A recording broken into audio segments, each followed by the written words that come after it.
So good morning, everybody. Thank you so much for being here in Lecce in presence, and thank you so much for all those who are curious and want to participate in one-day-long workshop, GUTTA project workshop online. So good morning, everybody. I'm Marina Lalovic. I'm a journalist and I'm very grateful to be your host for today, a very important day, which will start now, 9:15 until approximately 5 o'clock in the afternoon. We have a very dense agenda and different layers of an important and core project that is named GUTTA. This is our leitmotif, both from the denomination point of view, both from the core business point of view. And for all those who are following us online, I would like to spend some words also on the presence on my left side of the youngsters here who are curious enough this morning to spend, hopefully, the whole day with us, because it's somehow senseless, I would say, to talk about the future of the maritime sector, and we are very close to the seaside. This is let's say, not the city on the shore, but anyways, this is the region that is completely labored by the sea. And you are unified with another region, Adriatic region with Croatia. And most of all, this is a joint project between the two countries, Italy and Croatia. And this is a project for you, for your future and for the sustainable sea that is the part of your identity and your lives. So thank you very much for being here. I'm very grateful, most of all, for your presence here, and I wanted to share that with the public that is following us online. So before starting more in depth how this day is going to be organized, I would like to spend some words also for those who maybe for the first time are participating to this project, what GUTTA means. So the project, as I said, unifies two countries, Italy and Croatia, in a cross-border project. GUTTA in Latin means droplet. This is something that afterwards influenced also all the Latin languages, starting from the country that is hosting us, Italy, which means goccia. And why droplet? Because when we are talking about GUTTA, and today a workshop of GUTTA after 3 years since the kickoff of the project in 2019, this is going to be for us a journey of a droplet to the ocean of decarbonization. This is a core sense of our presence here, because everything that has been done so far since 2009 in order to boost this decarbonization of the sea, to make more sustainable shipping and maritime system and traffic, and to make more sustainable all the traffic in the Adriatic Sea, is nothing else than a droplet in the ocean of needs that has to be done in the future. But we have to start from somewhere, and definitely GUTTA is not only the start, it's something that has been being thought and that has been done for years, and it's now definitely ready to enter into the ocean of the European projects with regards to the decarbonization. I would like now to share with you some of the numbers also for the youngsters here, as I said, in order not only to figure out why the decarbonization of the maritime sector is important, since we are on the shore between the Ionian and Adriatic Sea, but also because this is something that tackles us, that influences us on a daily basis. What does it mean? Just imagine that 90% of everything we consume spends some time at the sea. Everything that we see in this room, everything that is our everyday life, spends some time in the sea. That means that the shipping sector is a core sector of our that influences our everyday lives and definitely has some consequences. It's a huge sector with regards to the carbon dioxide emissions. And when we are tackling this aspect, then we can't avoid another number. Emissions from the global shipping industry represents almost 3% of the world's total greenhouse emissions and 4% of the European Union emissions. So just imagine if the shipping sector were a country, it would be the 5th most polluting country in the world after China, Russia, Japan, India, and United States. So 6th most polluting country in the world. So bearing in mind these numbers and these metaphors, let's say, there is another paradox I would add to this introduction. Despite of the scale of shipping emissions from bond container and cruise ships, this sector was not included in the pledges of the Paris Agreement on a climate change, a core Paris Agreement on a climate change in 2015.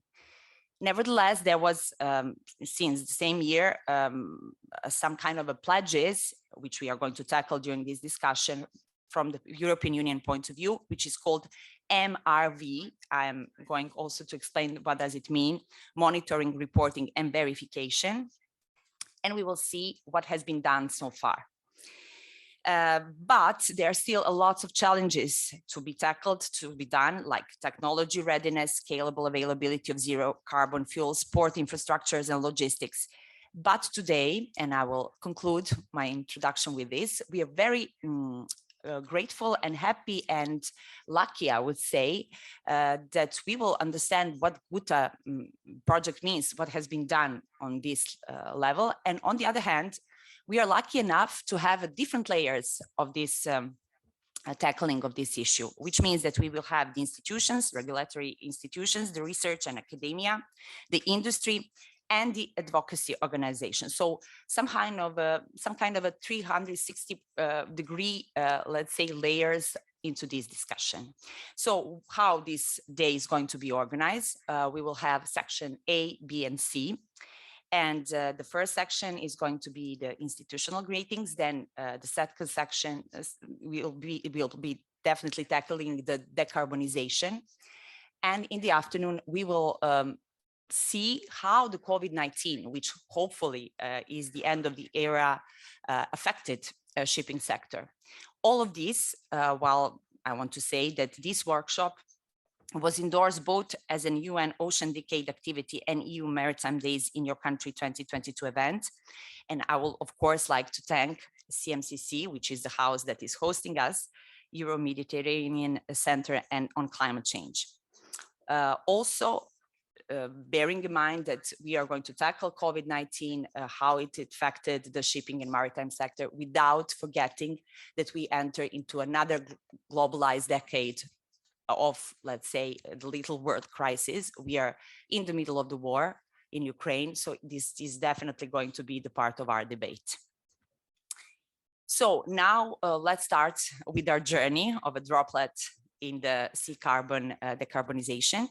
And first of all, I would like to give the floor to the Puglia region Councilor Alessandro Delli Noci. Councilor, hello, and please welcome to the workshop.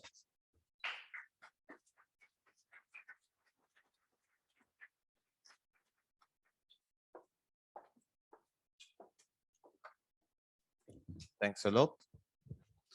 Dear Director of CMCC Foundation, Mr. Laura Pansera, Dr. Mannarini, the partner of Croatia, ladies and gentlemen, and online attendants from over the world, thank you very much for the invitation and for this opportunity. We are now in the final part of GUTTA project that Mr. Mannarini told me about the results, and I think it's a very big opportunity for us, for the Adriatic port, but it's an opportunity, I think, for you, for a Croatian partner, because not all the time all the projects have these results. And I told to Mr. Laura Pansera that the citizen must know these results, because we spent many money in the last years.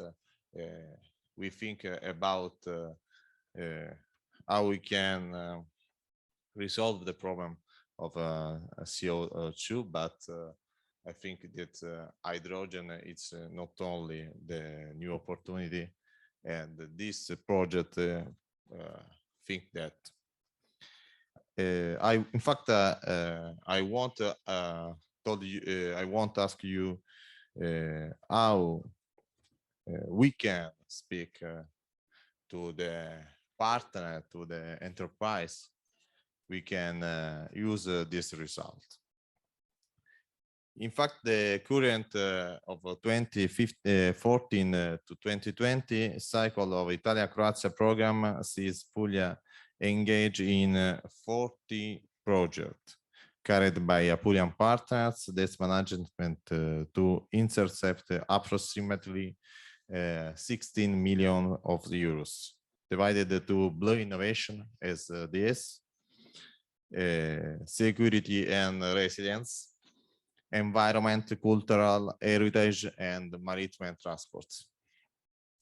In view the new cycle of the project, Apulia region will carry out an even more incisive role, having been appointed by the other Italian region as a voting member of the task force set up for the drafting in a new 2021 to 2027 program.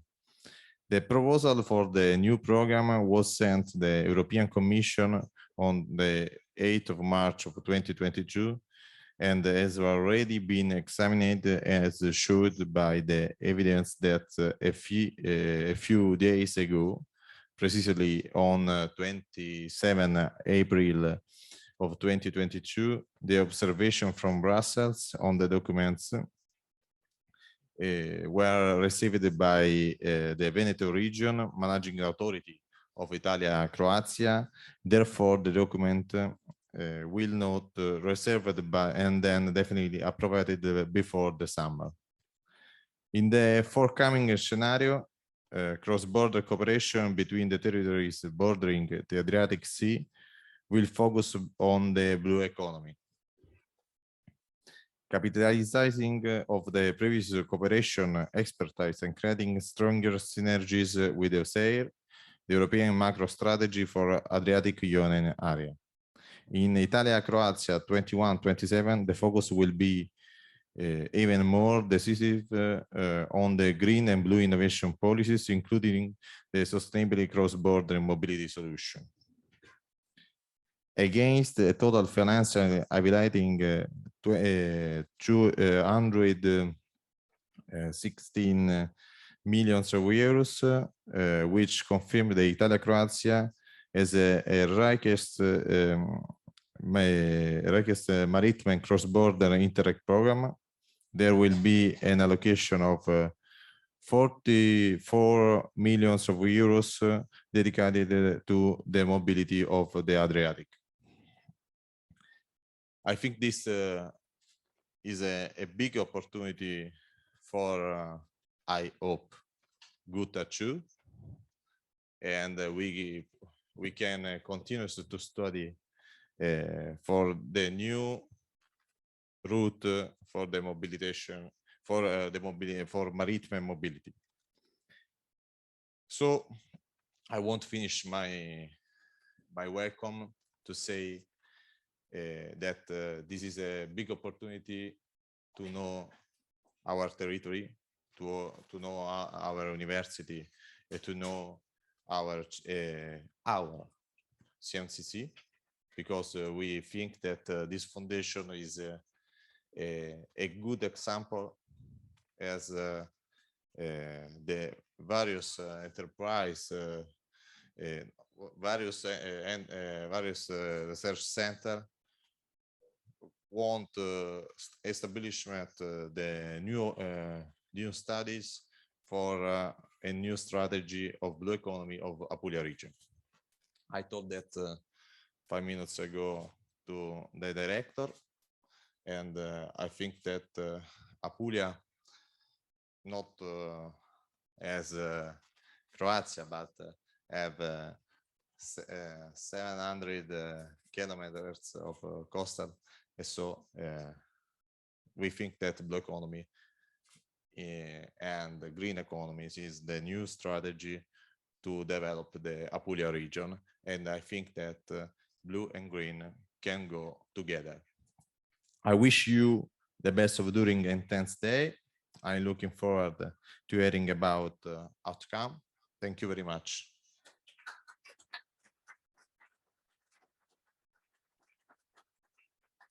Thank you so much, Councilor, for your words and very important reminding us of blue and green as colors that, apart from GUTTA, that is a leitmotif of our workshop today. These are the colors of the region and how long this coast is and how important this project is. We will continue by the institutional greetings. And now, as I said at the beginning, this is the joint project between Italy and Croatia. Now we will hear the video message of Maja Markovčić Kostelac. She's EMSA Director, European Maritime Safety Agency. I would like to remind you that EMSA as an institution has been sitting in the advisory board of GUTTA through Mr. Miguel Madeira since its kickoff meeting in March 2019. So since the very beginning of this journey. Let's hear her. Good morning, ladies and gentlemen. It's a great pleasure to be able to address you today at the final workshop of the Italy-Croatia Interreg project, GUTTA. And I would like to thank the organizers for giving me this opportunity. Let me begin by looking for a moment at the wider perspective of this project and the vital context in which it operates. When we speak of maritime transport, we so often concentrate on its scales and size, the vast quantity of the world trade move, the millions of passengers transported each year, its contribution to the global economy. But there is another view, which looks on our seas, including the Adriatic, as the bridges, not obstacles, as the ties that bind, not the vast spaces that divide. Maritime transport enables the Adriatic to facilitate the free movement of people and goods between EU member states and beyond. It brings us closer in every respect. But of course, maritime transport has an environmental impact. This we know, and this we are committed to address at international, European, national, and regional level too. Our European Maritime Transport Environmental Report, developed in cooperation with the European Environmental Agency, published in September 2021, shows that the sector produces 13.5% of all greenhouse gas emissions from the transport in EU, slightly behind aviation and well behind the road transport, but significant nonetheless. So how do we solve this issue? I firmly believe that the key to success here lies in technology and an innovative operational approach as a path to meeting our sustainable goals and as a driver towards increasing the competitiveness of the maritime transport as a whole. Technological development points the way towards a more sustainable and more successful future for the maritime sector, and the opportunities offered by these developments should be seized, including in the daily operations of ships. GUTTA is a good example on how all these trends can be brought together. Why? Firstly, because climate change is borderless. Emissions produced in one country do not merely stay there. Sustainability is a cross-cutting issue that affects us all. Secondly, because we need a greener and more competitive maritime sector in the whole EU, not just in the individual member states. The vision and ambitions of the European Green Deal is a vision and ambitions for the whole EU, a call for action for all of us individually and collectively. And thirdly, because to succeed, we must cooperate. GUTTA forms a part of one of the oldest and most successful EU programs, Interreg. Since its inception over 30 years ago, it has fostered cooperation between communities, regions, countries in the EU and its immediate neighborhood. Traditional EU cooperation through programs such as these has shaped our union and brought us closer. Over the past 3 years, EMSA has been following and supporting this project, and we congratulate all involved in its delivery and execution. its output has a strong potential to further increase maritime mobility between Italy and Croatia, as well as in other regional seas in the future. It can also contribute to sustainable aims of the EU as a whole. And from our side, we are pleased to see the information on the CO2 emissions data collected under the CMRE regulation in EMSA CEMRE system being used for this very specific purpose, and it's added value demonstrated. Because we are at the moment of profound change.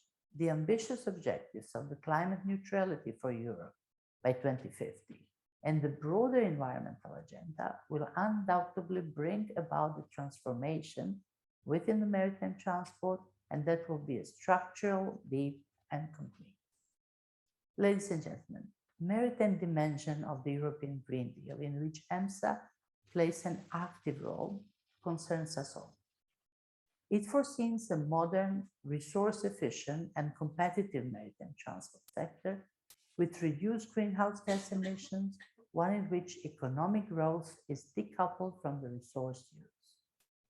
At EMSA, we are deeply involved through the provision of advanced tools and expertise in supporting the achievement of the sustainability goals, both inside and outside the EU, through the IMO at the side of the European Commission and the member states.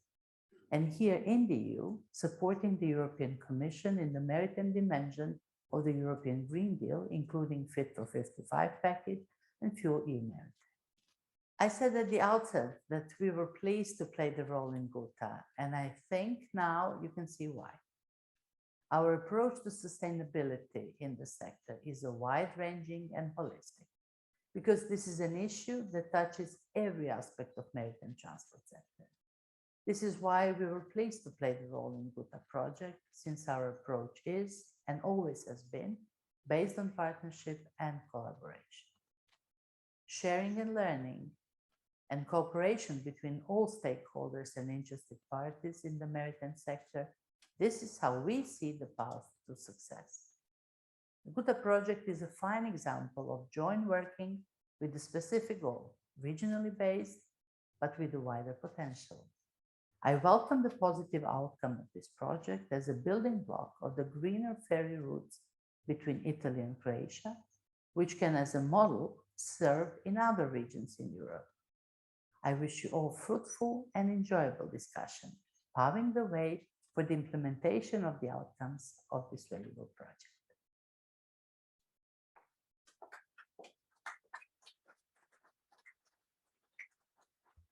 This was Ms. Maja Markovčić Kostelac from EMSA. I will just summarize some of the core things that she said, very important in order also to understand what is GUTTA project. She said, Adriatic is a bridge and not an obstacle. On the other hand, how can we overcome these emissions by the shipping and maritime sector? By building these bridges and giving and boosting the technology. So GUTTA can be a solution. It summarizes different layers of the solutions, and our, I can't say guest, she's actually our host here. I'm very grateful that she's going to present what GUTTA actually means. So listen to her carefully. She's Paola Agostini from CMCC, please.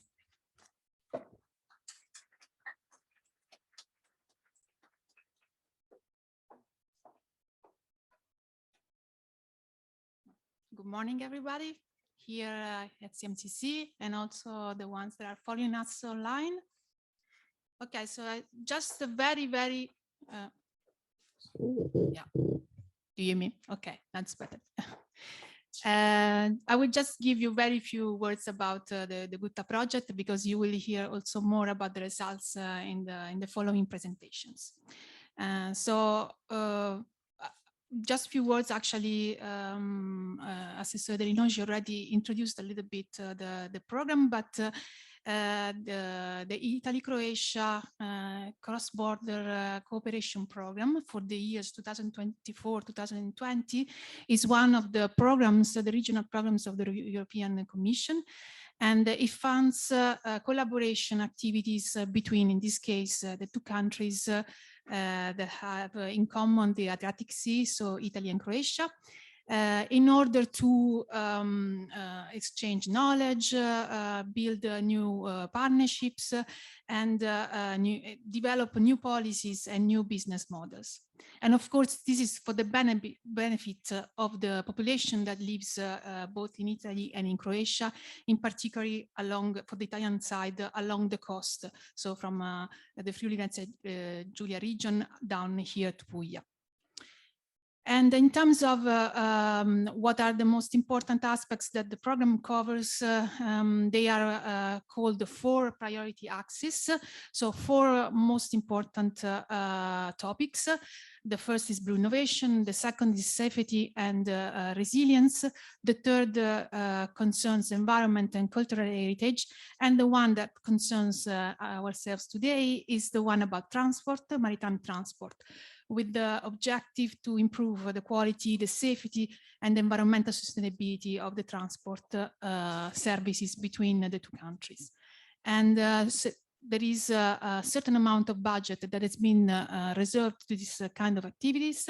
So 25 million euros distributed among more or less 20 projects, including GUTTA, of course, with 3 main kind of tangible outcomes that these projects should deliver. And those are the improved modal transport services, new links between the 2 countries, and the possibility to develop harmonized services for passengers. Coming to GUTTA, so GUTTA was already explained in terms of the meaning of the word, but GUTTA is actually a family of 5 partners. We are all here today. CMCC is the leading partner, but we have another Italian partner, which is the Southern Adriatic Sea Port Authority. And also we have 3 Croatian partners. One is the Ship Owners Association Mare Nostrum. The other one is the University of Zadar, and the third one is the Ministry of Sea Transport and Infrastructure. And we would like to take the opportunity to thank the partnership for being here, and also for having these 3 years together in working together. Because we actually started on January 2019, and we are now ending in this June. So we are almost to the finish line, with a total budget of 1,200,000 euros.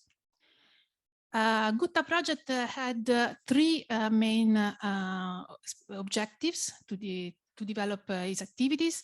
They were a little bit rearranged 1 year ago, also to take into account the COVID pandemic. The first one is to improve the maritime transport services by enabling CO2 emissions savings. The second one is to facilitate the implementation of an EU regulation that is called MRV, Monitoring, Reporting, Verification, which is, of course, concerned with maritime transport. And the GUTTA project aimed to make some analysis and feedbacks about the regulation implementation. And the third objective was to facilitate the establishment of a new route, maritime transport route, cross-border between Italy and Croatia. Also, and this is the addition, taking into account what happened during the COVID-19 pandemic. For 2 of these objectives, one of the output of the project is an operational system for ship routing. It's called the GUTTA Visir, and you are going to have more details about this in a later talk this morning by Gianandrea Mannarini. For the a combination of other 2 of our objectives about COVID and ferry CO2 emissions, we assess the impacts that the COVID had on the emissions of ferries during the period of the pandemic, of course. And you will hear more about this on this afternoon by Alessandro Fassò. And then we have for the objective about new routes and mobility, there was a study about the connection between the COVID-19 pandemic and the mobility in Croatia. And this will be addressed again this afternoon by the talk of Giacomo Cacciapaglia. Just to conclude, this is one of the examples of the many different ways we try to disseminate and engage with not only the scientists, but also the young communities or the policymakers of the area, both from the Italian and the Croatian side. We had many different activities spanning from social media posts, website news. We published as CMCC, for example, monthly newsletters, and often we talked about the GUTTA project. We had one webinar online, and also another event co-organized with other two projects of the Interreg Italy-Croatia.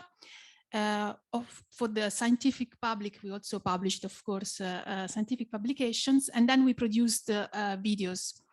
And now I'm going to conclude because I will leave the floor to one of these videos. This is the first time that is shown, so you are very lucky. And that's thanks for me, and the video is going to go. Thank you.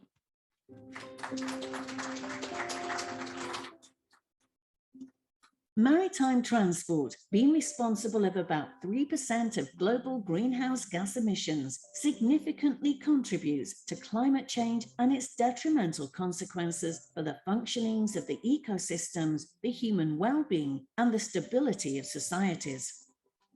Conversely, the demand for transport service is on the rise, and not all regions are well connected. For instance, in the southern Adriatic, the mobility of freights and passengers is hampered by a low number of cross-border maritime links. As long as Italy and Croatia are concerned, just the Bari-Dubrovnik route exists in the southern part of the basin. Is it possible to improve and enhance maritime transport and, at the same time, contribute to reduce emissions in the field of mobility? GUTTA project aims at reducing the carbon footprint of ferry routes between Italy and Croatia by means of meteo-oceanographic forecasts and automated route optimization tools. The project realized an operational web tool called GUTTA Vizier, devised for computing least CO2 ferry routes, depending on forecast meteo-oceanographic conditions in the Adriatic Sea. The tool is based on three main components: the environmental forecast of waves and sea surface currents provided by the Copernicus Marine Service, the Vizier ship routing model, and a web application for browsing its results. The Vizier model can compute routes of minimum CO2 emissions. Operational runs of Vizier are performed at the CMCC Supercomputing Center in Lecce, Italy. Every day, the GUTTA Vizier web service makes available more than 7,000 fresh routes, freely available and downloadable from the web. The seakeeping and CO2 emissions of a ferry were estimated through data collected from a ship simulator installed at the University of Zadar, a partner of the GUTTA project. The CO2 and carbon intensity indicator savings obtained through Vizier are computed for routes between various ports, departure times, and ships' engine loads. A user-friendly interface enables users browsing least CO2 routes and can support the decision-making process before and during navigation. Indeed, the GUTTA project has a clear vision. Ship route optimization should be an easy-to-access service for the benefit of both navigation and climate.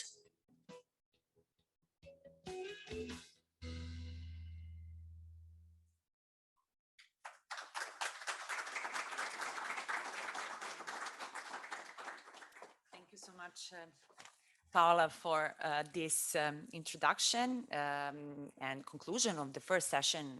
I will remind you now we are starting really going in depth. What does it mean to decarbonize the maritime sector? And this is going to be our second session today. Before giving the floor to our keynote speaker this morning, I would just like to say that this session is really going to be useful to understand What does it mean concretely to decarbonize? What does it mean, decarbonization? How bad is the situation? Let's summarize a bit. A climate change and everything that is connected to the shipping sector. So now I would like to give the floor and to explain to you that this session is going to be somehow hybrid. So we are going to have the guests here on the floor and those who are connected online. Our keynote speaker is connected online. This is Professor Tristan Smith, to whom I'm saying hello and welcome to Lecce in a virtual way. I would just like to spend some words on Tristan Smith. He's the ULC Energy Institute representative, associate professor, and UMS director. Tristan, can you hear us? I can. Can you hear me? Hello. Hi. Okay, there is a bit of a delay, I suppose.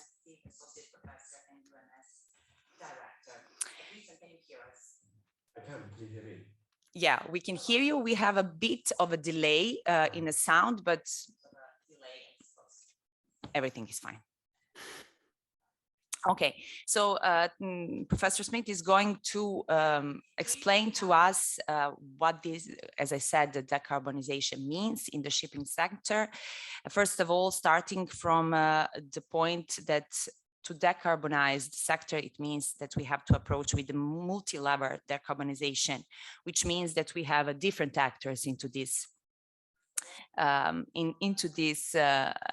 reality. We have shipping energy transition, global, regional, and national actors. And first and most of all, this presentation will show us how this transition landscape creates multiple risks and challenges. It's not so easy. Let's trivialize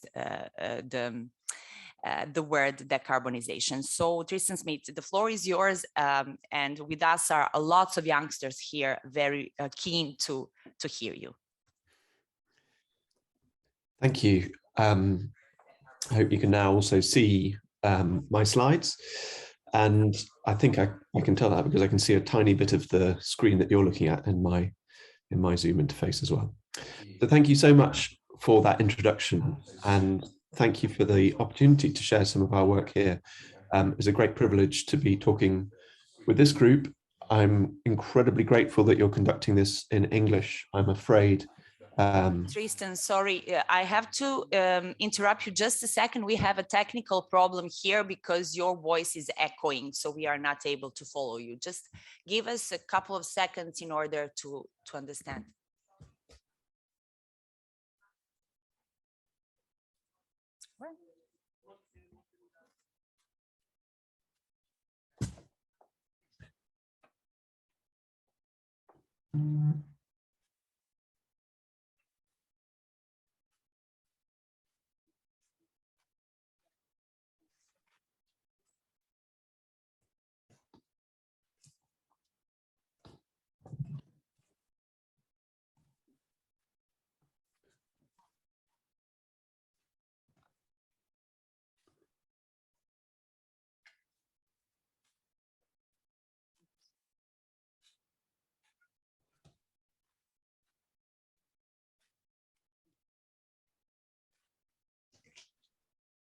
Hello, Tristan. Hi. Just a question. Are you hearing also the event following the streaming on YouTube?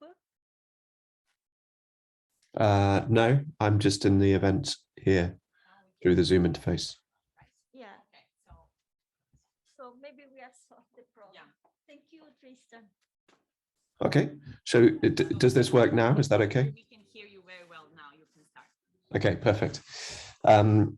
In which case, I was just saying how grateful I was to be invited, but also grateful I am for this being conducted in English. And I hope I can speak clearly and it's easy to follow. But if it's not, then please do interrupt and I will improve. I'm very sorry, I cannot possibly offer to substitute Italian or Croatian instead. So one of the areas that I work in is in some of the research to do with inventories of greenhouse gas emissions.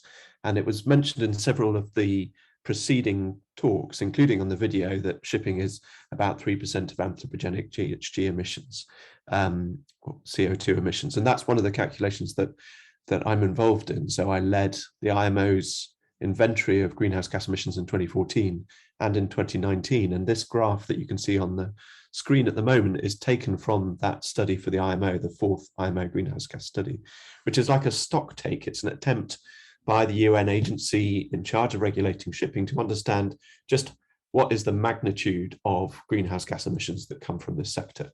But what you can see in the graph is not just that magnitude in 2019 or in 2018, because it was done with the preceding year's data, but also a forecast using a scenario model of how that level of emission would change over the next 3 decades out to 2050, using the currently adopted policies and the market trends that are expected to underlie shipping. As was introduced earlier on, shipping is responsible for moving so much of our goods around the world. 90% of what's in the room was given as an example.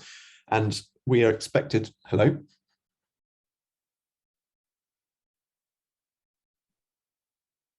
I can't hear you at all, I'm afraid.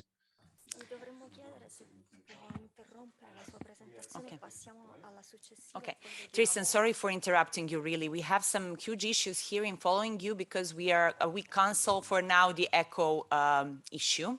So we can ask you kindly to pass to another guest here in order to solve this problem. Actually, my voice is echoing as well, so it's really difficult both to talk and to follow you. It's really impossible. So I will just give a couple of minutes to the technicians to solve this problem. I will go to the next guest and then we will go back to you, okay? Yeah, in 10 minutes. Thank you so much. No problem.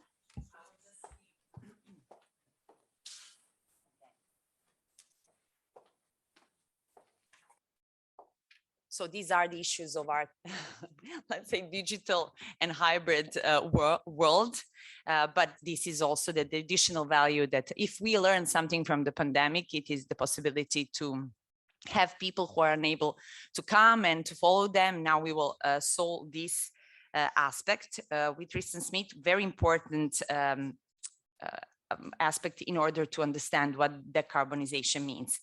But now we have another guest also connected online. I don't know whether technicians are now giving me okay to try to connect her, or maybe to invite somebody who is actually in presence. Maybe we can try with Miss Maria Alfayate. She's also connected online. She's a representative of the European Union Commission, policy officer of the Climate Department. Miss Alfayate, can you hear us? She's also... Yes, I can hear you. Can you hear me? I don't know whether she can hear us. I hear you. Can you hear me? Yes, we can hear you. Okay. Yes, I can hear you. Can you hear me? Yeah, perfectly. And fortunately, there is no echo, so we had some issues. I hear you. Can you hear me? Yes, we can. Yes, we can hear you. Perfect. Okay, so and fortunately there is no echo, so we have some issues. Yeah, okay. Fortunately, there is only echo on my voice, so we can hopefully going to follow you. Give me some just a couple of a minute to introduce you. So as we said, the paradox of the maritime and shipping sector, it was that it wasn't included in the pledges of the Paris Agreement in 2015. But since then, European Union has implemented what was already mentioned by Ms. Paola Agostini, MRV, monitoring, reporting, and verification. So Ms. Alfayate will help us to understand what has been done so far on the European Union level. But before I have a message, please. I have to interrupt. Yes. We have also a technical problem. With they said to me to interrupt these online. Online. Okay. Anyways, we will. We have It's very sorry. Yeah, that's not a problem. So we are jumping forward. First of all, I would just like to spend some words on what was the point of this agenda, decarbonization, European Union initiative so far, but in presence with us, there is Ms. Delphine Gozillon here with us in public. Oh, okay, I don't know with whom you want me to speak with. Oh, with Chiara, okay. Okay, Chiara, the floor is yours, but let me introduce you at least so the people here know who you are. So Chiara is one of the parts of the concrete examples. What does it mean to decarbonize, to try to decarbonize the shipping sector? She's from CETENA Research and Waterborne born. And since the June 2021, she was the part of the project that marked the beginning of the first co-programmed partnership for the waterborne transport sector, which is called Zero Emission Waterborne Transport. She will explain to us, is it difficult to pursue this path of a green shipping sector? How difficult it is and what has been done from their point of view, please? Thank you very much, Marina. I go before Delphine since she needs some introduction, so let's skip now and go to my presentation, that it is about decarbonization of the waterborne transport sector. I want to say just a few words about myself and my company. I work for CETENA. CETENA is a research center with headquarters in Genova, in the northwest of Italy. We are part of Fincantieri Group, and we are active in many associations throughout Italy and in Europe. In particular, I am representing CETENA in the Waterborne board. I will say a few words about this association. Also, CMCC is a member of this association, Waterborne, and I represent research together with some other researchers into this board of association. The waterborne transport sector is now very active and committed into decarbonize the sector. Waterborne sector has promoted an association that counts now more than 100 members. I participated to the drafting of a research and innovation agenda, a strategic research and innovation agenda that is the base for the activities that will be developed in partnership with the European Commission in the working program funded by the Commission that is connected to the Green Deal initiative from 2021 to 2027. So many years of activities. There is a partnership in which Waterborne is active, and this objective is to develop and demonstrate deployable zero-emission solutions that can be applied to every kind of ship. So we are speaking of maritime shipping sector, but also the inland waterways sector that is very important for Central Europe, for example, in order to find these solutions. And we will see together how much this is complex, but is feasible, so that towards by 2030, we have a portfolio of solutions, and with the horizon to arrive by 2050 to decarbonize all the sector. Yes, okay. If you want, you can also go to the website of Waterborne and read other information. As I told you, I was part, together with Fincantieri, who was coordinating the activities of all the members of Waterborne. I was part of the editorial team who co-drafted the strategic research and innovation agenda of the partnership. The name of the partnership is indicated also by that symbol. Zero emission waterborne transport is a motto and is the purpose, the objectives of this co-programmed partnership. To achieve, to find these solutions centered on the idea of decarbonizing ships, 6 pillars of activities were identified. sustainable alternative fuels, electrification, energy efficiency, design and retrofitting, digital green, and ports. Ports from the point of view of the greening of the ships. But let me go very quickly throughout these pillars. Before, I just want to introduce to you that together with the activities of the partnership, so the strategic innovation agenda for the partnership, there are also some complementary activities that are included in a so-called non-CPPs RIA. So this part of activities that regards ships and shipping, blue growth, something that we heard mentioned by the Regione Puglia representative, and the ports and logistics. So it's a wider, larger set of activity that is complementing the green and digital transition of the sector. There are also two transversal activities, very important. One is the regulatory issues, because as you can imagine, all this transformation will bring new regulations in all aspects, ships, ports, etc. And at the basis of everything, there are social aspects. And I will also talk about this. But let's come back to the part that is co-programmed and co-funded inside the Horizon Europe working program with the European Commission.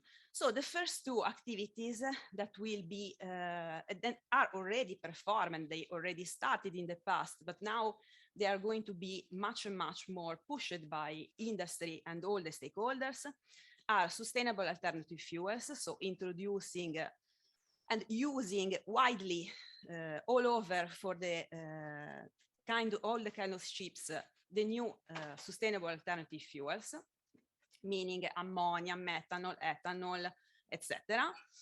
And electrification. Electrification meaning the use of batteries, for example, on board of ships. These are, as you can see, and you can imagine, the really important steps towards zero emission operation, meaning a ship, any kind of ship that doesn't emit any emissions, that doesn't pollute. I cannot go through every of these activity. As you can see, as you can imagine, there will be some complex technological developments behind. Just to make you an example, scenario setting is one important part of the use of sustainable alternative fuels, because the ships are very different. Some are bigger, some are they have shorter operational scenarios. So it's understood that hydrogen cannot go well on a small ship, for example, and batteries cannot be the only one source of energy for bigger ships. But there are continuously technological developments, and we are waiting for really new developments that can also, that we will see during these years. Energy models is just another example within the electrification of ships. This is the term that is used to speak of accommodating batteries and of many kind of energy storage systems on ships. Energy models have to be renewed, because so far we dealt with mainly internal combustion engines models. Now we have to renew all this, taking in account every kind of source of energy that is not only and not anymore relying on fossil fuels. Energy efficiency is another important aspect that is touched also by the GUTTA project, for example.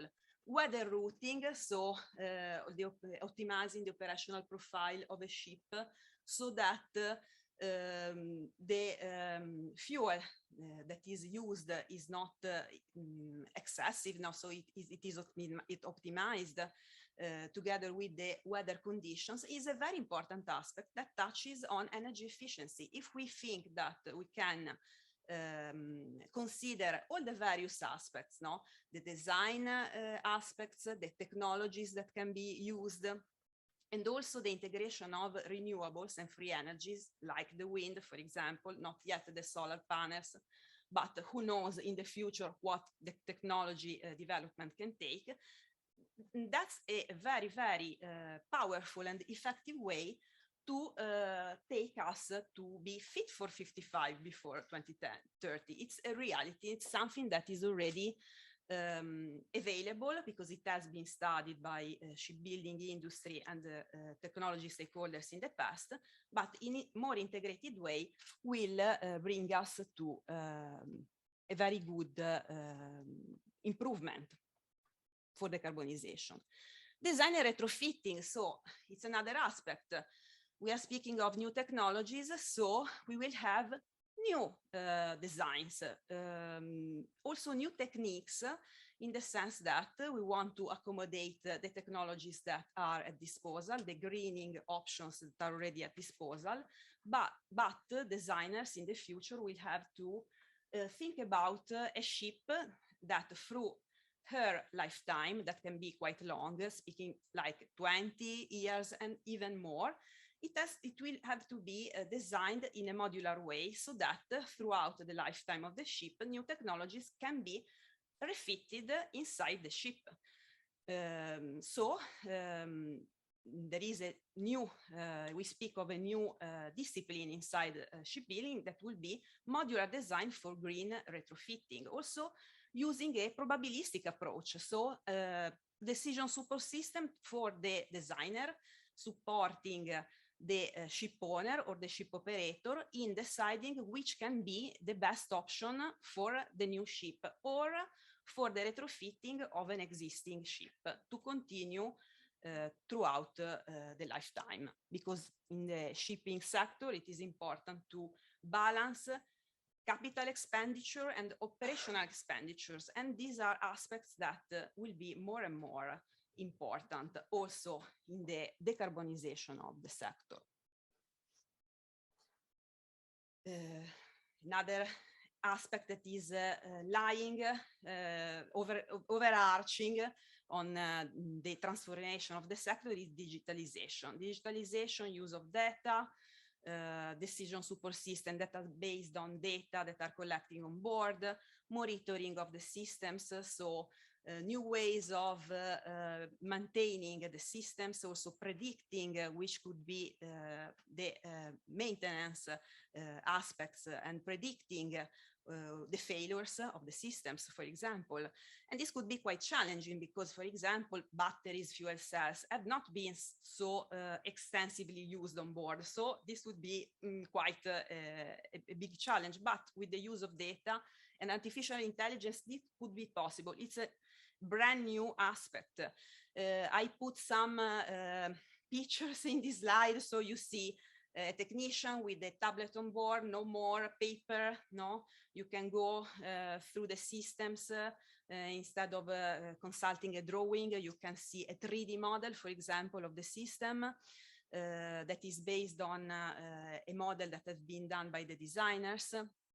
You can use simulation, so the use of virtual reality and also augmented reality. And you see also the image of a drone. Yes, drones are robotics systems that can be used for inspection, for example, in the shipyards and on board the ships. And as well, we see a small picture of a port, a berth full of connections. Yes, because the ship will have to be connected with the berth as well, with the port for the aspects that are related, for example, to the bunkering. So when a ship is going on batteries, she will have to recharge somewhere. And so also infrastructures will have to be more and more adapted in the next few years to accommodate these new sustainable alternative fuels and energy storage systems. It is a complementary part of the SRIA co-financed by the Commission. It is the ports and logistics aspects that are tackled by the collaborative research activities. Again, there will be blue growth activities. We see here some some pictures. So the CO2 carbon capture technologies will be something that will be more and more used, and we will see this kind of plants also all over Europe. There is the possibility of capturing the CO2 produced by industries, for example. They can be stored on board of ships or inside offshore platforms to reuse them, because in the past, up to now, offshore platforms were used to take fossil fuel, no? In the future, they can be used for other sustainable uses. For example, also offshore aquaculture.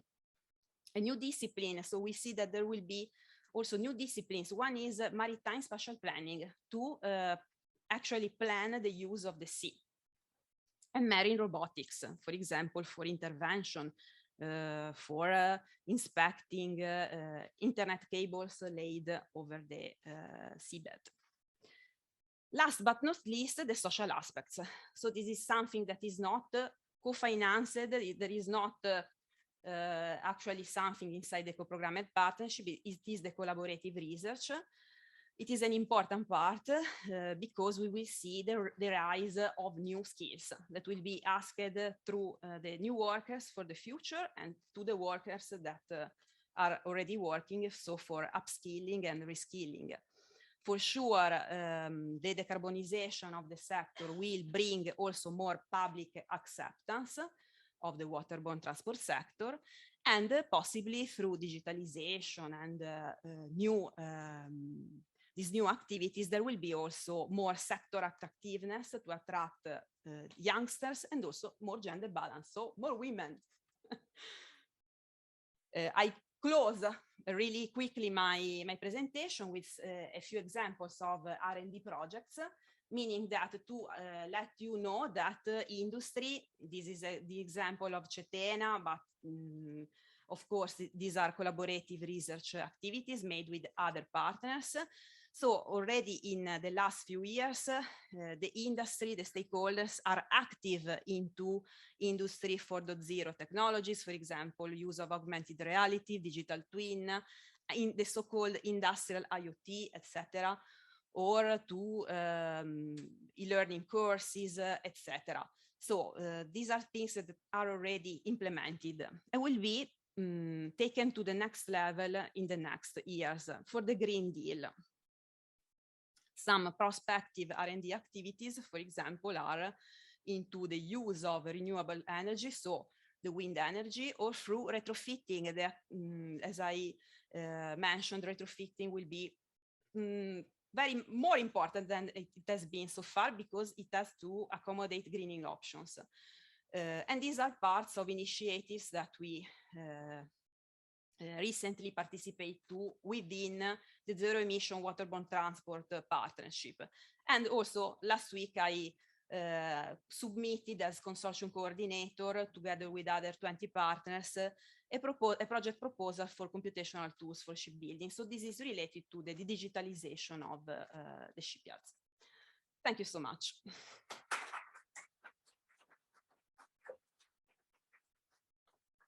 Thank you so much, Chiara. Yes, now I will try to resume our workshop, trying to connect our first guest. But first of all, I wanted to tell you that online, apart from our participants, there are lots of people following us. There are lots of questions arriving. I will just give you a hint of how important this workshop is, because there are already some kind of a collaborations being made online. So there is Kaka Nadiraje, who is saying, hello, we are very inspired to implement similar projects in Georgia for Black Sea region countries, and outcomes will be great. So while Chiara was speaking, somebody already has been inspired, and there are lots of cross, let's say, collaborations made. I would like now to go back to the start by saying hello to Mr. Tristan Smith with the decarbonisation sector. Now, hopefully, technically speaking, everything is going to be fine. Tristan, can you hear us without an echo, of course? I can hear you. Can you hear me? Oh, perfectly. Finally, we have you with us. As I told you, there are lots of youngsters here, very, very patient, very concentrated, and as I said, very keen to hear you. Please, the floor is yours. Let me just see if I can also share slides.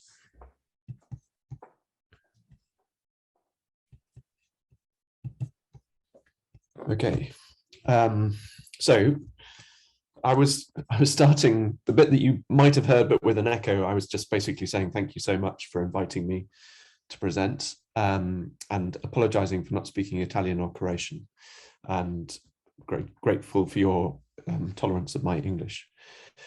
So the subject that I wanted to talk about has already been touched on in several ways. I'll try and see if I can connect those things together. I work on inventories of greenhouse gas emissions, among other things, and the graph that you can see is taken from a study produced in 2019, the 4th IMO greenhouse gas study, which is both a calculation of the total emissions of shipping, about 1,000 million tons of CO2, which is where that 3% of all anthropogenic CO2 emissions comes from. But it's also a projection of the emissions of the shipping sector over the next 3 decades, under current policies, under current expected trends. As we get more populous globally, as we increase the size of the population to approximately 9 billion people on the planet, as we become wealthier, we will consume more things, and that means more shipping, that means more transport. And so with an underlying driver of increased demand, even under the existing regulations, which are attempting to increase efficiency, we expect the CO2 emissions from shipping to either remain approximately constant or increase by a small amount out to 2050. Now that is, I think we all recognize, fundamentally opposed to what we need to happen, but the scale and the difference between what we need and what we are on as a pathway at the moment is dramatic. It's 2022, and the time scale that we have to get to zero is really over the next 10 to 20 years. Not on a new build ship, not on European shipping, but on global shipping in all countries. We need to get to zero emissions to be by 2040 to 2050 to have any chance of achieving temperature stabilization around 1.5 degrees. Now, what you can see in that lower graph are 2 sets of CO2 pathways. So that's CO2 on the y-axis and time on the x-axis. The Paris Agreement that was adopted in 2015 used 2 sets of words. One was around achieving temperature stabilization well below 2 degrees, which is not deemed enough by many people, who then also wanted us to pursue efforts to go to stabilization at 1.5. And you can see the differences in what those 2 different temperature goals mean in terms of the type of action, the speed at which CO2 has to get to zero. Now, even within each of those temperature goals, there can be differences. So you can see 2 lines for each of those temperature goals. On the 1.5 line, we have a basic choice, because what matters from a physics and a chemistry perspective to temperature rise is the cumulative emissions, not the emissions in any one year, but the total emissions produced in over a period of time. And in essence, the challenge we have ahead of us to avoid dangerous climate change is to make sure that over the next 3 decades, our cumulative emissions do not exceed a certain value. And that value is like a budget or a slice of cake. And the shipping sector has its own budget. It can be given a responsibility for a proportionate contribution to the overall global efforts to avoid dangerous climate change. And that's what those 2 lines to do with 1.5 are showing, is shipping share of responsibility can either be satisfied by holding emissions approximately constant for another 7 or 8 years, and then having a very rapid, steep decline in CO2 emissions out to about 2035, 2040, or we can start emission reduction now and have a more gradual pathway to getting zero emissions by 2050. Those are still options we have at this point in time. Those are options that are rapidly reducing, and we are increasingly being forced onto the purple curve because we just aren't achieving reductions at the early part of this decade in line with the blue curve that's a more steady transition. Now, we spend a lot of time in our research group modeling what those constraints on CO2 emissions mean for the technologies and for the fuels and the types of energy used in international shipping. And that's what you can see on the right-hand side here. So this is actually modeled on a 1.5 pathway. It shows the different volumes and shares of fuels over the next 3 decades as used in the existing fleet. So today we know we have a lot of marine diesel oil use, and we also have heavy fuel oil use. So ships use 2 derivatives of crude oil, one a very waste product, fuel oil, which is the sludge that comes out of the refining process, and one which is more refined, the distillate oil. And a very small quantity of a fuel called liquid natural gas. And there are a small number of ships that are using LNG as a marine fuel today, including ships that use it, that carry it as a cargo and use some of the cargo fuel to use some of the cargo as fuel for the engines. Now that use of those 3 fossil fuels is locked into our system. There's very little we can do in the next 4 years to shift our use of those fuels away. But what we need in order to have any of those attempts at avoiding dangerous climate change is by the middle of this decade to be ramping up use of what we're terming scalable zero emission fuels, and what in the previous presentation we referred to as sustainable fuels. So scalable refers to the fact that we need to be able to very rapidly grow the production of these fuels. We have to go from having relatively non-existent production of hydrogen and hydrogen-derived fuels today, or in a low carbon way, to having the whole of shipping's energy demand met by these fuels by 2050 at the latest, and arguably significantly earlier than that, so around the 2040s, in the middle of the 2040s. But what you can see in the graph is a very rapid escalation of a small volume, so about 5% of the fuel mix in 2030 being that hydrogen-derived fuel, to by 2040, 50, 60, 70% of the energy consumed in ships being a different fuel. And that is one of the major stories that the sector faces. Somehow the 200 to 300 million tons of oil that it consumes today need to be substituted over the course of the next 15 years. And we have, as a society, as a community, not paid that substitution, not paid that issue sufficient attention up until this point, and we still are not paying it sufficient attention. A lot of the discussion to date has been about liquid natural gas, a fossil fuel that has no material reduction in greenhouse gas emissions. It has a CO2 reduction, which is overstated as a benefit because it ignores the fact that methane occurring both in the production of the fuel, but also in its use in operation, counters the CO2 benefits and means that LNG is a distraction from our efforts to shift away from fossil fuel use.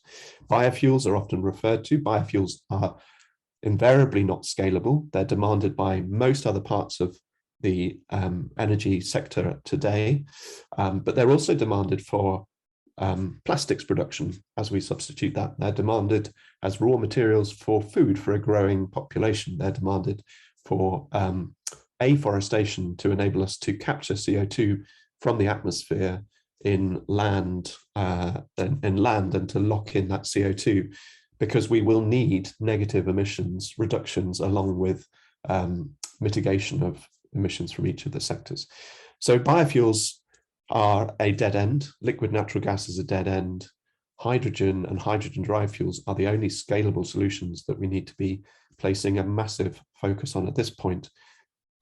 Where they're needed, where they're not needed is on shorter routes, potentially in your region, in Italy and in Croatia, where battery electrification may prove to be a more affordable solution to using a liquid fuel. But there are many sectors within the shipping industry, especially ocean shipping, where we will need a liquid fuel because the energy densities of batteries will just not be sufficient. Now, the good news is that we can understand these transitions. And one of the things superimposed on that plot of the fuel transition, the yellow curve, is a sigmoid, it's an S-curve, which comes out as the kind of growth in the share of alternative fuels over that 3-decade period. And that S-shaped technology transition is actually a very common feature in many other sectors and something we can plot and have some reassurance from that this is a transition which is similar to ones we have seen before and are undertaking in many other sectors. So here is work that was done a couple of years ago now for COP, for the Energy Transition Report, which tries to capture the fact that transitions start with an emergence phase where initial adoption of technology is explored. We then see diffusion where use of new technologies is scaled up, and then reconfiguration as the laggards, as the last in the sector to change, finally adopt a new technology. Now, if you look at the electricity sector, we know already that we're advanced on that pathway. We have seen a couple of decades now of ramping up of solar and wind, amongst other renewables technologies. The automotive sector is rapidly transitioning to the use of battery electric vehicles in many countries at this point in time, and buildings have been retrofitted and their efficiency improved, along with technologies integrated that can remove their current demand for fossil fuels. Shipping, aviation, other hard to abate sectors like plastic, cement and steel have been relatively ignored, and as a consequence they're still at the beginning of their transition journey. But the fact that we can see that these are journeys which accelerate can give us reassurance that what we need to do is enable that acceleration. We need to focus all our efforts on what does it take to move shipping where it is today, along with those other sectors, into the positions of power, cars and buildings, and then keep accelerating them as they go up into the diffusion mass market adoption phase. And that's an area that we've done some work on, because you can actually turn a lot of this into quantification of investment needed. The challenge that we have ahead of us is the maximization of energy efficiency in combination with the conversion of a fleet away from fossil fuel use, which requires large capital investment in the supply chain of new fuels, so in the production of energy in a new energy economy, and capital investment into the fleet. And this graph shows a couple of the numbers that we've estimated from our models. The first is on the right-hand side. We think we need about $2 trillion of capital to be invested over the next 3 decades as a premium on the shipping industry. So as an additional capital investment beyond what it takes just to own and operate ships in order to enable it to reach zero emissions. So there's a total amount that we need to find in capital markets, in public spending over the 3 decades in order to make sure that the sector builds out the supply chain of new energy production, that builds the bunkering facilities for hydrogen-derived fuels, that converts vessels' engines, converts the fuel tanks on board ships to be capable of storing those energy commodities, and that fits technologies that can increase the energy efficiency. We also think that we need about $400 billion of commitment of funding by 2030. And this is where some of the language that we've heard already this morning needs to be challenged. This decade is not about demonstrating. This decade, the first part of this decade, the next 3 years are about demonstrating. We need to be far more advanced in order to enable the scale of investment, that $400 billion, to be ready to go in 2030. So if we only have pilots and trials by the end of this decade, we've missed our objective. We won't be able to use pilots and trials to get to the sector to say, okay, now we can throw $400 billion at this problem. There won't be the evidence sufficient enough to unleash the capital. And that capital needs to be there because we know there's a time lag. We know it takes time to build production facilities of new fuels. We know it takes time to retrofit vessels. You know, all of this is not a transition that can happen overnight. It needs to happen over a period of time, and we are running out of that time. And that requires us to be more ambitious in the objectives we set, especially this decade. Now, the way that that transition is driven is difficult to unpick. And one of the issues that we experienced ourselves as a research group is in 2018, when the IMO adopted its initial greenhouse gas reduction strategy, the first kind of signal that there was going to be a change in the shipping industry. Many people then turn to the IMO as the entity that solves all the problems. You know, all we need is a carbon price to be adopted at the IMO, and we will be able to see a change in the industry. But in practice, one of the things that we can do as academics is study how transitions have happened historically. And when you do that, you learn that IMO regulation is one lever. And in the introduction, it was mentioned that there are multiple levers. And that's a point that I would like to make with this slide, that we can expect the IMO to regulate, but it might only regulate in order to enable the diffusion phase, in order to enable the mass market transition. It might only regulate when technology demonstration and initial adoption has already been advanced significantly by states, by regions, or by the industry themselves. So we need to make sure that we don't rely on the IMO to solve the problem. We need to explore every avenue that is important for creating innovation and for advancing decarbonisation. And that led us to then explore where geographically and in what conditions might we expect that innovation to take place.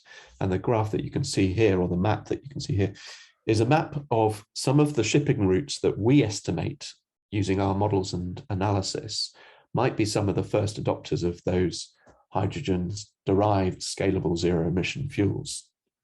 What we wanted to do was find criteria that combined countries that had good potential to produce low-cost hydrogen in a renewable way, so good renewable electricity that you can use to make electrolysis hydrogen, or natural gas and CCS to make blue hydrogen. So we're looking for countries that had that low-cost hydrogen potential in combination with shipping routes where the vessels shuttled backwards and forwards. And this is one of the challenges that the shipping sector faces as it adopts a new technology or a new fuel, is that many ships operate as taxis.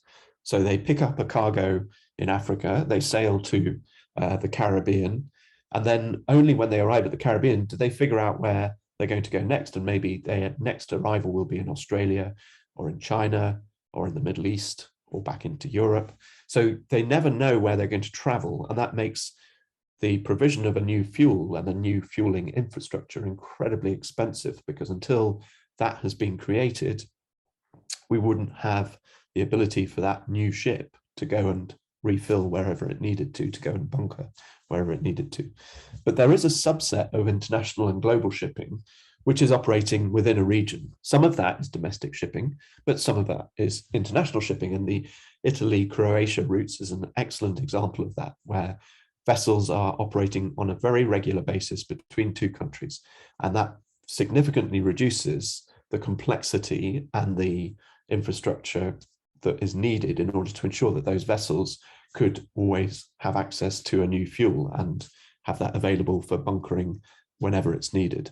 So this is like a subset of those routes around the globe where we think vessels are operating in a very regular way. So they're always going back and forth between two ports, and their voyages begin and end with countries that have low-cost hydrogen available, making them prime candidates. Now, this is just a snapshot, but in this snapshot, you will see some routes linking Italy and Greece and mainland Italy with Sicily.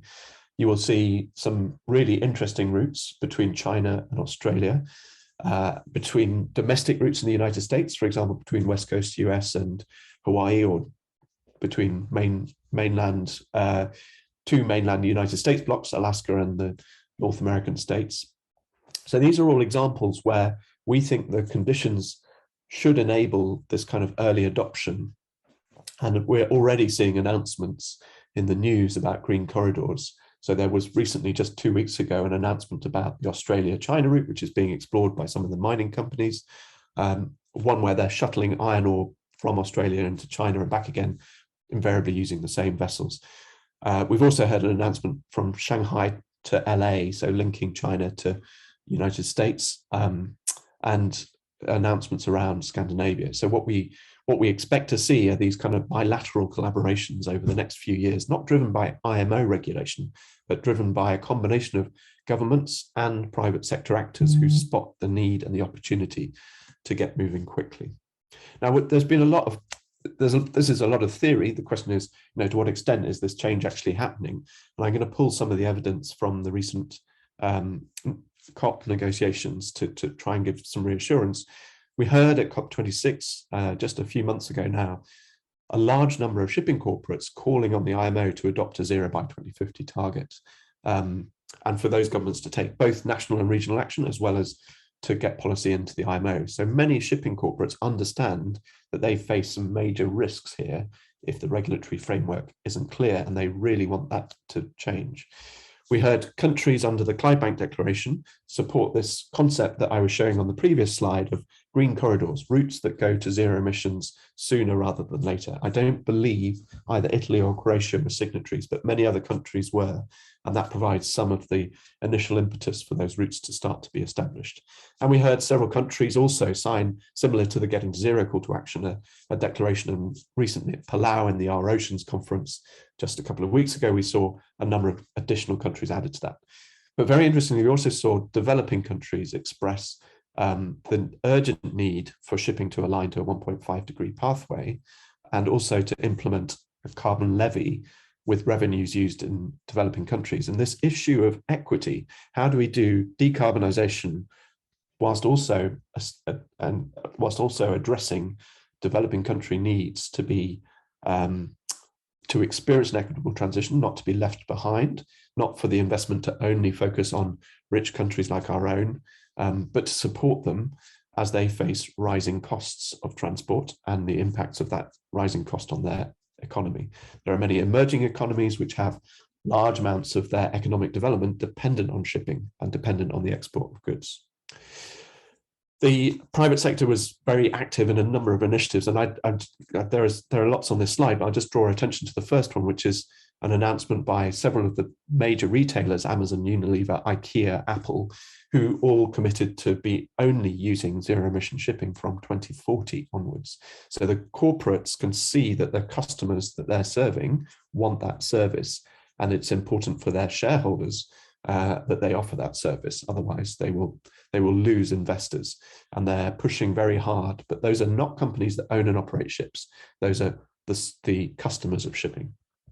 These are all forces that impinge on shipping. They show you that ambition is accelerating. They show you that the value chain, so every part of the global economy on which shipping is dependent, want zero emissions, and they're okay with that cost. Amazon and Apple are saying we can accommodate the fact that it's a more expensive fuel, but we just want it to be faced by all. We know that some portion of shipping wants to go straight to zero. They don't want incremental solutions. They don't want dead-end investments like biofuels and liquid natural gas. They want to be doing hydrogen-derived projects now because they know that in 5 or 10 years, that will be mass market. We don't want to lose a decade to investment in those incremental solutions. And the way that policy solutions improve equity, resilience, adaptation, and mitigation of developing countries, but particularly small island developing states and least developed countries, is going to be crucial, especially to achieving that multilateral agreement at the IMO. I just finish with a couple of points about the EU, and then I'll move to conclusions. So the EU is changing its dynamic with the adoption of Fit for 55. It used to, in the run-up to the adoption of the initial strategy in 2018, very carefully co-sponsor with developing countries like Morocco, Antigua and Barbuda, with Pacific states, very ambitious proposals and calls for action. But it's now under Fit for 55 in a different regime. And at the moment, we're seeing predominantly EU member states act as a bloc to put their proposals forwards as a group of countries. In the last 2 years, we've heard them on the microphones in the key meetings look for compromise over what scientific evidence shows is needed. So when there's a discussion about what should the stringency be or what should the compliance mechanism need to be, should it be tightly enforced or loosely enforced, the member states from the EU have tended to go for the compromise, leaving countries like the UK, the US, the Pacific Islands exposed as kind of higher ambition countries without their support.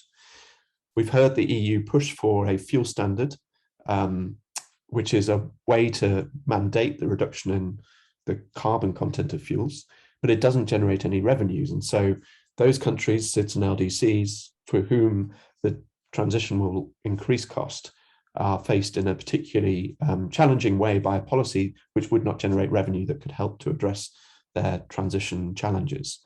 And we didn't see a resolution put forward by Kiribati in MEPC 77 supported by EU member states. They didn't call on there being zero emissions by 2050 in resolution terms. They supported it in principle, but they didn't support the resolution. That will hopefully now change. We're seeing some increase in ambition, at least on the zero by 2050, that perhaps others will talk about. And that's causing us problems. And I wanted to highlight this, given the young people in the room. This is still an issue that we do not have political alignment on, that responds to our social energy on this subject. And the more energy, the more we can express that, the more we can hope for that political leadership to increase its ambition. I'm going to skip this slide just in the interest of time, but there is a lot that we can talk about on the way that policy might be designed at the IMO. But just to conclude, shipping's decarbonisation is eminently solvable, and arguably it's already underway. I mean, there are huge steps being taken in several countries. We think there's already very large sums of investment moving into hydrogen, including for its use as a marine fuel. Much of that is interestingly in developing countries, and parts of Europe are getting left behind because we have this incremental mindset from our previous decades thinking.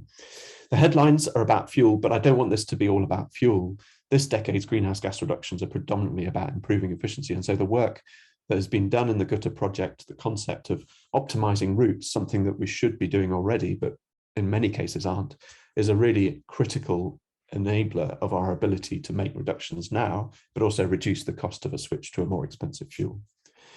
The scale and the speed of technology change that we face will mean that this transition, this decarbonisation, defines the shape of shipping this century. Many countries will default because they are not prepared. Many countries that were once proud shipping nations, just like the UK was once upon a time, will find that they're left behind as the transition accelerates. There is no space to not be ready for this. And I love this metaphor of the droplet. I think a lot of the transition theory that we study shows that this isn't about some big institution like the IMO deciding what to do. This is about many droplets and their respective journeys. And I think this project's philosophy on that is absolutely right and evidenced in the literature. We can accelerate the transition if we adopt the right further policy, including at the EU level in Fit for 55, but also at the IMO.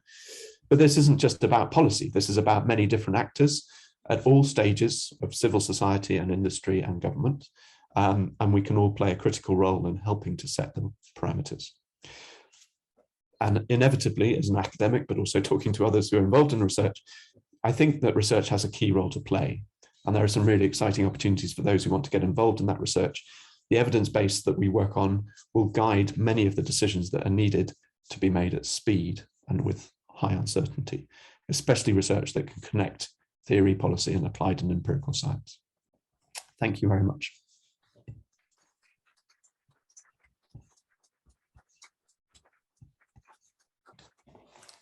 Thank you so much, Tristan, for this very, very important introduction towards what does it mean, decarbonization. I would just sum up some of the key points here for the audience and those who are following online. What's really personally struck me a lot. Some of the dates and the necessity to act now, which is a bit of a mantra and obvious thing, but necessary to underline. Zero emission fuels needs to be at 5% by 2030, $40 billion.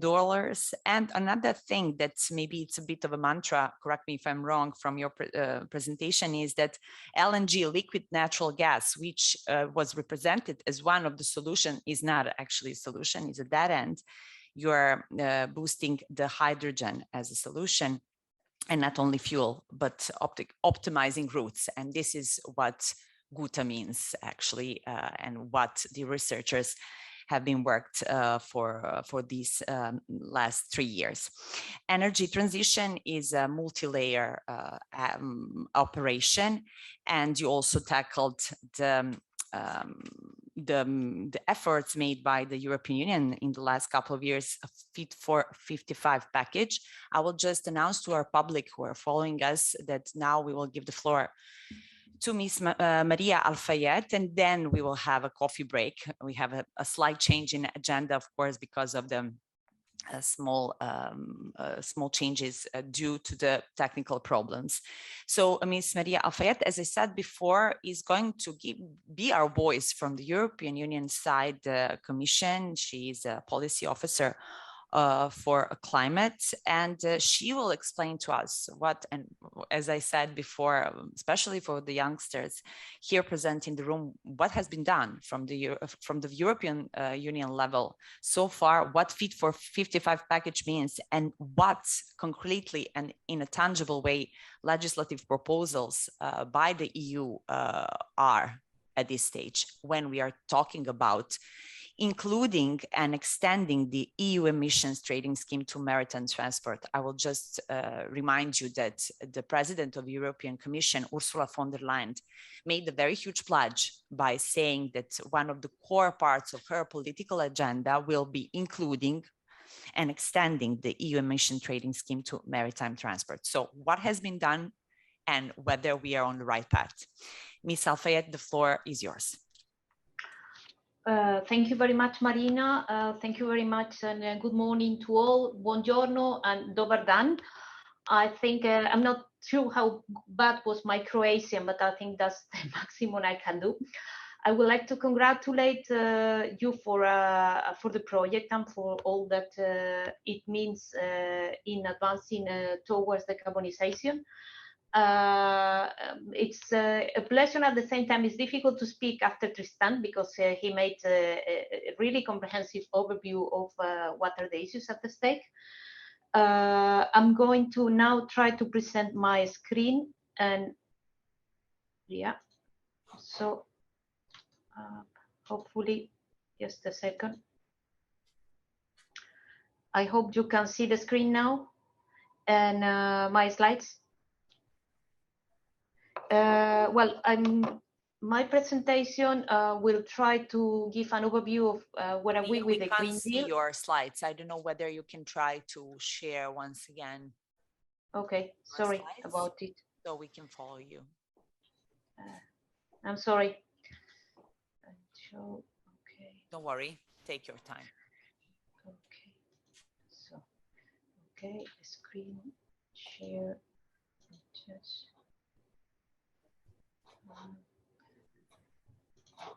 Okay, now we can see everything perfectly. Okay, sorry about it. So I was trying to say that this is an overview of what I'm going to speak about. So the European Green Deal, I won't pass in depth into some of the issues that Tristan has already covered. I will speak about the commitment that we have for 2030, this Fit for 55 package that Marina has already evoked. What is the basket of measures that the Commission has presented for waterborne transport? And I will go specifically into two of them, which are the extension of ETS to maritime and the Fuel EU maritime regulation.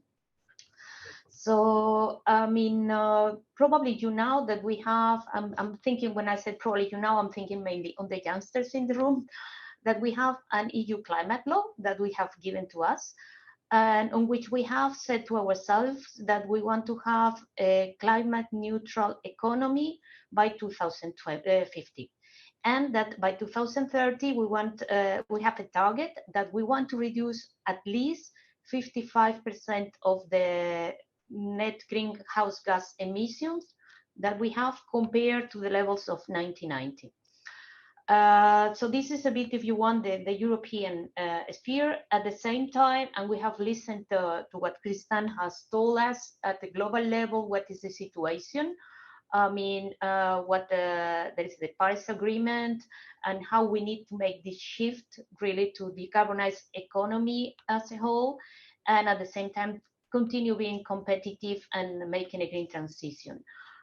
Some sectors we have here are more advanced than others so far, and we need that all sectors contribute. So maritime transport is one of the sectors that somehow has been lagging behind, and we need progress at all the different levels.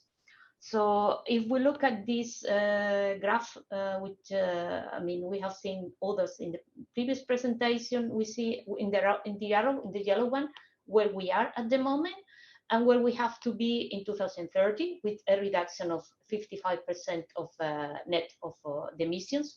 So transport being the fourth layer starting from the back is kind of military green, if I'm not wrong, and to get to 2050 with a balanced situation. So in order to achieve this commitment that we have for 2030, the European Commission presented a package of legislative proposals almost a year ago. It was mid-July 2021, which address climate, energy, transport, taxation, and trade, and touch very different aspects of our economy and our sectors in order to get to this challenging objective. So if we zoom a bit, on what are waterborne transport related measures, here we see that we have the ETS, on which today we're going to speak about the extension to maritime transport. We have a revision of an existing directive, which is going to become a regulation, is the Alternative Fuels Infrastructure Directive, because as Tristan has clearly explained, I mean, we need to have the supply, we need to have of the fuels, we need to have the bunkering facilities. So it is a collection, if you want, or an addition of elements. We have as well a revision of the Renewable Energy Directive, which is not sector specific. It relates to all the different sectors. We have as well a proposal to revise the Energy Taxation Directive, and a proposal which is specific to maritime, which is called Fuel EU Maritime, which is about how to push for the use of more renewable and low carbon fuels in the EU. And a bit detached, you see as well the IMO, because here I'm going to focus on what the European Union is presenting, but we are obviously one of the I would say forefront actors at IMO level. No doubt we could do it better. I would say we are trying to do the much as we can, and obviously, I mean, it would be good to improve. It is complex, as we all know, to take decisions at European level, and the same applies with the decisions and the actions that we have at international level.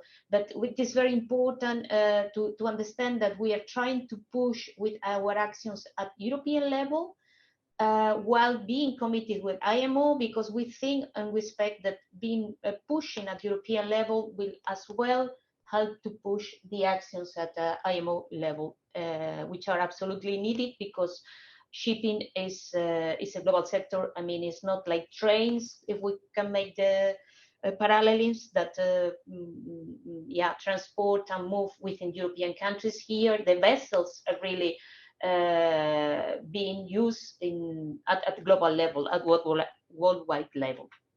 So as I said before, with the Fit for 55, we try to acknowledge the factor that all sectors need to contribute, including maritime transport. That so far we have a lack of adequate measures in place, both at European and at global level. Maritime transport, as we have here already, is a substantial CO2 emitting at global level. In the EU, it accounts 3 or 4% of our total CO2 emissions. And yes, I mean, as we have already here, decarbonization from other speakers requires improving energy efficiency. This is to say, to use less fuels, and at the same time use more renewable and low carbon fuels. This is to say, use cleaner fuels in order that we emit less CO2 to the environment. The problem is complex, and there are barriers which are different. There are market and economic barriers, there are technological barriers. We need a strong enabling regulatory framework, because as we have here already, I mean, the ships and the necessary changes in terms of retrofitting or installing infrastructure doesn't come overnight. So there is a need to have a certain certainty in the regulatory framework supporting all the stakeholders that have to take decisions, investment decisions and other type of decisions. And as I said, we need to continue pushing at global level. It is not just about Europe. I won't get too much into this, but just a couple of comments. You know that we have already an emission trading system operating in Europe since 2005. There is a cap on emissions as a consequence of this system on more than 10,000 installations across the EU, as well as airline flights within Europe. And this covers around half of all Europe's greenhouse gas emissions.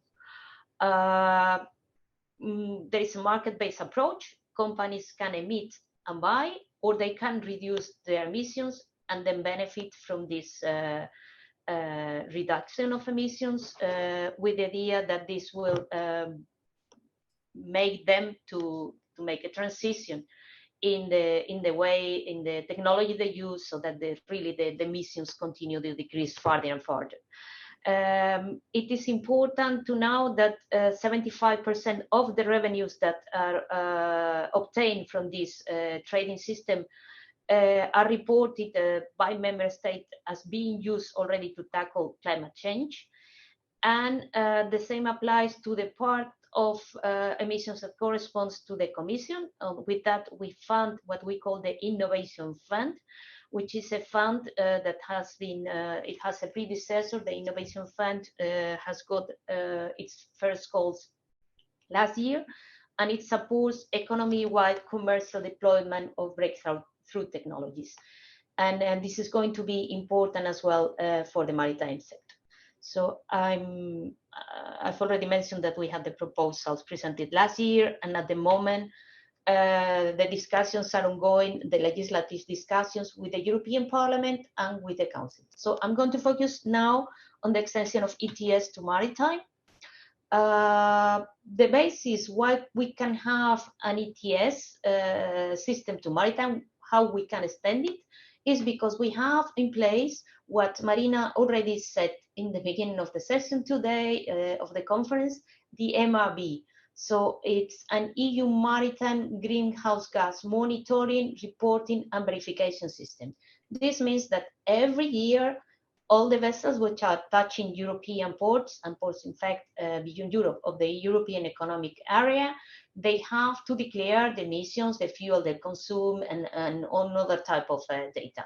So on the basis of this data, we are going to set up or to establish this extension to maritime, of the ETS to maritime. It will apply, the MRV applies to ships which are over 5,000 tons, and to emissions, to journeys that, as I said, arrive or depart from European ports, or they are between European ports and independent on their flag. So there is a flag neutrality. If it is a vessel which is has a flag of a third state, it also has to comply with the MRV regulation, and it will have to comply with the upcoming ETS. So the way it's going to, to function is as the rest of, as the other ETS sector. Shipping companies will have to monitor their emissions and purchase and surrender ETS emission allowances for each ton of greenhouse gas that they emit. And the linear reduction of decreasing in the number of emissions will be the same as in other sectors, 4.2. The geographical scope on which this ETS maritime is going to be applied is 50% of the emissions from voyages starting and ending at European ports, so coming from outside the EU and leaving from Europe to the outside, 50% of their emissions will apply the ETS, and then 100% of the emissions between European ports, as well as those which happen at berth. Why? Why? Because this is consistent with all our commitments at the international level. We think that there has to be a shared responsibility. We take care of 50% of these long voyages. We expect that the other 50% is going to be taken care by the other party from where the vessel comes from. So shipping companies will be attributed to an administrative authority of one EU state. There will be a phase-in. This is to say, in the first year that in principle should be 2023, though being realistic, I mean, and being the legislative negotiation is still ongoing, this date of 2023 will likely be later. And it will, as I said, it will be applied to 20% of the RE5 emissions. It will be 45% the year after, 24, 70% in 2025, and 100% in 2026 and after. And the rules on penalties will be the same ones as the system for the ETS. And the revenues from actions sought to be used as well to tackle climate change and to provide funding of innovation.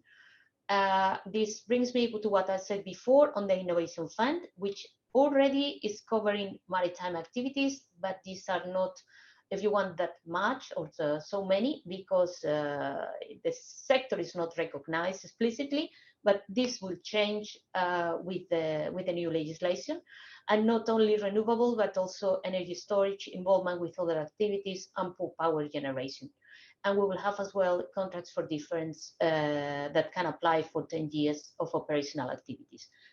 It will include as well a review clause in case of development at IMO, because the idea is not to have two systems overlapping, but really if IMO is capable to have a global system, that will be what the EU will like, which is similar to the one we have, then we will have to obviously reconsider what we have now. So a couple of questions on the Innovation Fund, because I would like to stress we have here, and it is true that there is a need for money for the transition. So this is going to be money made available from the EU ETS for ships and for ports to help on this transition. So the volume is calculated on 25 billion for all the sectors by 2030 at the price of 50 euro per ton of CO2 and their annual costs, and as well grants to provide project development assistance to help projects to develop a better proposal for the next time, if in case they were not satisfactory, they didn't have a satisfactory evaluation. On the large scale projects, we already have one big project where the Port of Antwerp is participating on hydrogen. And on the small scale projects, we have, for instance, a project which is first bio to shipping on obviously the use of biofuels. I'm going to quickly now speak a bit about fuel EU maritime regulation, which is another measure of the package, which is tackling the fuel part. Because nowadays, I mean, we have here that we need energy efficiency and we have to use cleaner fuels. So the ETS is going to push for this, but this won't be sufficient. So the picture today is that the sector use approximately close to 90% should use to decarbonize maritime in 2050. 90% of the fuels should be renewable and low carbon fuels. While today, 99% of the fuels used in maritime, they are fossil fuels. So we really need to change completely the picture. The idea is to set up a proposal that want to avoid distortions in the internal market and being, as I said, compatible with the measures at IMO and that are being supported by the EU. I've already said before that we need predictability, we need a stable regulatory framework so that we help and support the supply chains and the fleet renewal. People have different actors to make huge investment. We need to accompany this investment with public money, but there is a lot of private money which is needed as well. So there's a need of having the insurance that the system is not going to change and these investments will last. There is no one size fits all, as we have here already from Tristan, depending on the ship types and the type of trade as well. I mean, the different fuels might be the most adapted. What happened today that many of the operators and ship owners and companies are in the wait-and side position. So all that has brought the Commission to present this fuel EU Maritime, which what intends is to set, or what proposes is to set limits to the greenhouse gas intensity of the energy used by fuels over a year. So in 2025, the idea will be that this greenhouse gas intensity should be reduced by 2%, and this percentage will be increasing over the years to get to minus 75% in 2050. The key aspects that it has is that it is technology neutral. It considers the well to wake, so the complete approach cycle of the energy. It has the same geographical scope as the ETS, so 50% of incoming and outgoing from EU ports, 100% of those internal, and as well 100% of those at berth. And there is a possibility of having voluntary pooling so that vessels could compensate those overachievers because they are using more cleaner fuels with those that are underachieving, but just with the limitations and obviously in time and in quantity. And then the proposal requires as well to use onshore power supply or zero emission technology in ports as for 2030 for container and passenger vessels if they stay more than 2 hours. What does it mean? That when we have, whether the containers which use a lot of energy as well when they are in ports, and when we have the passenger vessels, let's think about all the cruise vessels. When they are at port, they will be requested to plug to energy which is produced at the port and being made available at the port, or to use zero emission technology in order to decrease this energy consumption. There are penalties as well for non-compliance, and it's going to be based, as I said, as well on the MAB and on the TETIS interface that EMSA has. So, I mean, I just want to quickly look at this graphic on which just to stress once more the complementarity of the different measures proposed.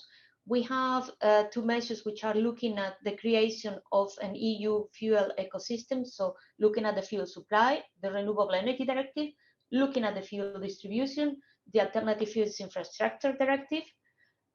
We have the objective of reducing the greenhouse gas emissions in the sectors, and on that we have the carbon pricing with the ETS extension to maritime, the energy taxation, and then we have the tackling the demand for maritime renewable and low carbon fuels through the Fuel EU Maritime Initiative. So I think I will stop here.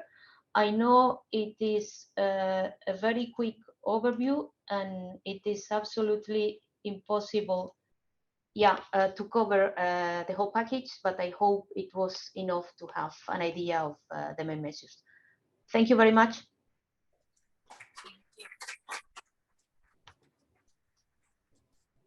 Thank you, Maria Alfayate. Thank you for explaining us what are also the objectives and pledges and what has been done. I just wanted to say to our public here and those who are connected online, we are receiving lots of comments, questions, and there will be each of the panels will have an hour approximately of a panel in order to, of course, answer to all these questions and to maybe have some combined discussions of everything that we heard today. I will say now that we have a quick coffee break, and then we will give the floor to the 2 last participants of this session, and then we will have a panel. So enjoy your coffee break. And for those who are following us online, we will be back, I will say, approximately in 10-15 minutes, ready to kick off the second part. Thank you. Okay, I will say that we can start, so the people will slowly enter from the sunny outside towards a room here with a definitely interesting parts to be tackled in the final part of the session B, which I will remind you is completely dedicated to the decarbonization in a maritime system.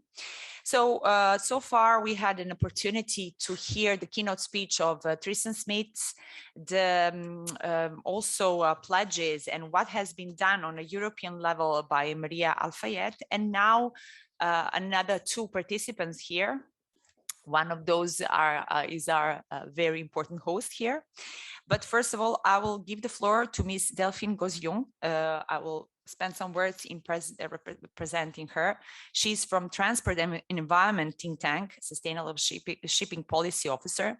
And she's a very important speaker, I can say here, in order to give us all the challenges that has been presented by the European Union Commissioner, and also what are the challenges in those pledges that has been presented and fit for the 55% reduction.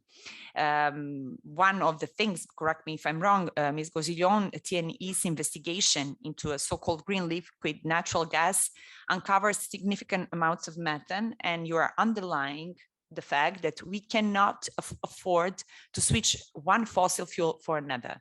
So now we will hear what are the critical aspects of the pledges made by the global and European Union level. So Ms. Delphine Gozillon, the floor is yours.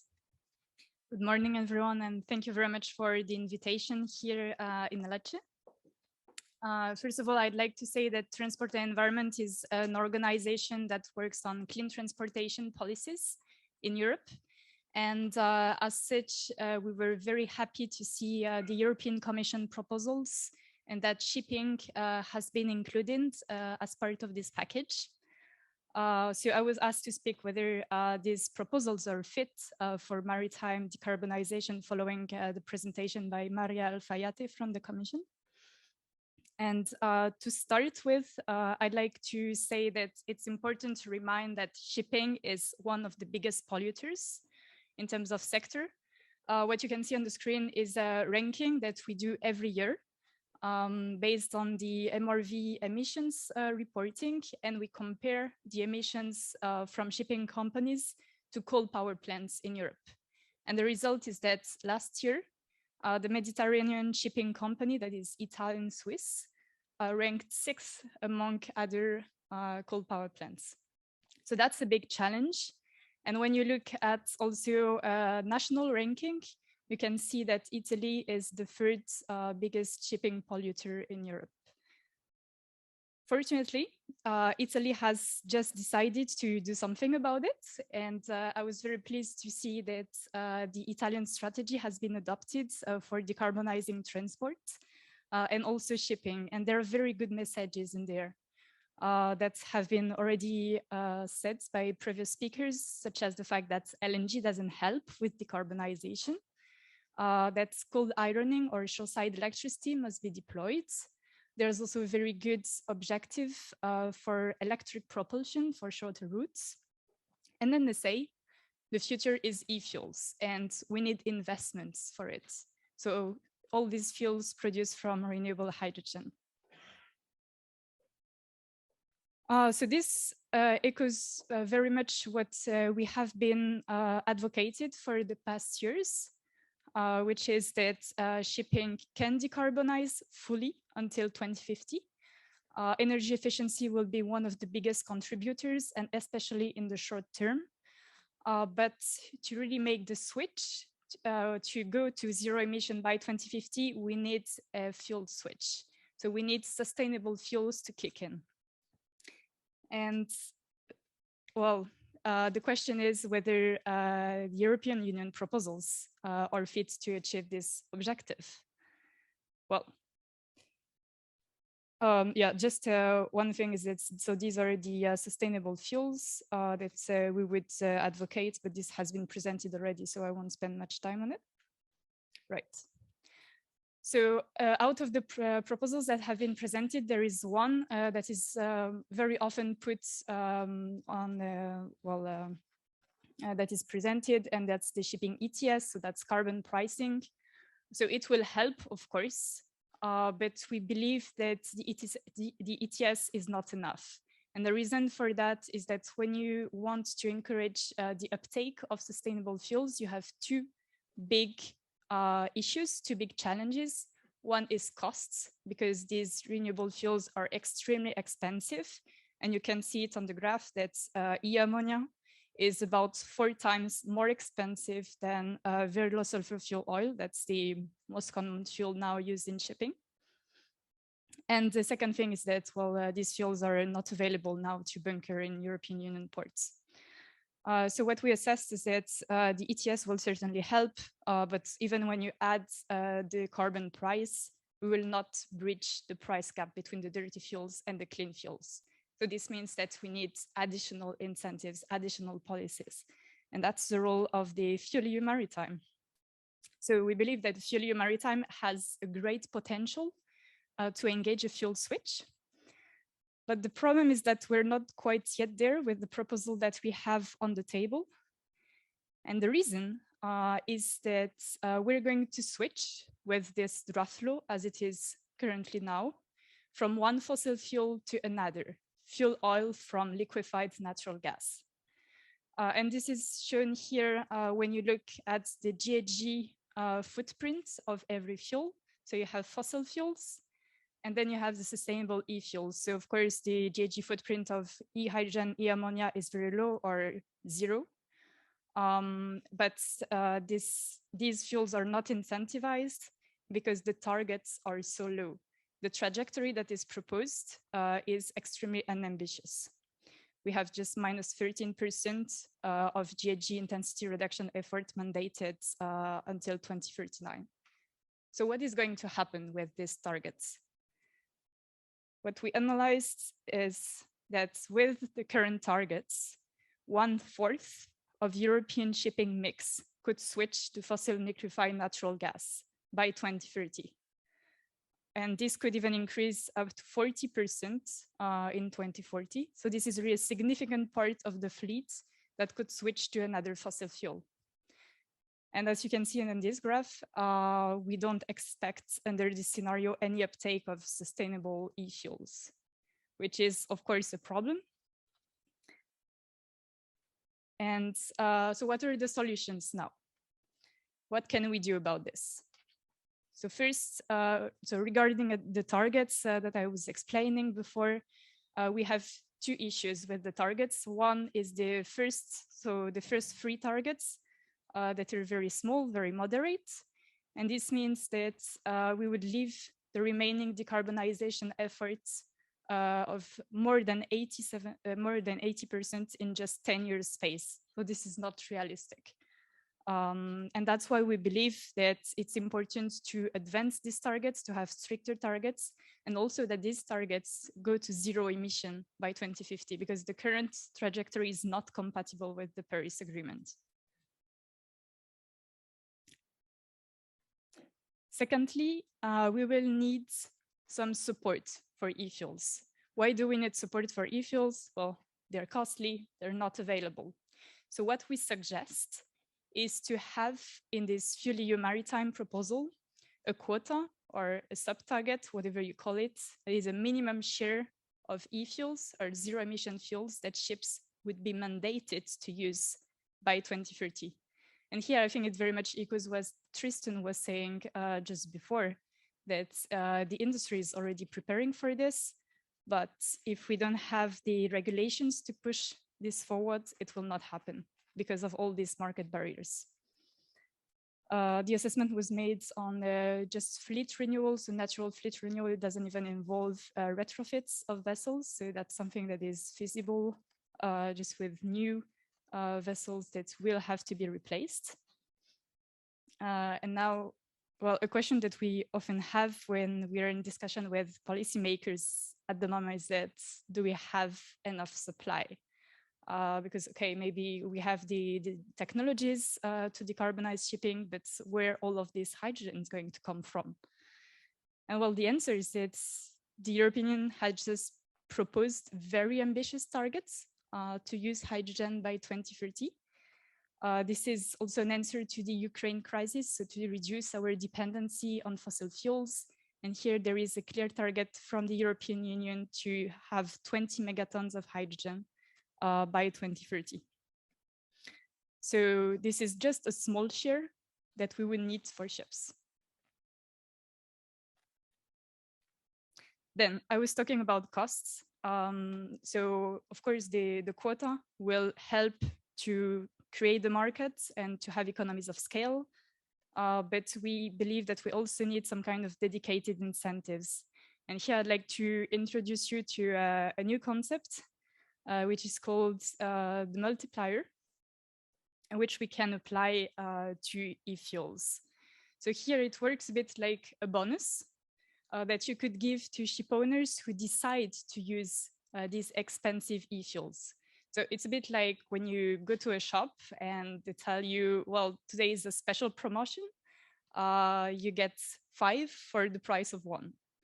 And this is exactly what we want to do for ships who want to use green hydrogen fuels. So it can be very interesting, and we've made cost assessments that show that this really reduces the costs for ships, and it's at no cost for public finances because it's just a kind of artificial policy mechanism. It's a bit like magic.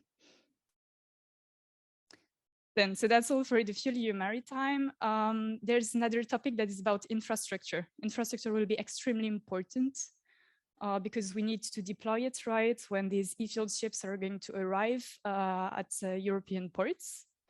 And here I think it's helpful to look at what has been already done in the past, because there is already a regulation in place. The only problem is that this regulation that we have for infrastructure, that is called the Alternative Fuels Infrastructure Directive, is that it has a binding mandate on ports to install LNG refueling infrastructure.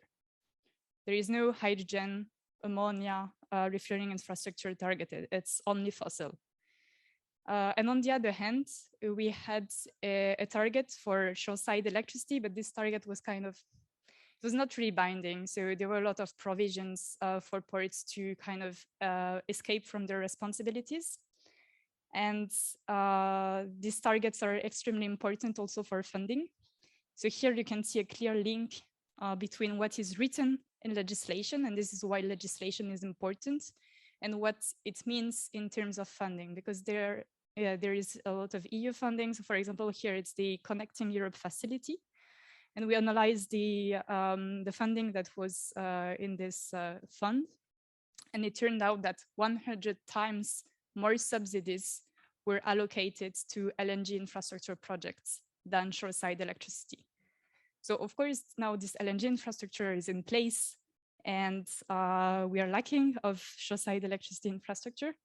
But the problem is, so the solutions would be to really prepare what is for the future, because this regulation is in revision today. First of all, how to deploy shoreside electricity? Well, I think that the current proposal is quite good. It answers somehow to the previous problem that we had with shoreside electricity, that the mandate was not really binding. Now we have a clear mandate for 2030. Container ships and passenger ships will have to plug in. So that's very important. And it's also important for air pollution, right? The problem is that the current proposal would exempt more than half of the emissions at birth. So it's not really going to solve the problem. It's a first step, but we believe that we can do much better, and especially if we plan it ahead, because we just have one target on 2030. But what we could do, and this is the TNE recommendation, is to have this timeline whereby we connect progressively every type of ship, starting with passenger ships, so ferries, then container ships, tankers, so that all ships are plugged in by 2035. And last but not least, of course, aside from shoreside electricity, we also need the infrastructure for the e-fuels. And here it's very important that in the current revision, there are targets added for hydrogen and ammonia, because this is not in the text. And this means that ports will continue to invest only in LNG, which we know is not the way for the future.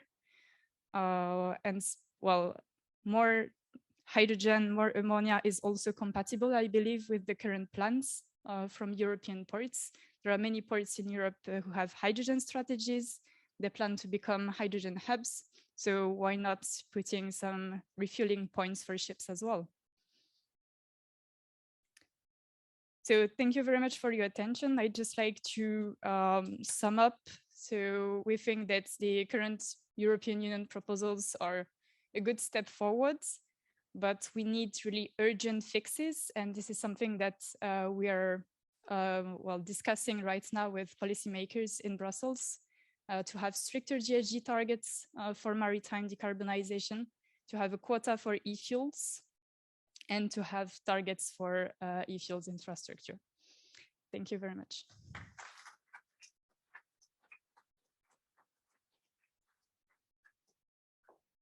Thank you so much. Thank you so much, Delphine Gozillon. Thank you. It's really useful after having pledges and all the objectives, having also some kind of a, let me summarize a bit of the doubts of the pledges that has been presented. So, and also to understand that not only the energy transition is important, but also boosting the infrastructures, and also what are the best examples, as the Rotterdam port you pointed out, they are the examples that we can pursue and maybe compare and to have some kind of a model. So thank you so much. There are lots of questions. I'm saying for those who are online, just to post, to comment, any kind of an observation for our panel is very useful. So last but not least in this session B is our host today, one of the key, allow me to say, actors in a GUTTA project, Mr. Gianandrea Mannarini, CMCC senior scientist, who is going to present us. Give me just a couple of seconds to explain to our youngsters here what is the importance of now presentation. We heard what is GUTTA, trying to decarbonize and to make intelligent routes, let's say, between Italy and Croatia, but how it can be done. There is a tangible instrument that is called GUTTA Visir. It's a model that's operationally providing least CO2 ferry routes. How is it possible? Does it function? Has it been implemented so far? So Mr. Mannarini is going to answer to these questions, please. Thank you so much, Marina, for the kind introduction. And welcome to all of you, especially the young students I see here from both Lecce and Gallipoli. Well, as Marina said, this presentation is devoted to present one of the outcomes of the GUTTA project, and specifically this system for optimization of ferry routes. I would like, in first place, to thank many co-authors of this work, both at CMCC and the University of Zadar. You can see their names here, but I would like to read them, specifically Saloni Kiel, Giuseppe Turrisi, Matteo Scuro, Fabio Viola, Meghi Oxei, Sergio Creti, Rita Lecci, Lorenzo Carelli, Charlotte Martinkus, Paola Agostini, Giovanni Coppini from CMCC, and Zoran Pavin and Josip Horovic for University of Zadar. So I will provide a short introduction, and then I will describe the GUTTA Visir system, and we'll try to make a first assessment of the first 5 months of operations of this system. I would like to start by giving you a few words: widespread, rapid, and intensifying. These are words referring to climate change according to the latest assessment report by the Intergovernmental Panel on Climate Change. These are very heavy words, and in front of these heavy words, you can read other similarly heavy ones: strong, rapid, and sustained. these words related to the efforts we should do for reducing emissions now. Both words you can read, all these words you can read in the IPCC report. Now, climate change is not a fact of the future.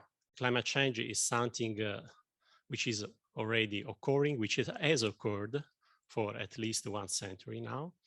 And we experience a number of impacts from climate change right now. Now, this is just an impressive picture of a flood in South Africa last month. And I don't want to delve now into the issue of attributing individual events to climate change. But one thing is certain, is the fact that the intensity and frequency of extreme events, such as floods, but there are many more examples, is increasing due to climate change.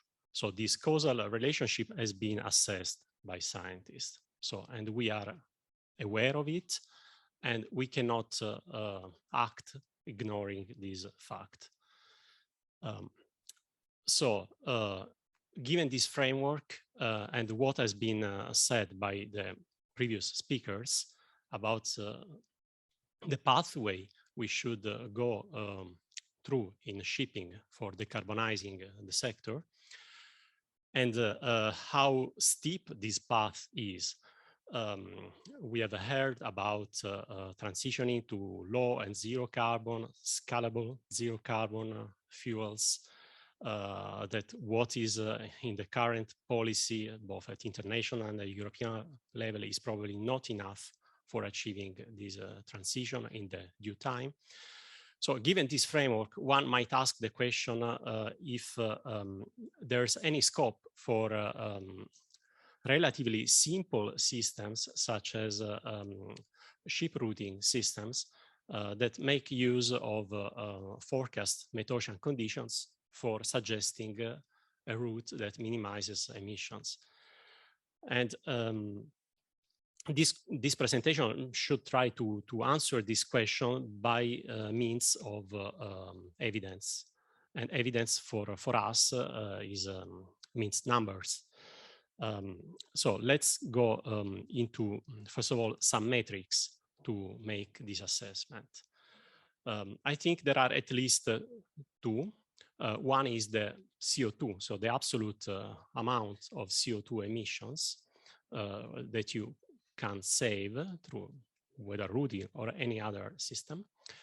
And the nice thing with CO2 as a metric is the fact that it is directly related to climate change as a greenhouse gas.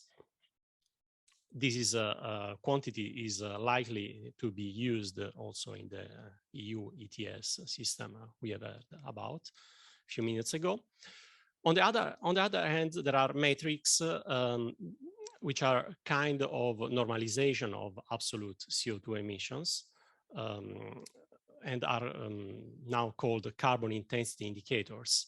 Here, the absolute amount of carbon dioxide emissions is compared to some proxy of ships transport work. These metrics are interesting on the one side, mathematically we can say, but they are subject to artifacts, as you could easily, this is basically a fraction, so you can decrease a fraction either by decreasing the numerator or increasing the denominator. And so this is a way to escape also from absolute carbon dioxide emission, which is what matters for climate change mitigation. On the other hand, then the good thing about carbon intensity indicator is that they are the first globally accepted metric for assessing decarbonization starting from January the 1st, 2023, in a few months from now. So there is some measure already adopted and legally binding, adopted international level by the IMO. So we will consider both CO2 and carbon intensity indicator in our assessment exercise of GUTTA this year. But first of all, let's say what GUTTA VISIR is. GUTTA VISIR is a weather routing model based on the VISIR ship routing model, which is an open source model. This VISIR model has been augmented with a capacity to model the seakeeping and emission characteristics of a medium-sized ferry, thanks to a ship simulator data installed at the venue at the premises of the University of Zadar in Croatia, our partner in GUTTA project. And this system, VISIR, is fed by wave and surface sea current forecast from the Copernicus Marine Service. Finally, the system is capable of innovative visualization, showing not only the optimal routes, so the shortest, the fastest, and the least CO2 ones, but also these nice ISO lines providing the places linked to the given expenditure of some figure of merit. Well, the GUTTA VISIR system, as I told you, starts from ship simulator data fed into the VISIR model.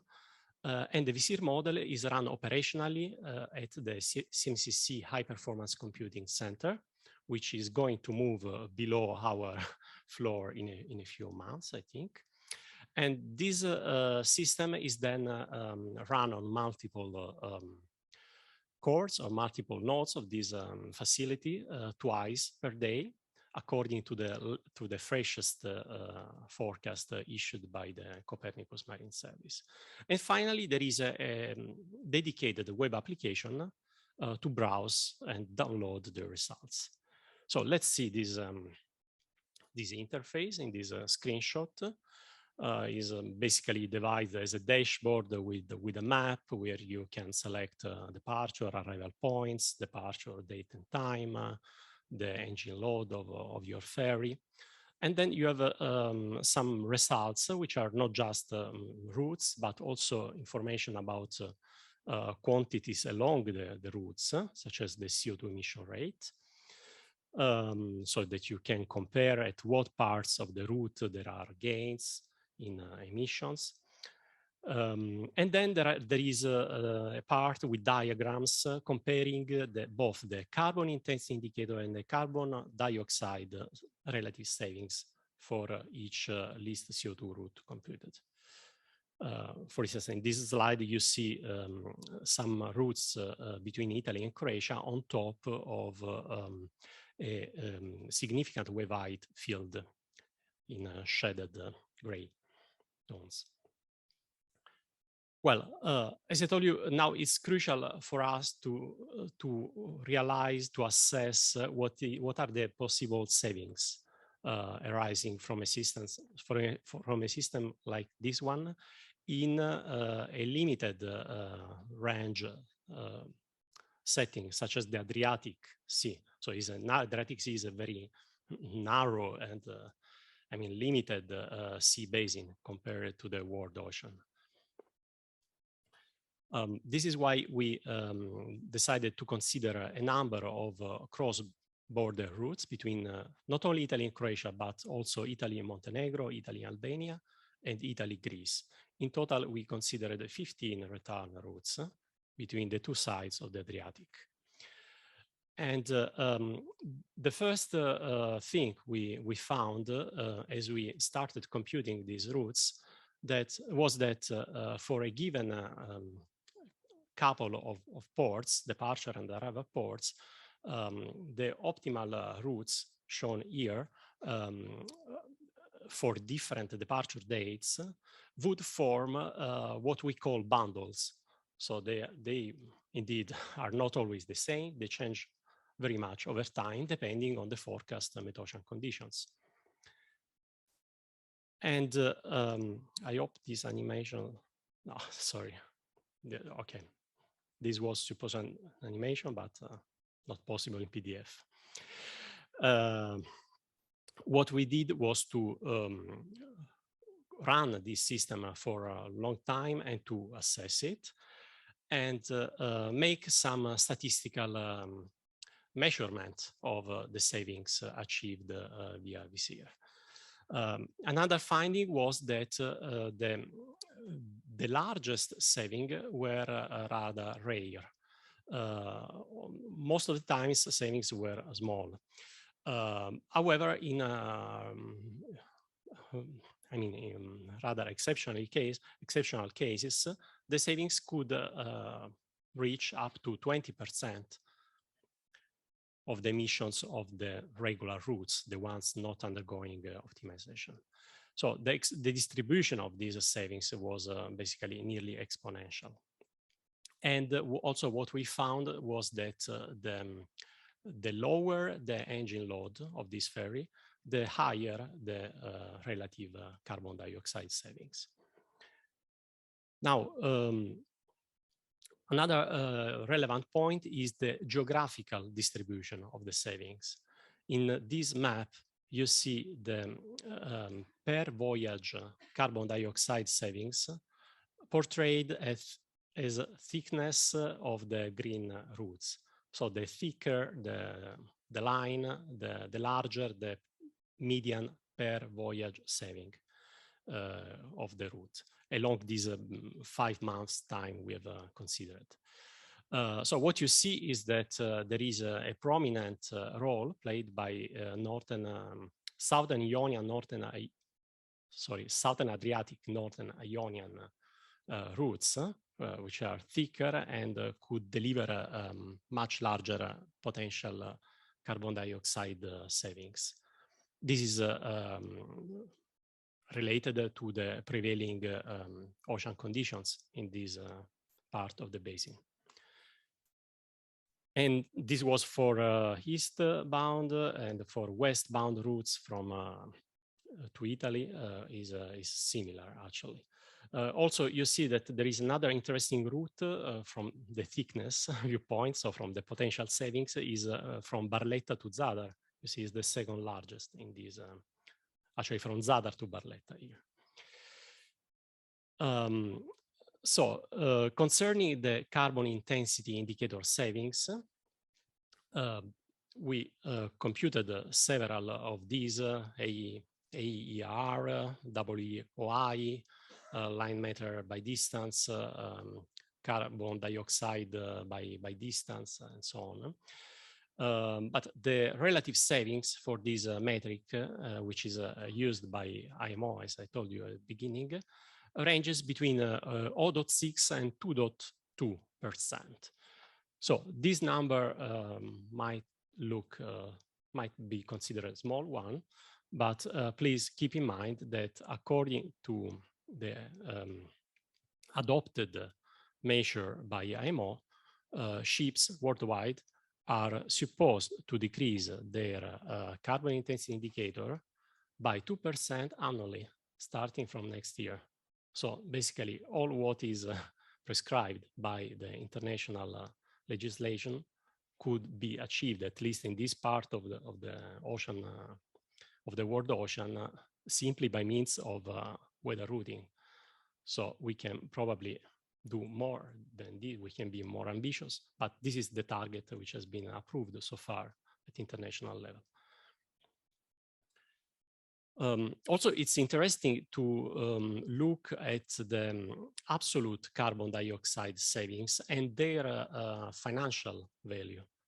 I'm speaking always about GUTTA VISIR results, so savings deriving from GUTTA VISIR. And as I told you, here the saving depend a lot on the engine load. So if you use lots of power, the relative savings are smaller than if you use less power. To give numbers here, the savings for range from 0.4 to 1.5% as average across this 5-month period we have considered. If we were to upscale the savings computed by GUTTA VISIR to the all Adriatic Ionian sea ferries above 5,000 GT, their emission savings would range between 1,000 and 4,000 ton CO2 per year. This would correspond to a financial saving of 1 to about 4 million euro per year, just in this region of the world ocean, if we consider the bunker price and also the additional cost deriving from possible inclusion of shipping into EU ETS, as we have heard. Actually, this price, as you see in these graphics, has fluctuated a lot across the past few weeks due to the war in Ukraine. There is now a rise again of the value of these allowances, and they are going to recover the pre-war value of about 80 to 90 euro per ton of carbon dioxide. So let me conclude. I have 3 messages to leave to you. First one is that GUTTA VISIR is a technological platform freely available. It's completely free. There is no registration, no fees to be paid. Everybody can use it. That we are committed to maintain for a certain period after the end of the GUTTA project.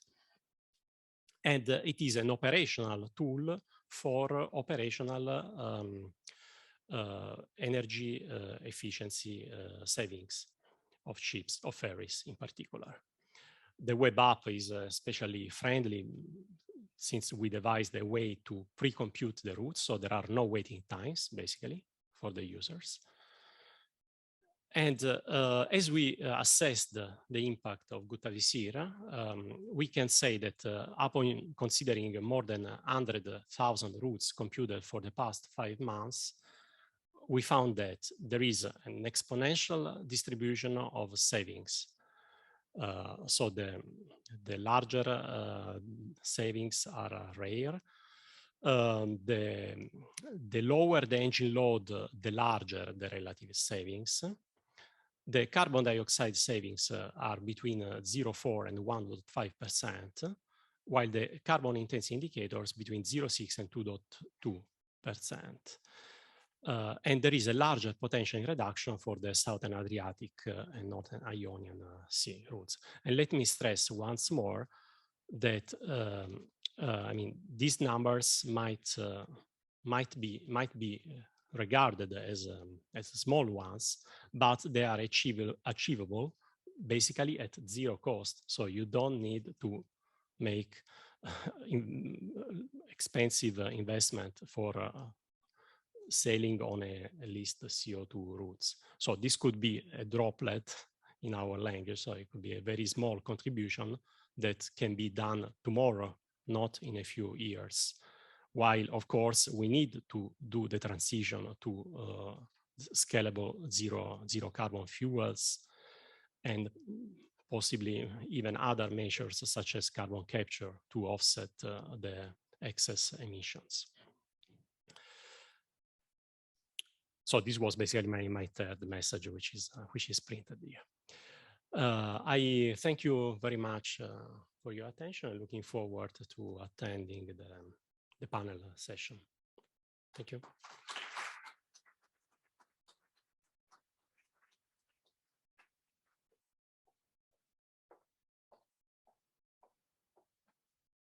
Thank you very much, Gianandrea. I would now like to invite the participants of the session B, and you can stay with us, Gianandrea, and also the 2 other participants are connected online. Tristan Smith, I suppose he's connected. Hello, Tristan, can you hear us? Yes, I can hear you. Yes, he can. I can see you perfectly. And Miss Maria Alfayate is also online with us. It is going to participate to our debate. So yeah, I'm waiting to the other 2 participants here. We have lots of youngsters, as I said, which I invite also to provide some questions. Before starting with the questions, maybe that you already prepared, I would like to briefly summarize what we heard so far in the session B, decarbonization. So we had Tristan Smith, who explained to us pros and cons, what are the main challenges and what actually in a tangible way decarbonization means, and that maybe some of the elements and some of the solutions that has been implemented are not enough, or they are putting us, as he said, towards the dead end. And then we had Ms. Maria Alfayate, who presented the pledges and what has been done so far from the European Union level, starting for what is called Fit for 55 package. And then, as I can define, a small, let's say, challenge towards these presentations was presented by Ms. Delphine Gozillon. She said, okay, whether these pledges are enough. But actually, we started our first journey towards, as it is called, droplet, towards the decarbonization of the maritime sector with Ms. Chiara Notaro, which together, along with Gianandrea Mannarini, are, let's say, summarize their effort here. There are tangible examples of concrete examples, what companies, what can be done in a tangible way towards this path. So this is a kind of a very simple summarizing stuff, but I have lots of questions, but I would like to really boost the participation and to use this participation, as I said, of the youngsters here, especially for Tristan and Maria. I would say they are very young. They are in the high school, if I am not wrong. Yeah, they're, confirming that. So I would give the floor to them, whether they have some questions. So it would be very useful to start with some comments of yours, if there are. They seem keen that they have. Please, can you approach us and just present yourself, say your name, and pose your question.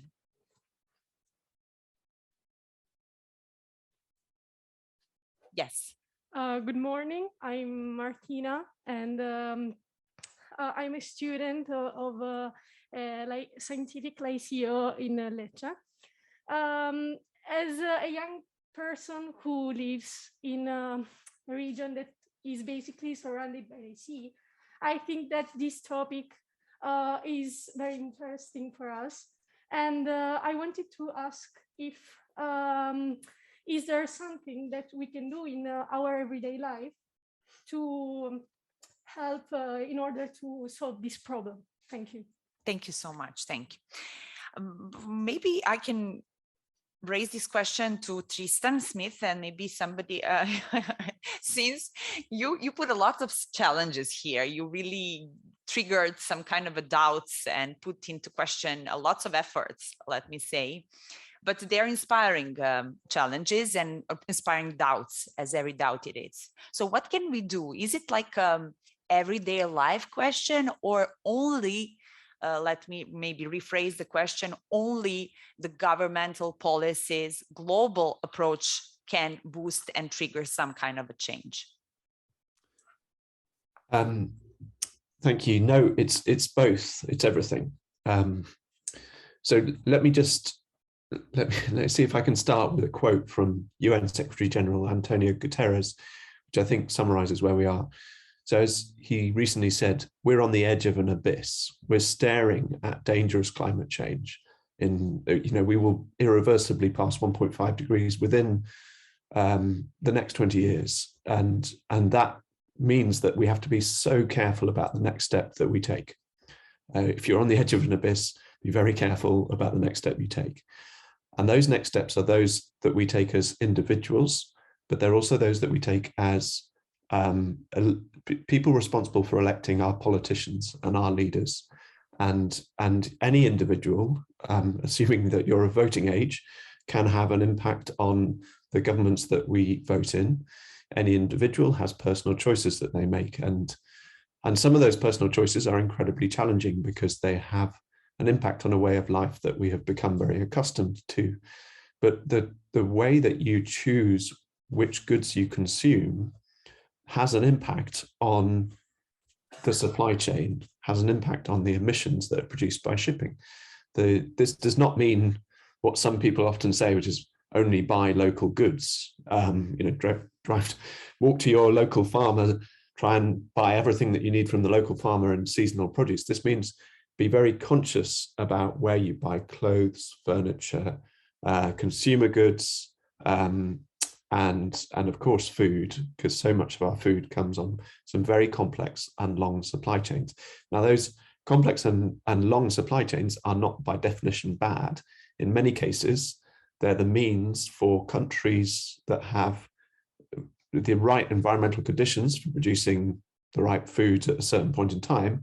It enables shipping, enables them to export them so that we as consumers can access a much more interesting diet than we would normally have. But that's a good example of where being careful about what you select, looking at the profile of the retailer you're buying from, understanding what commitments they're making, and using your consumer power to express your preference can all be things that can be undertaken in multiple decisions we each make every day. And I think that's why I mentioned that particular example of Apple, Unilever, and Amazon. Now, I'm not particularly trying to advertise those retailers. I'm trying to show how we're entering a different era where retailers who are consumer facing have realized and woken up to the fact that a significant portion of their market, us as consumers, are going to be much more actively making decisions. And the more that we collectively do that, and the more that we endorse those who adopt meaningful strategies and efforts, and the more that we move our purchasing power away from those who aren't undertaking those efforts, that's all important steps that we can take. Where you invest your finances, this is critical at this point in time. Any finance that is going into the fossil industry is endorsing their ability to continue to fund and invest in new fossil production, something we know from both the International Energy Agency and the IPCC is not needed at this point in time. So it feels trivial, but in answer to your question, we have so much power and we have so much ability, even if we are each droplets, to send signals. And you would be amazed at how small a signal you need to enable those corporates to change, and how little we need in terms of political activism to enable our elected representatives to become as ambitious as they need to be and move beyond our current lack of ambition.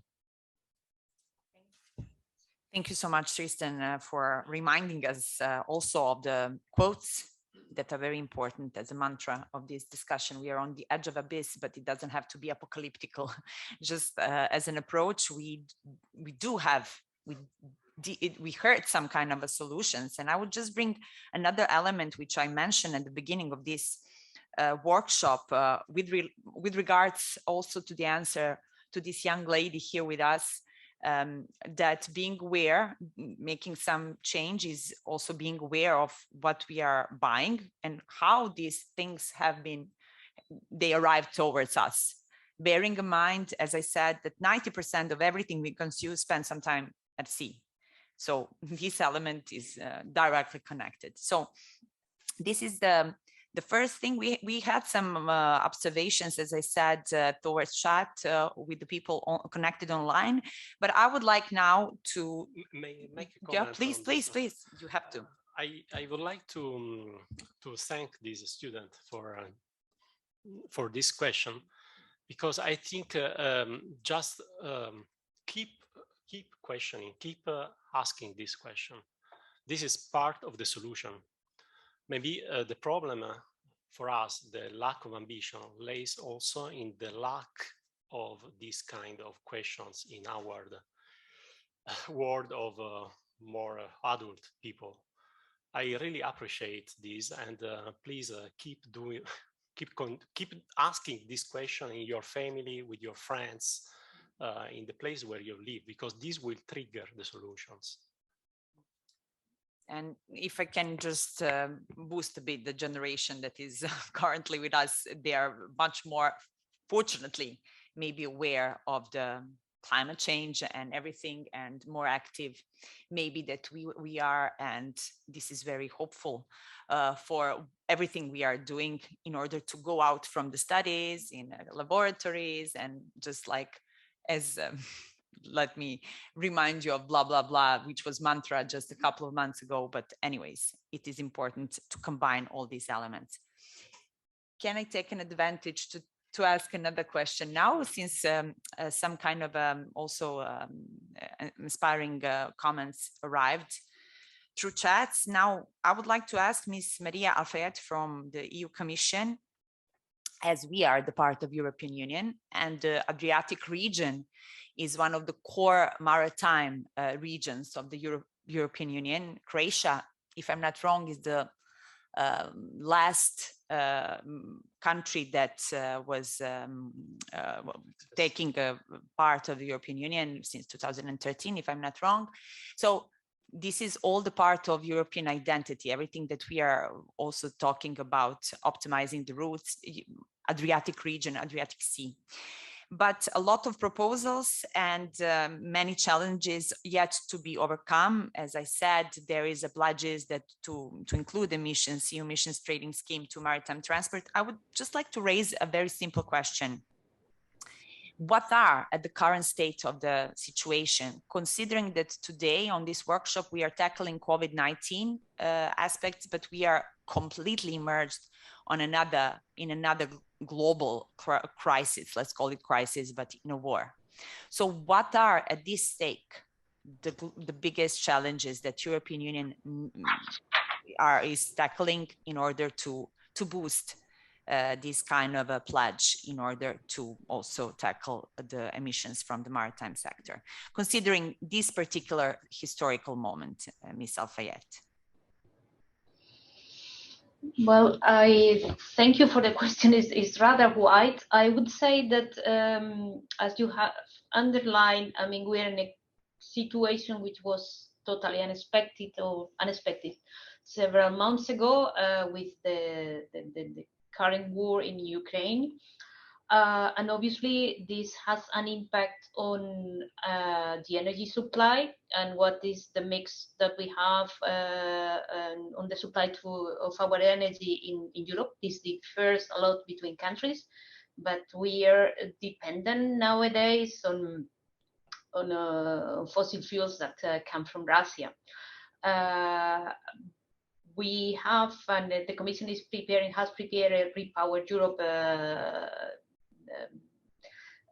proposal. We don't have yet, let's say, how the communication on how is it going to be implemented. So we don't know yet. If you want, I cannot spell out how this is going to influence clearly on the pledges and on our plans for the commitments that we have in terms of it will have an influence. I mean, we are going to need to accelerate the renewable part if we want to decrease the dependence we have at the moment from fossil fuels in Russia, plus depending from, I mean, increasing the imports from other parts of the world. But I think it's too early for us. I mean, we don't have the analysis to say how this is going to influence in specifically in the the horizons that we have proposed in our new proposals for legislation.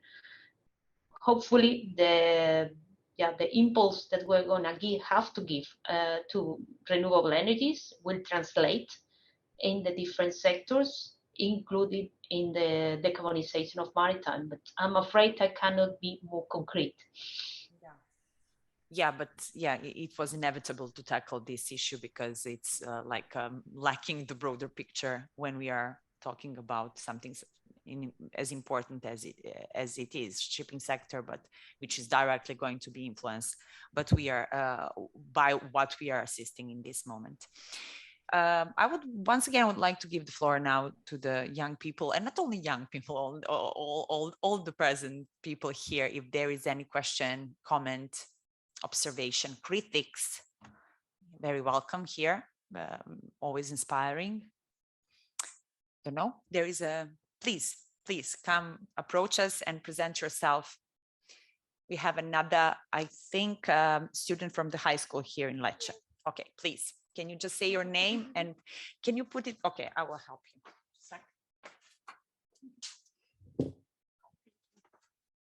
Good morning, I'm Lisa, and I'm a student of the same school of the girls who comes before. My question is about the fuels, and I wanted to know if the fuels we have talked about are more or not dangerous of the pollution in the sea. Of the pollution of? In the sea. In the sea. Okay, thank you so much. I will now give this question to Miss Gozillon, since I had a similar question for you. So at least something connected to this observation. Since also Tristan and you put on the floor the challenge of what was seen as a solution, and it was defined by you as a bit of a dead end, LNG, so liquid natural gas vessels. So considering this observation of these young students, is it what is being used by ships is comparable and how bad it is? Let me just summarize. I will just add this question. What is the evidence of a methane leak of LNG vessels? Why are you against it? Thank you for this question. So first of all, I like to differentiate two things here in terms of environmental impacts of maritime shipping. One thing is air pollution, which is something that is very present today, and especially with ships running on fuel oil, which emits a lot of sulfur dioxide emissions, and this directly contributes to premature death in Europe. The second thing is about GHG emissions, so that's the climate impact question. And this is what the European package of proposals is aiming to address. So what has happened in the past years is that, well, ship owners have started to invest heavily in gas-powered ships. And this was as an answer to reduce air pollution. And it is true that LNG ships reduce a bit air pollution impacts. But what is increasingly put forward by science is that these LNG ships have a much higher impact on climate than diesel ships. So we're trying on the one hand to address the air pollution issue, but on the other hand, we're damaging climate. And this is where we think that it is not a good idea to invest in gas ships now.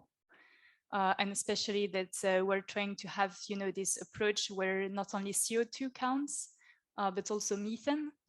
And about the question of methane emissions, so why this problem with LNG ships? Well, the point is that a LNG ship, when it's running, has methane slips. So very concretely, it means that part of the gas that is consumed by a ship directly goes into the atmosphere and is warming it up. In last November, I was in Rotterdam to try to observe these methane slips.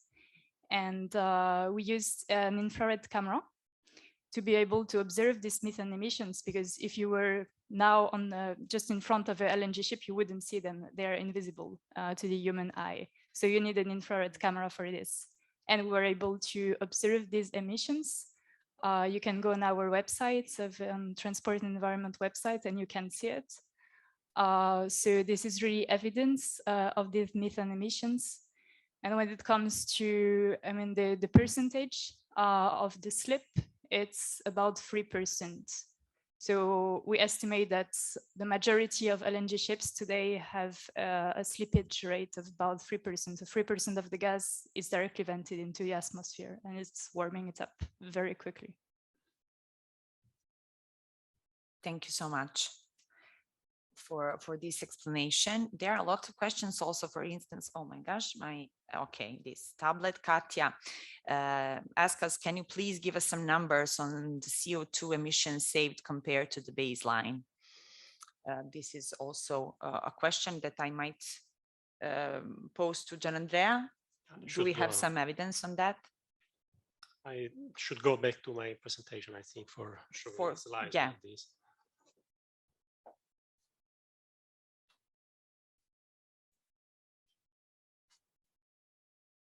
So the baseline for the Adriatic Ionian Sea ferries was something like 260,000 tons per CO2 per year.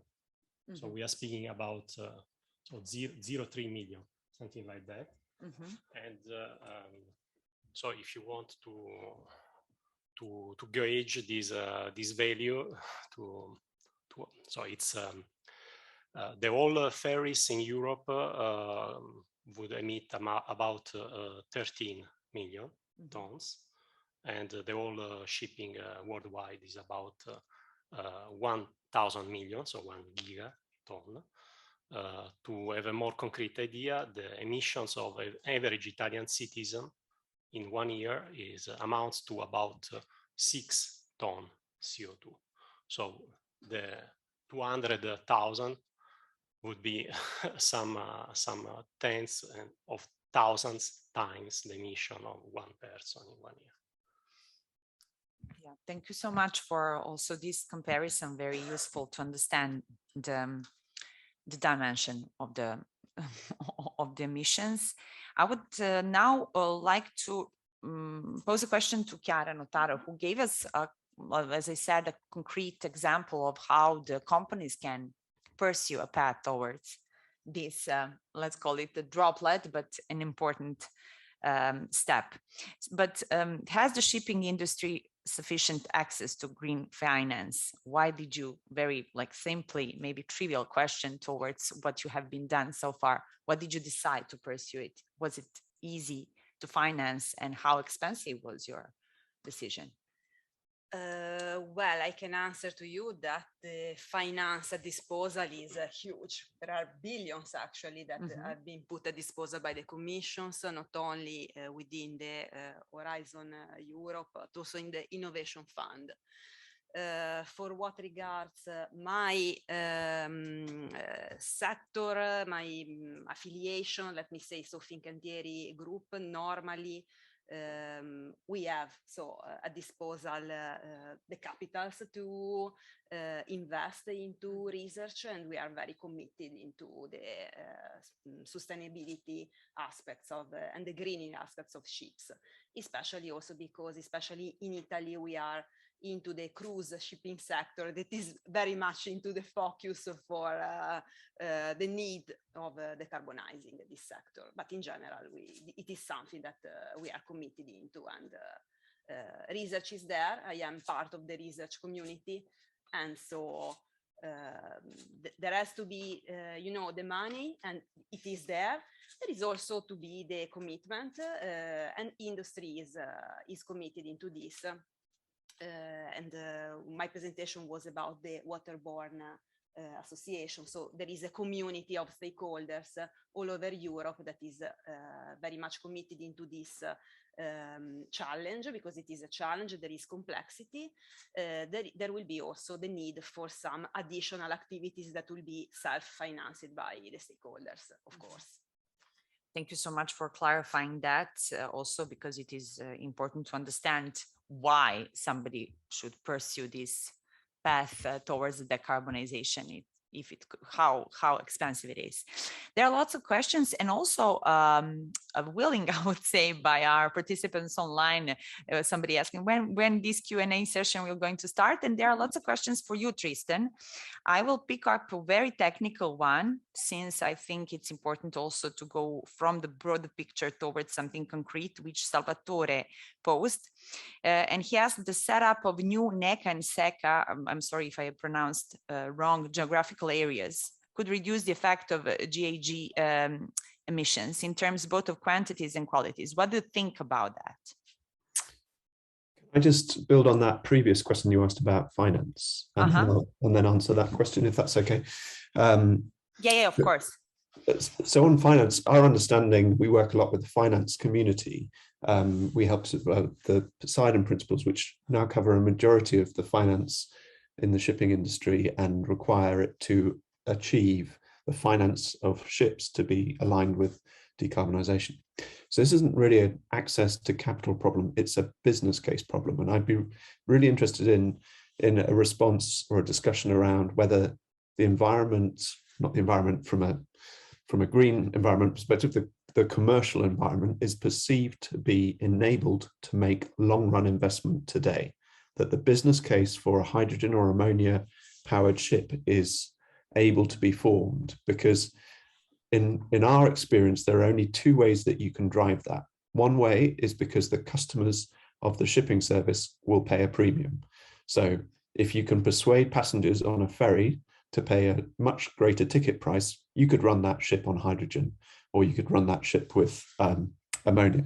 Or if you persuade a consumer of food or goods to pay a higher price for those, that ship could run on a more expensive fuel. The only other solution to that is to have a regulatory incentive, a compliance issue where you're mandated or you're incentivized with a carbon price to run a ship on hydrogen or ammonia today. Now, what we heard in the Fit for 55 package from Delphine was an analysis that our own work has reinforced, that the Fit for 55 package does not, at this point, actually create any business case, any ability for someone to make an investment in a hydrogen or ammonia powered ship. Instead, what it's actually doing is making a business case for LNG investment. And that's because it's too mild on the fuel EU regulation, the carbon price is too low, and the investment that might be deployed back into the sector from the Innovation Fund is utterly inadequate. So it was 25 billion euros over 8 years for all sectors of the economy. How much of that might go to shipping? Maybe 1 billion, and that's over 8 years. So perhaps per annum, 100 million. What we need, and I just remind you of the magnitude of investment that we have estimated, is $400 billion US to have been committed to the premiums associated with decarbonizing shipping by 2030. So we are not taking the problem seriously. The Fit for 55 package is creating incentives that lock in solutions which will then have to be unwound in the 2030s. And that's the business case challenge. So I don't know if you want to take this to other panelists, whether they, whether that comment about access to finance, I know there's finance, I know there are stakeholders who are willing to put some money into some of the elements of decarbonisation. But in our experience, that's primarily investments which are to do with efficiency, where the fuel saving creates the saving that enables the business case. When the investment is needed for a zero emission solution, unless, with the exception of some battery electrification on short routes where you can just about make that work today, the actual hydrogen and ammonia investment does not have a business case. If we don't solve that problem, we lose another decade, and then we fail on our fight against dangerous climate change. So I just wanted to connect that because I think finance and business case are a little different.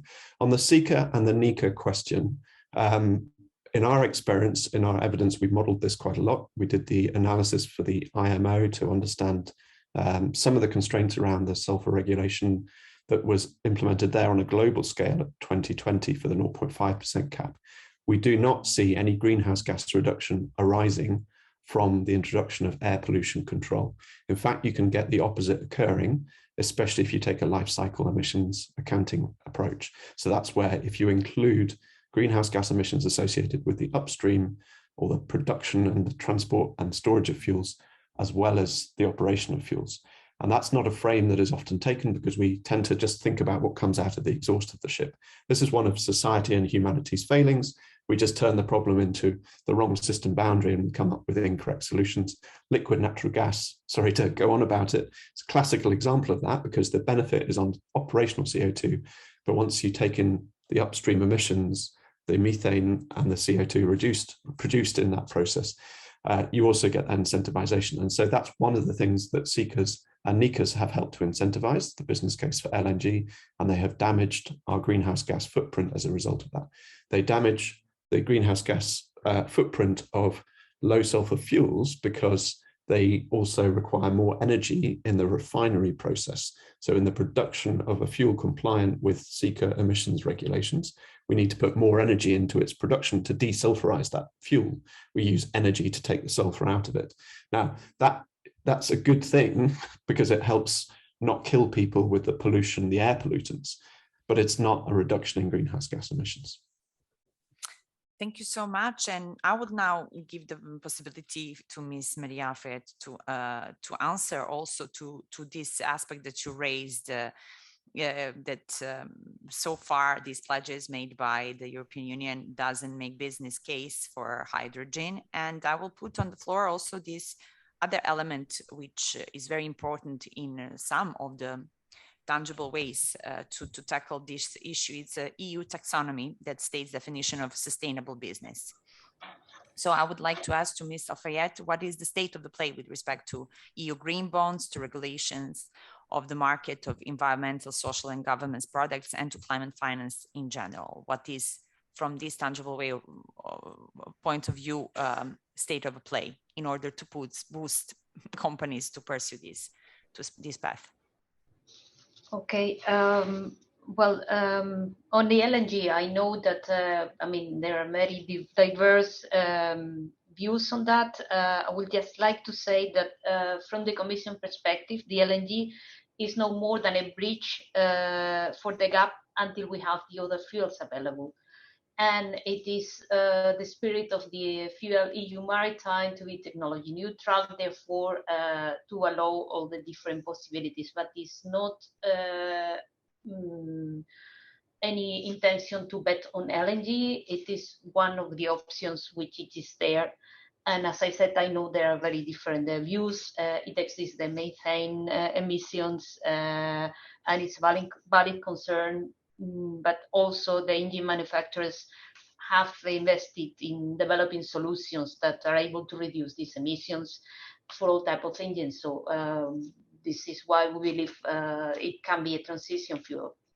If I go now to your question on the taxonomy, again, it's a complex issue, but what the taxonomy is intending is to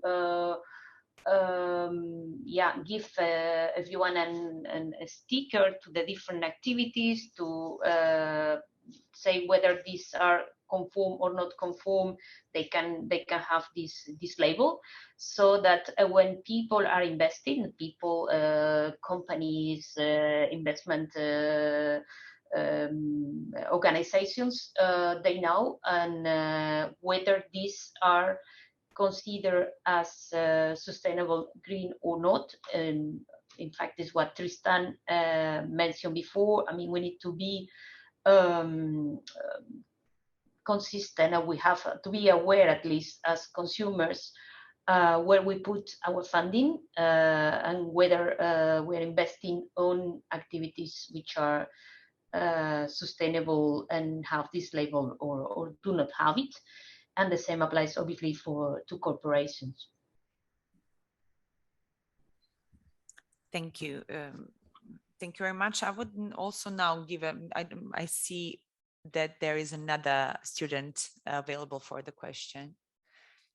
Another student, I remind you, of those who are connected online, of the high school in Lecce. Good morning, I'm Pierandrea Bernardini and I'm a student of Scientific Liceo Banzi Basoli di Lecce. I want to ask how all of these can be realized without spending a lot of money. So what are the cheapest solutions in order to make all more sustainable just in this period because of the war in Ukraine and also after the situation of COVID-19? Thank you so much. Yeah, this is a very concrete question, which if I might say, partially was answered by Tristan and with some elements of Maria Alfayate, but I will give the floor to Gianandrea, who is here, maybe also through the project, the concrete project that has been done, and maybe also Chiara can answer with regards to this finance aspect as well, in terms of how can we make this pledge less expensive? I mean, I would like to make the point that, of course, this transition will be expensive. But on the other hand, we should consider the costs of not acting for mitigating climate change.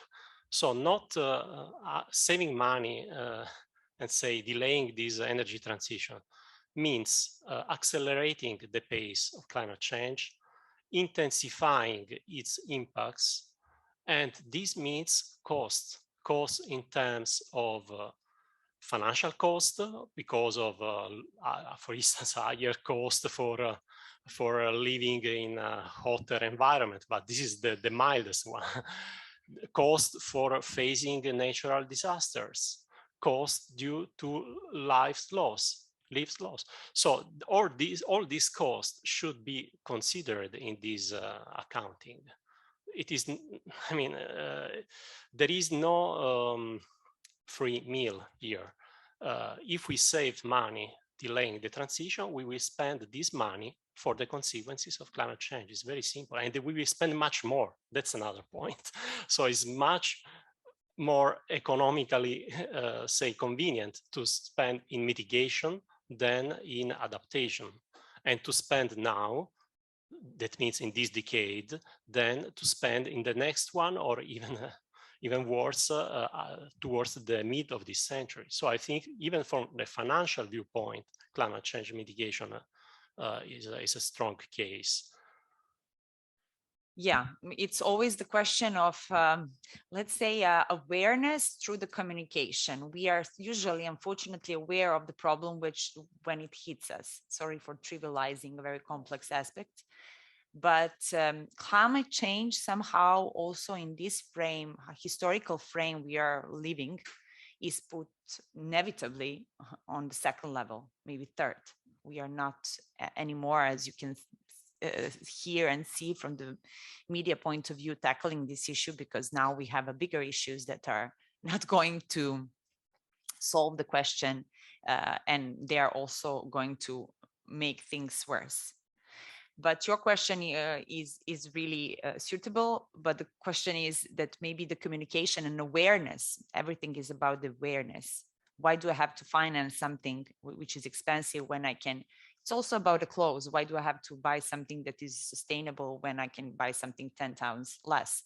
But if these 10 times less arrive through the ships with the labor and everything, this is like a chain and domino effect, let's say, it at certain point, unfortunately, going to hit us. So awareness is the basis of everything. It's a droplet, as the name of the project, but we have to start from somewhere. And this is not a starting droplet, fortunately. Now, I would like to ask to Chiara, as I said, but yes, something more technical towards what Fincantieri has done. Just like to remind the public here that you inaugurated a partnership with the different actors, Rina, Vartila, and University of Trieste. And this is the example of how the interdisciplinary, multi-layer approach is necessary in order to boost what you have done so far. So is there any similar trend in the European technology, how this collaboration functioned? And you can't do this alone, let's say. Yes. That's why there is this concept of a waterborne community, because the technological challenge is so complex, it touches so many aspects, as we have seen together, that no single stakeholder can bear it all alone.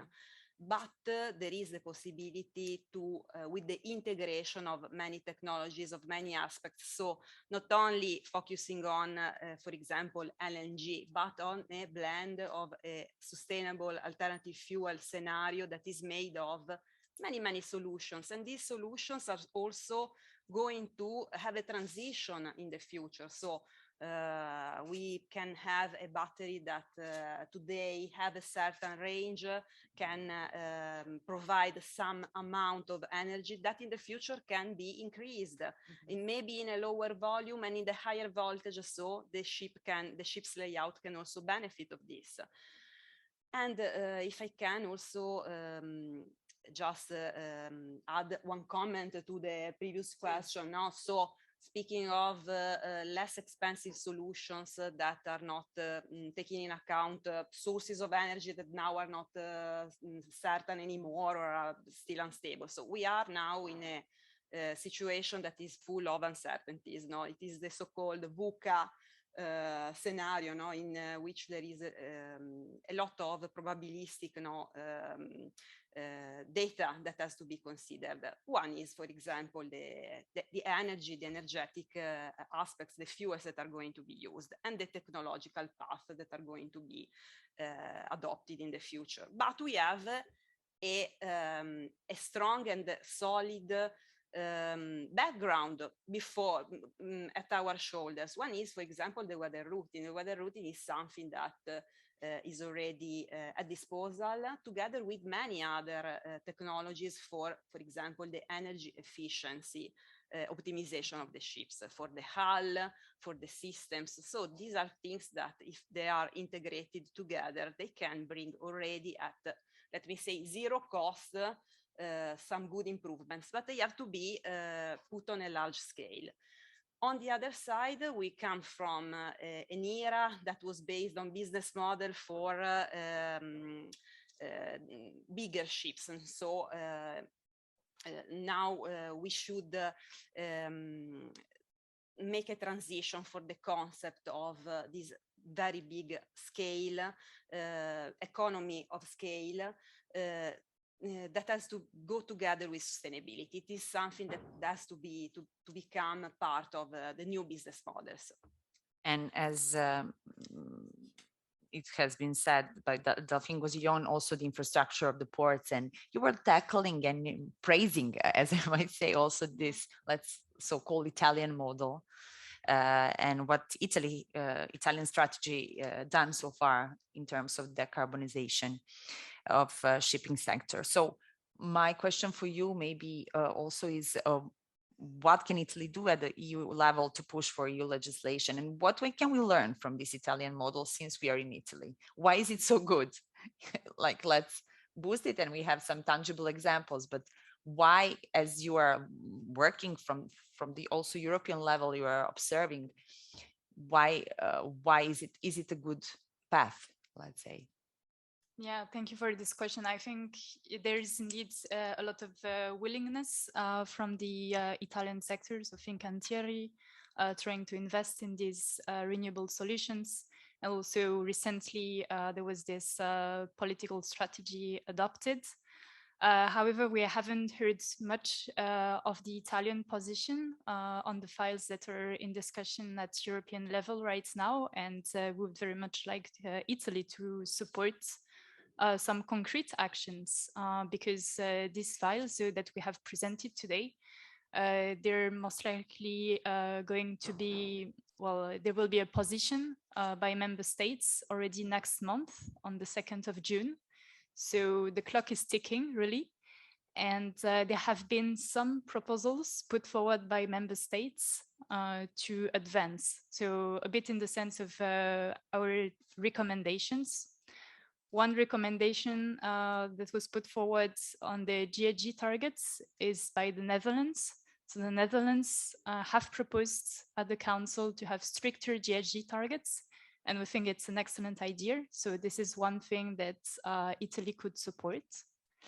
And the other thing, which is extremely important, I think, and which would really boost the Italian innovation for zero-emission ships, is to support a quota for e-fuels. Germany has made this proposal in Council, and this is something that is very much pushed forward by Germany. So to have this minimum share of e-fuels to be met by ships by 2030.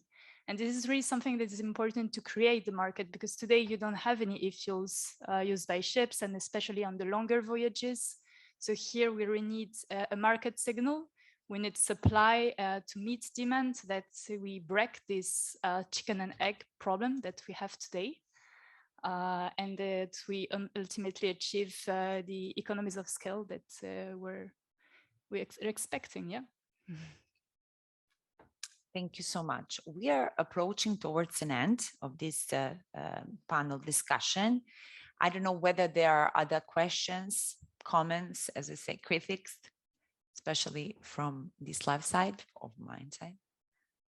Okay, so if you agree, we can finish here. I would really like to thank Ms. Maria Alfayate, Delphine Gozillon, Chiara Notaro, Gianandrea Mannarini, Tristan Smith for giving us very good food for thought, as it is said, food for thought towards what does it mean, decarbonization in shipping sector, what are the tangible solutions, and why is it important to be aware of this aspect in our also everyday life, as these young students raised in their questions.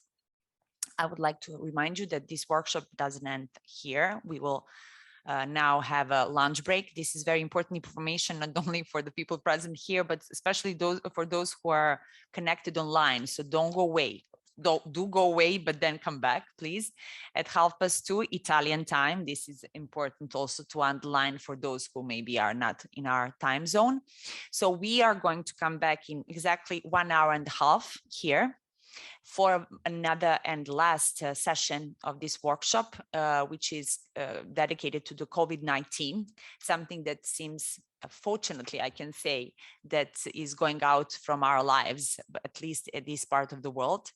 But the consequences are there, and we will going to raise a question what we have learned from this period of time with regards to the, of course, sector we are tackling today, shipping sector. So thank you so much for your time, your dedication and questions, and see you very soon. Thank you.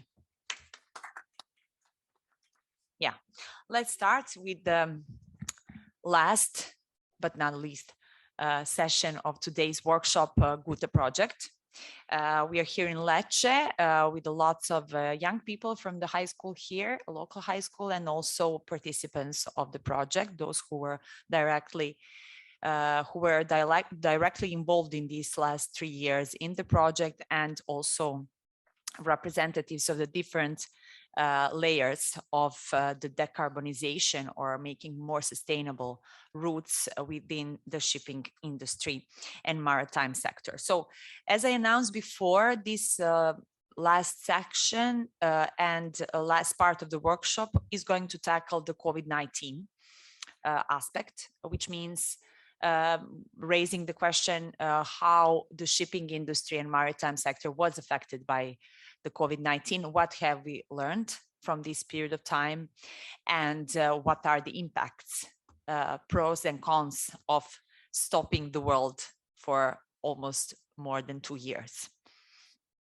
I will briefly tell you who are going to be our guests this afternoon and which kind of topics we are going to tackle with regards to COVID-19.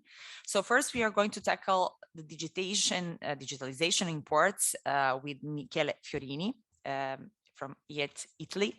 Then we will have an online participation of Paola Bracca from NATO STO-CMRE, Senior Research Scientist, who is going to give us through the data, numeric data, the proofs of what is the impact of pandemics, because we have to bear in mind the ships are the big data collectors above all. So in order to tackle the impact of pandemic, we will see how these data were collected. Then we will have some concrete and tangible example of a focused, let's say, case study, if I can define this as such, with the researcher Giacomo Cacciapaglia, who with a colleague focused on a certain period of the pandemic, which was the summer 2020, if you remember, the first summer of the first year of the pandemic, trying to learn and trying to figure out how the shipping industry, how the shipping traffic, maritime traffic affected the spread and whether it affected the spread of the COVID-19. And last but not least, we have with us Professor Alessandro Fassò from the University of Bergamo, who is going to present the statistic modeling of the impact of COVID-19 on maritime carbon emissions. How much we were, let's say, lucky to stop and what was the impact of stopping also on the shipping and maritime sector, even though this sector wasn't completely blocked, as I might say, comparing to the other sectors as such. So I won't, let's say, use any more time. Now I would like to present and to give the floor to Michele Fiorini, as I said, Institution for Engineering and Technology, chair of this society association. And before giving you the floor, Michele, I would like just to say why it is so important also to talk about the COVID-19 and the shipping and the maritime sector.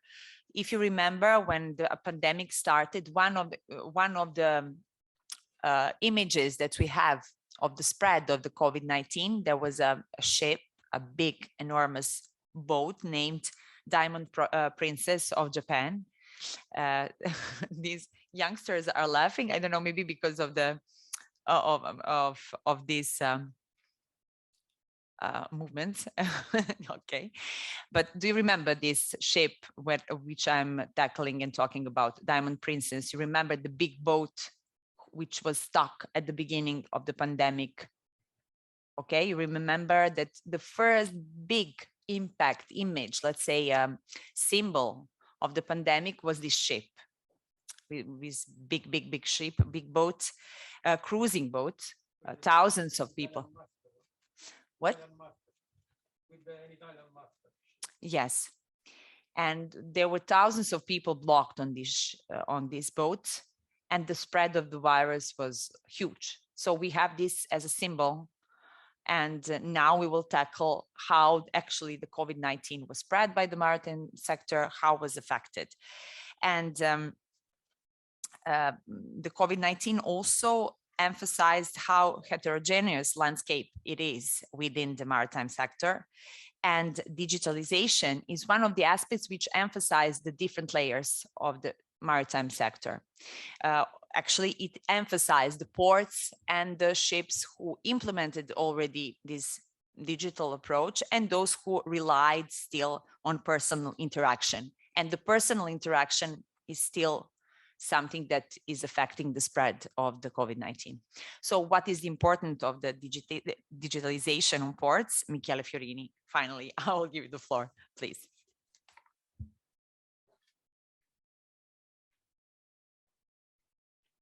Thank you very much, Marina, for the kind introduction. Thank you, everybody, for coming back after the lunch. As introduced, I'm here to represent the Institution of Engineering Technology, which is a British association of engineers present around the world.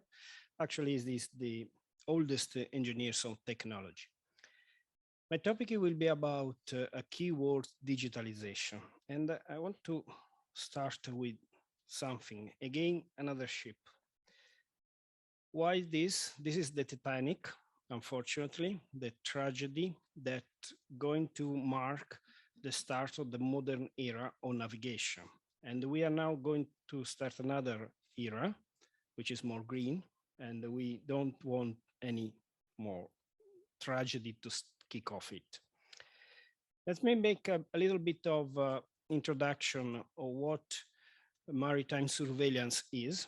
Here you can see two pictures. One is the first radar-based control station on the Isle of Man in 1948, about 35 years after the Titanic tragedy, who kick off the new era. And it's followed by the approach of radar control system among all the main ports in North Europe. Here a picture of Rotterdam, it's followed also by Amsterdam. And the next steps was to integrate surveillance sensors like radars with the computer. And that's happened on the VTS port of London already in 1983.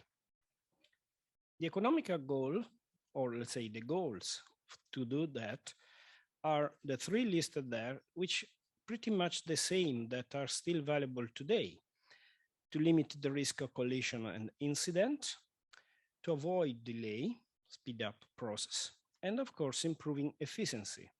This still remain very valid today. Technology is not alone enough to improve the process. It was clearly from the beginning, and together with the idea of VTS to monitor the traffic, it was set an international set of rules to facilitate the efficiency of transportation, the safety and security. And for the first time already, they start to talk about preventing marine pollution. That was a very innovative concept for 1958, more than half a century ago. And then, of course, liability and compensation in case of accident. IMO, it's somehow a political association, simply speaking, allow me to use this term.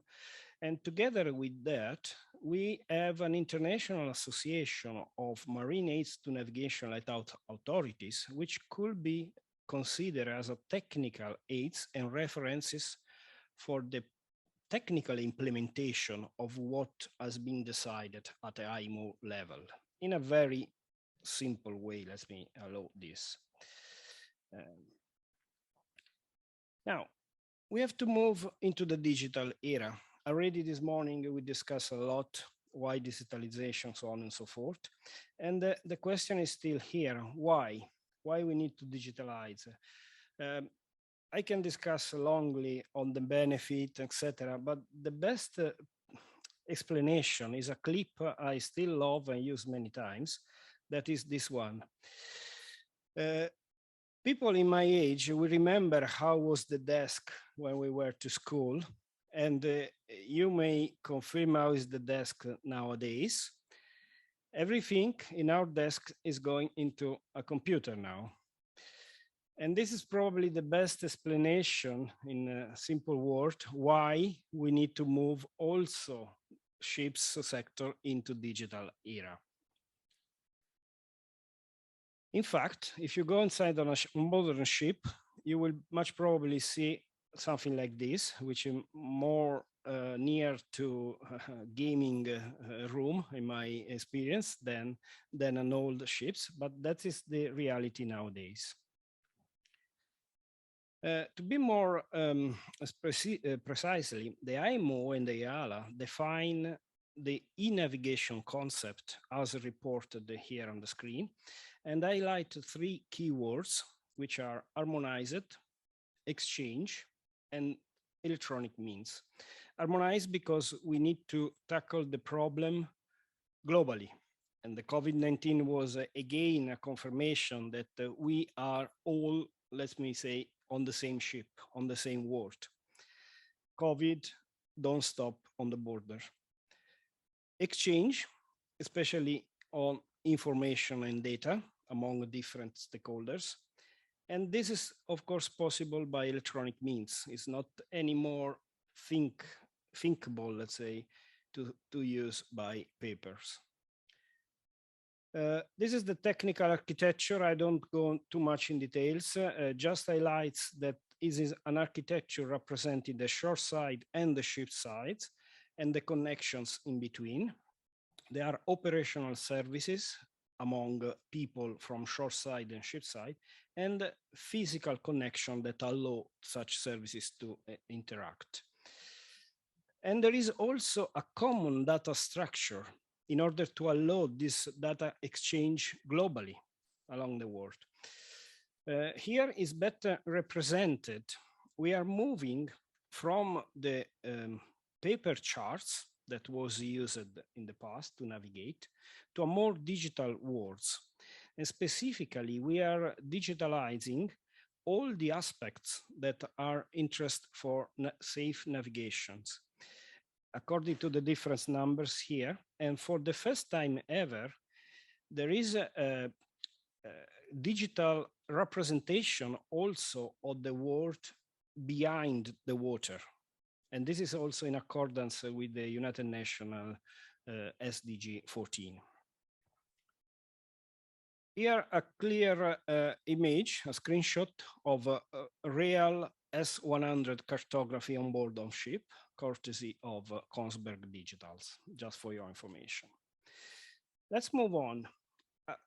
digitalization means that we have to digitalize everything, ships, but also ports. And ports is going to call smart port because we have to digitalize it and we have to integrate with all the rest of the logistics. I just give some highlights of the concept and maybe I hope this will stimulate the discussion later on. One of the key points to smart ports is digital twins. It was already mentioned this morning by some colleagues. It is a digital representation of a real world or real element, and why it is very much important for a number of aspects.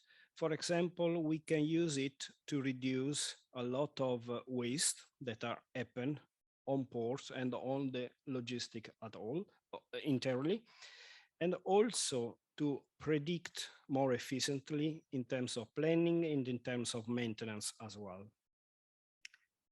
Again, a real screenshot of digital twin implemented in the port of Amsterdam. And as I say, there is a lot of waste in time, energy, and resources of managing those containers that is possible to do remotely and automatically, because another key word that also the COVID triggered was the automation. We can do many things by robots that COVID pushed a bit as well. After the port, there is a ships, of course, and ships also are going to discuss, let's say, or interact ships and shore side. So the ships is become something that is massively of data and information. And those data cannot remain only on the ship, but should be transferred on shore for many purposes.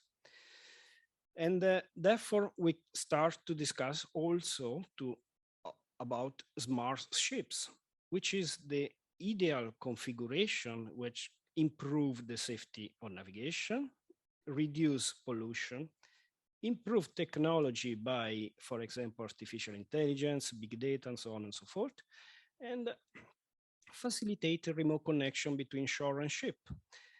This morning was mentioned maritime spatial planning, and here we have e-navigation maritime spatial planning, which is an additional planning of the activity on the maritime. But let's be a little bit more concrete. What does it mean in terms of numbers? So first of all, a big ship is, when we talk about big ships, we have to talk about big data. And here there are some numbers of 1 month's full navigation of a big Tripoli class ship globally. Has been estimated that managing the route in a proper way, changing according to the weather, so using a GUTTA knowledge, let me allow this approach, we can save 20 million US dollar also only on fuel.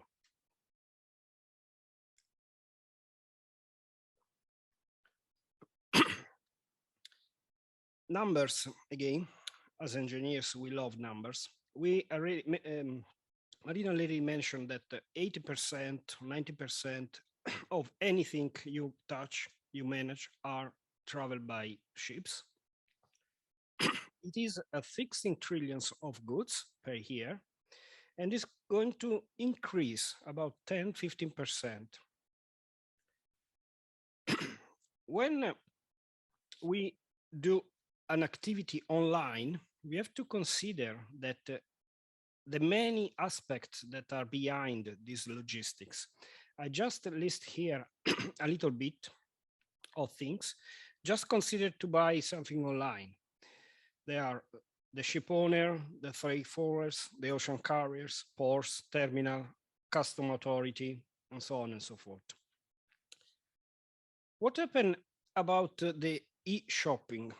And this is one or other effect triggered by the COVID. Generally, there was, especially in Europe, an improvement of e-commerce, but the COVID was a bit triggered, and we moved from about 2 2.5% in 2017 to almost 4% of the global commerce in 2021. So it was almost double, and it's also a result of the COVID. In terms of global commerce, global trade, of course, COVID was a big drop.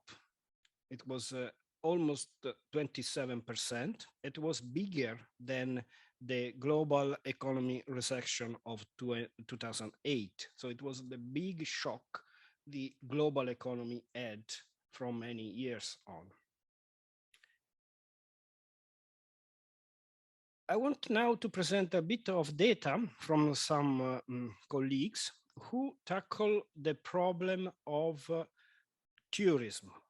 Tourism was a big industry. Today we discuss a lot of big ships, goods, logistics, that's true. But tourism also is very important. It was dramatically distracted by COVID. So these numbers present the result of tourism sailing, so small ships sailing for pleasure mainly. And what is very important, there is, of course, a drop effect in the frequency. Only 26% say that they have no effect. The great majority say that, of course, they sail less. Another important aspect, as you may expect, is that it was forced to travel more locally and to use more local or family crew, because obviously it was difficult to exchange the people on board, and this is marked by 42%. Other important results are how this affects on the voyages, and as I say, the crew was mainly affected, and it was keep locally with the family as possible. And it was another question, what are your sailing plans for the future? That was done in 2020, so that means 2021. And most people plan again to remain locally. But what is important is that some people didn't change their behavior on the sailing, and some people, about 20%, also increase the number of sailings, because probably was the only activity that was possible to do in a relatively simple way. Let me put another couple of concepts on this discussion.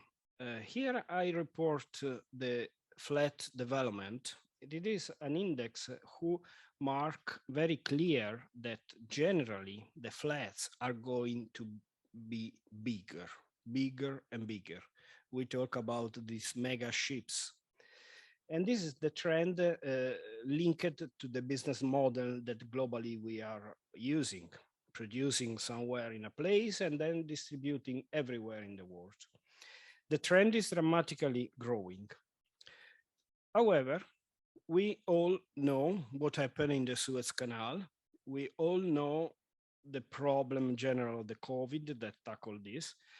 So the question I want to bring on the table for future discussion is about this global business model, how efficient really is, or if we can improve, if we can do something more.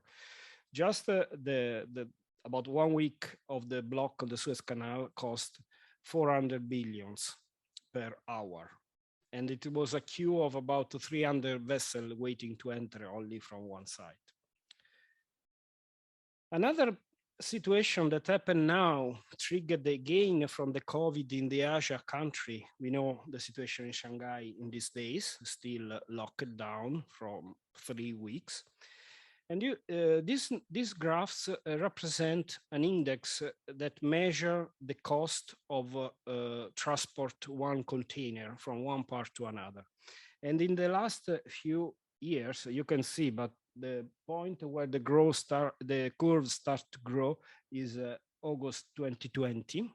From then on, so the third or fourth waves of COVID, the block in Shanghai, also the war in Ukraine, and so on, means an imbalance of the logistics. Now we have a problem of too many containers, even kept empty somewhere in some part of the world, and lack of containers and many goods waiting to another part of the world.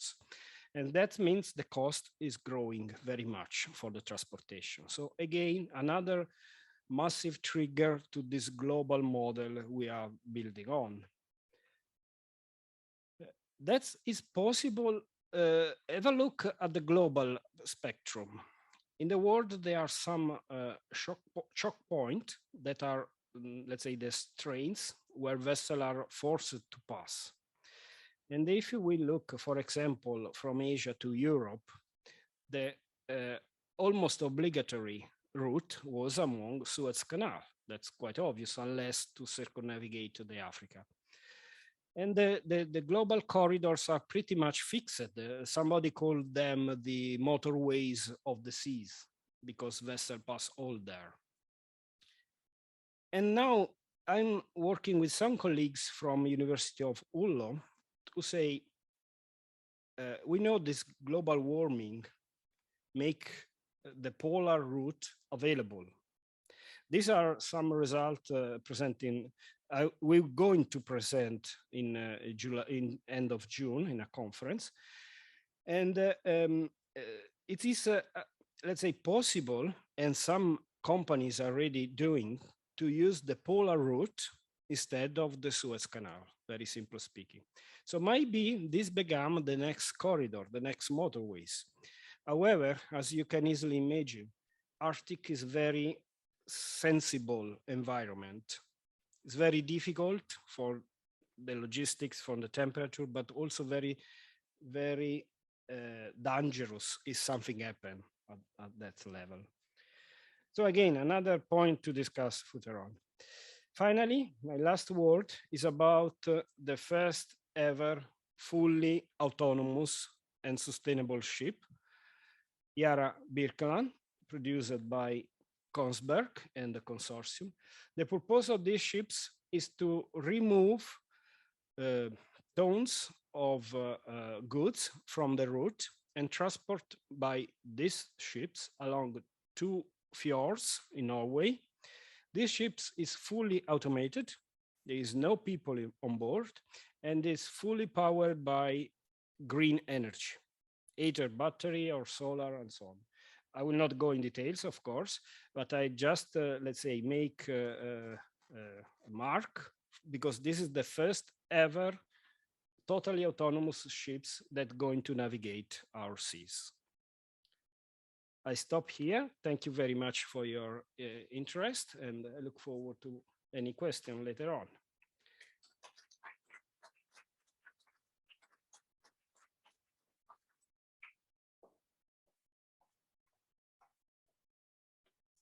Thank you so much for such an interesting presentation, and also with the tangible examples, which really struck me a lot, especially this last one, which brings us to Norway, and also to the question, I would say, which might be raised afterwards: what is the human cost of the digitalization? It's wonderful to hear the sustainability, crewless and completely zero emission cargo, but what is the human, let's say, factor and let's say price on this? But of course, nevertheless, this is very interesting to tackle with regards also on tackling the pandemic such as COVID-19. So this was Michele Fiorini. Of course, there are lots of questions to be raised. I also invite our public who is connected online to prepare the questions. They can send that to us directly. We will collect everything for the final panel. Another aspect that you raised, smart ports, and also something that struck me a lot, but then we will check it out. There was a number, $40 billion per hour for Ever Given ship cargo blocked. If you remember in the presentation of Tristan Smith, he was talking about the budget of $40 billion necessary to boost the green economy and let's not green economy, but the energy transition towards the another kind of fuel, let's call it. So you can imagine how paradoxically it's a small amount of money comparing to the industry that actually is provided by the shipping industry. So, and already wasted by the block of Ever Giving Ship. This is just a small reflection that I had while you were mentioning this number.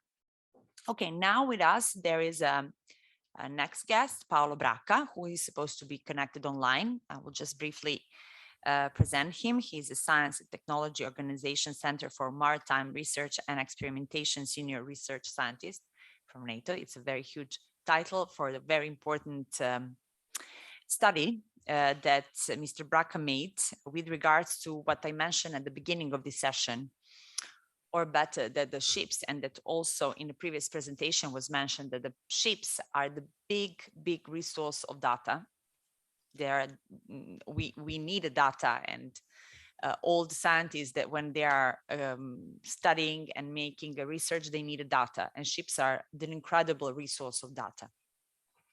And Mr. Paolo Bracca made a research precisely on taking the volumes of data, unprecedented, as I can say, with regards to what was the pandemic's impact on a global maritime mobility. And when we are talking about the Ever Giving, and it was mentioned before, my question would be, and might be answered towards during this presentation, whether the global maritime shipping approach was put into question with the pandemics. So, Mr. Paolo Bracca, the floor is yours virtually. We are here with you from Lecce.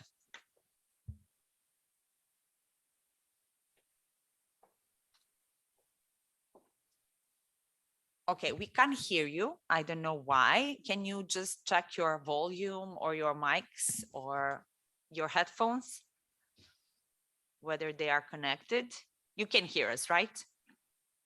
Okay, that's something. But let's try to figure out what is the issue here.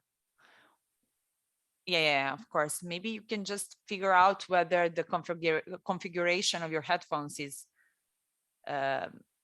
adjusted properly. Okay.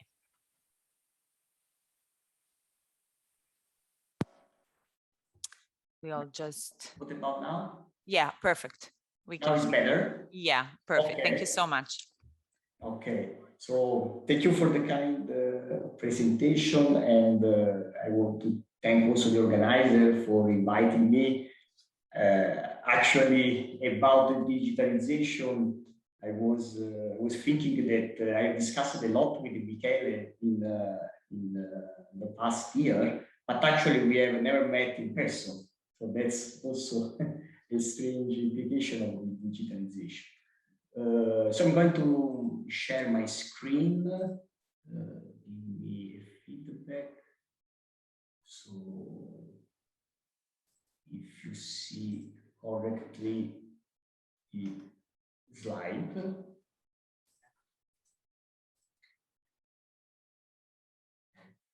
Okay, do you see the slide? Yes, everything is perfect. Thank you. Okay. So first of all, this is not only my study. This is a wide collaboration among several institutes and several colleagues. I want to mention just a few of them: Leonardo Millefiori, Professor Peter Willer, Professor Stefano Marano, Professor Krishna Patipati, Professor Zissis, Dr. Spilipoulos, and Dr. Sandro Carniel. This is a collaboration among several institutions, the Center for Maritime Research and Experimentation, where I work, it is a NATO body, Marine Traffic, which is one of the largest data provider in the maritime domain, University of Regina, University of Salerno and the University of Connecticut. The idea of this presentation is basically to provide to the audience what is a so-called data-driven approach to the data collected during the COVID-19 pandemic. We have studied not only the maritime domain, but also the epidemiologic, the so-called epidemiological curve, which are the two plots that you can see on the top side of the slide on the right, in which in one case we basically build a model to predict what could be. Paola, I'm sorry for interrupting you. Can you just put the full screen? Yeah, okay. Because yeah, so we can follow you more easily. Let me try, because also before there was the same. We can see it, but it will be better if you can put it the full screen. Okay, what about now? Yeah, definitely better. Thank you. It's now in full screen, right? Yes, now it's okay, perfect. So I was mentioning that part of our research activity during the COVID-19 pandemic was to study and establish the evolution of the epidemiological curve. So how the pandemic could have evolved in the future weeks or future months. And you can see just a couple of examples in this slide. Then we also focused on studying how the COVID-19 impacted the maritime traffic, which is the main focus of this presentation. And basically, we went to analyze an unprecedented set of data, which basically there are some details on the slide and even more details on an article that we have published on Scientific Report in 2021 last year. So basically we analyzed over 1 trillion of automatic identification system message, which is probably most of you know, is basically one of the data that basically the ship produces that Michele mentioned in his talk, and basically they represent in a given time where the vessel is reporting to be on the during her navigation. We have analyzed over 50,000 ships, collecting data from thousands of receiving stations. And in order to analyze such a huge amount of data, we used the big data architecture provided by Marine Traffic, which was constituted by some Spark cluster of about 40 virtual core. In the figure on the bottom of this slide, we have represented the Shanghai Ego Network, which is basically the connection between Shanghai port and any other port in the world that you can reach with just 3 steps. So this is just to give an idea of how capillary is the interconnection of the city and the commercial traffic, and how capillary is the data that are nowadays available for studying and analyzing what is happening in the maritime domain. What was the event that we are talking about? Probably all of us, we have in mind that we went through one of the major events of the recent 50 years, 60 years. Probably this was one of the most destructive crises after the Second World War, which impacted basically all the world. And in this picture, I wanted only just to remember our cities across the world during the lockdown in 2020. Basically, what was the effect of the lockdown? And this has been analyzed in several segments of the life, basically, from the mobility of the person, for instance, to the mobility of the travel. So in this picture, I wanted just to, let me say, to focus on some element to understand how destructive was the lockdown. So I don't know if you see my cursor, but anyway, but in this picture, the picture on the bottom left, you can see the number of flights reported by Flight Radar, this website that collects all the data from the flight. You can see this sharp drop in the number of flights that happened in March 2020. And that was unprecedented from the previous year.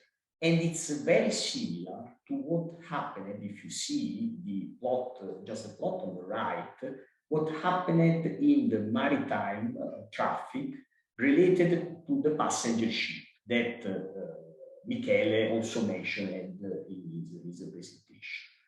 On the top side of this slide, we can see on the left this Texas Business Index, which is one of the many possible indexes that represent how the economic activity is basically evolving.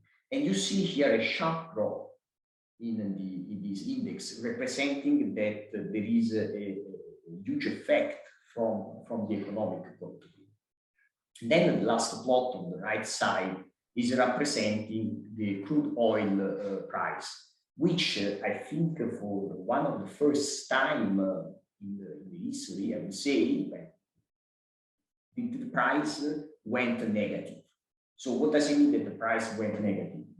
It represented that it was too much production of oil, that there was no stock place anymore, and the people didn't know where to stock the oil, and it was counterproductive to stop the production at that point. So we will see that one of the effects was that the supertanker have been used to be used as storage for the oil. So the importance of the shipping industry and the world trade has been already highlighted by Michele. They represent 80, probably 90% of the global world trade. So most of our goods are transported by ship.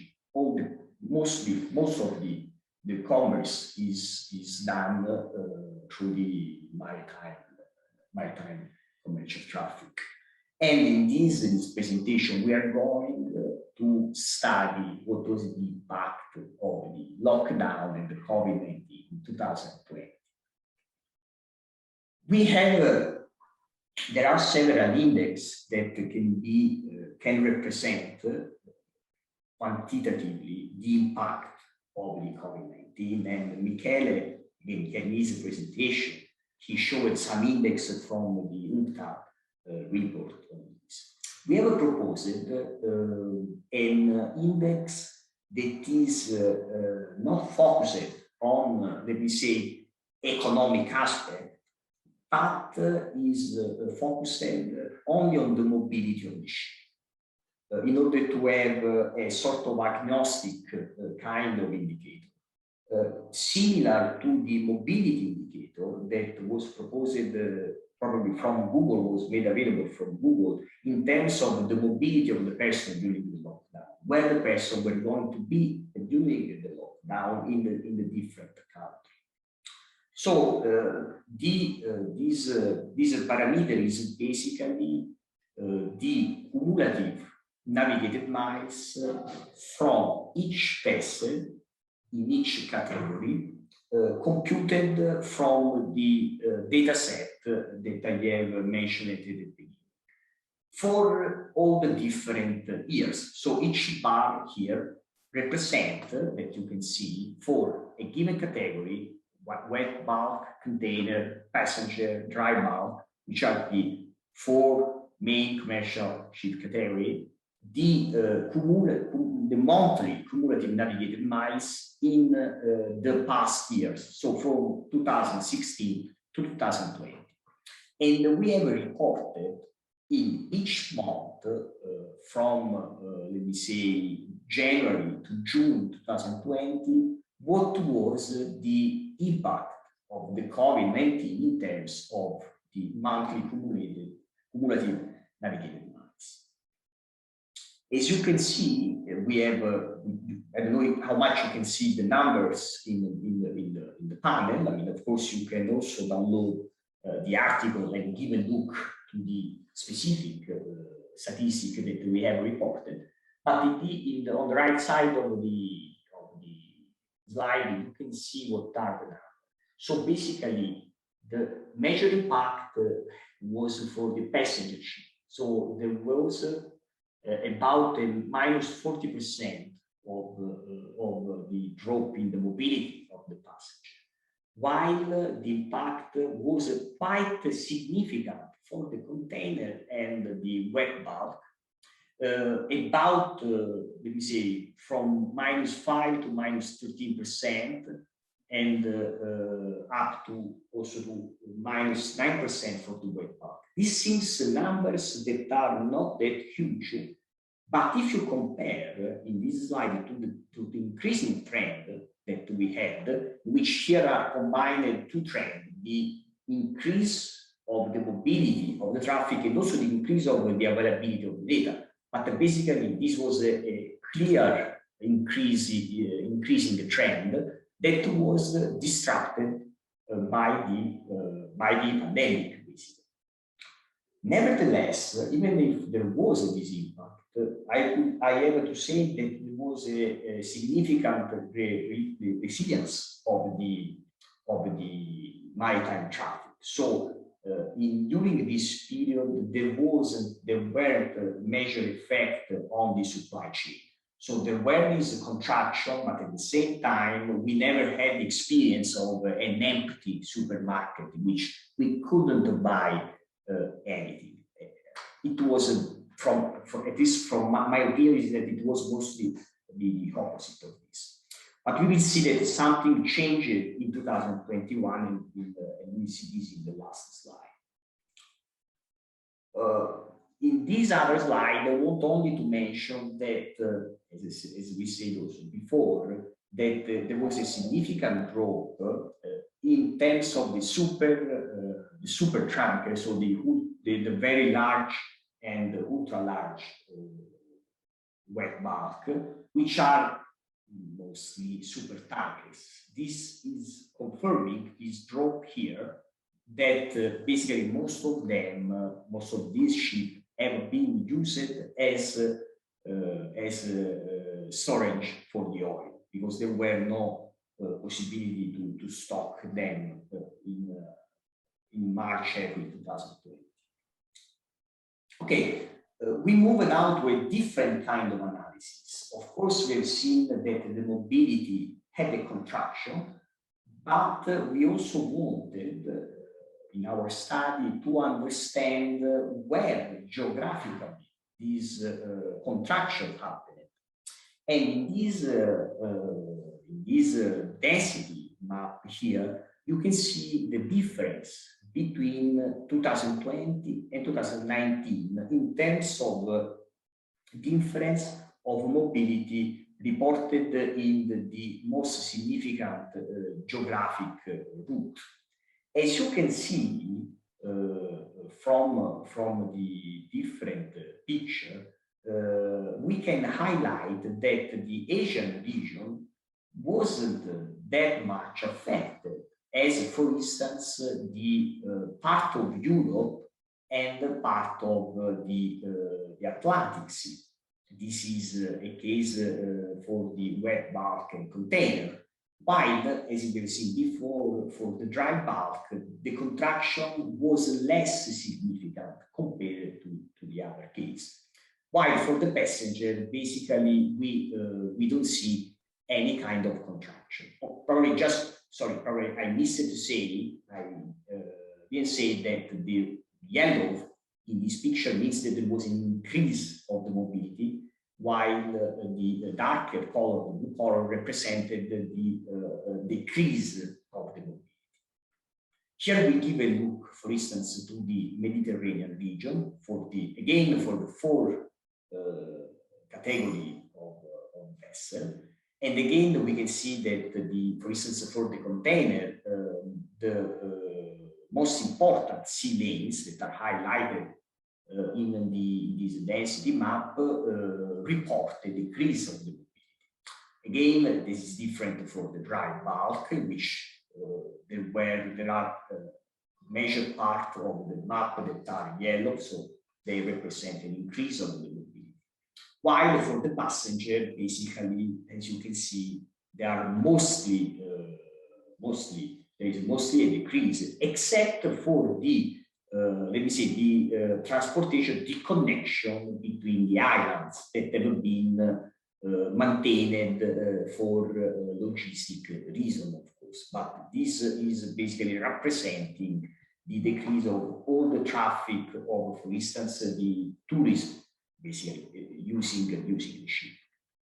Here we move to another analysis in the Suez Canal, in which we can clearly see that there was a significant decrease in the period under consideration of the container ship. So the container passing through the Suez Canal have been hugely affected, as you can see in the leftmost plot, while dry bulk and wet bulk have not been so much affected in the passage of the Suez Canal.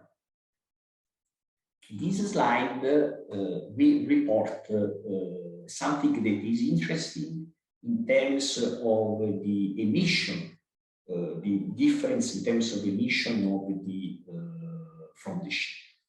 We have taken this, let me say, this very interesting image from the satellite taken from the European Space Agency, in which basically they report on the land, if you see, what was the drop in terms of emission of the nitrogen dioxide.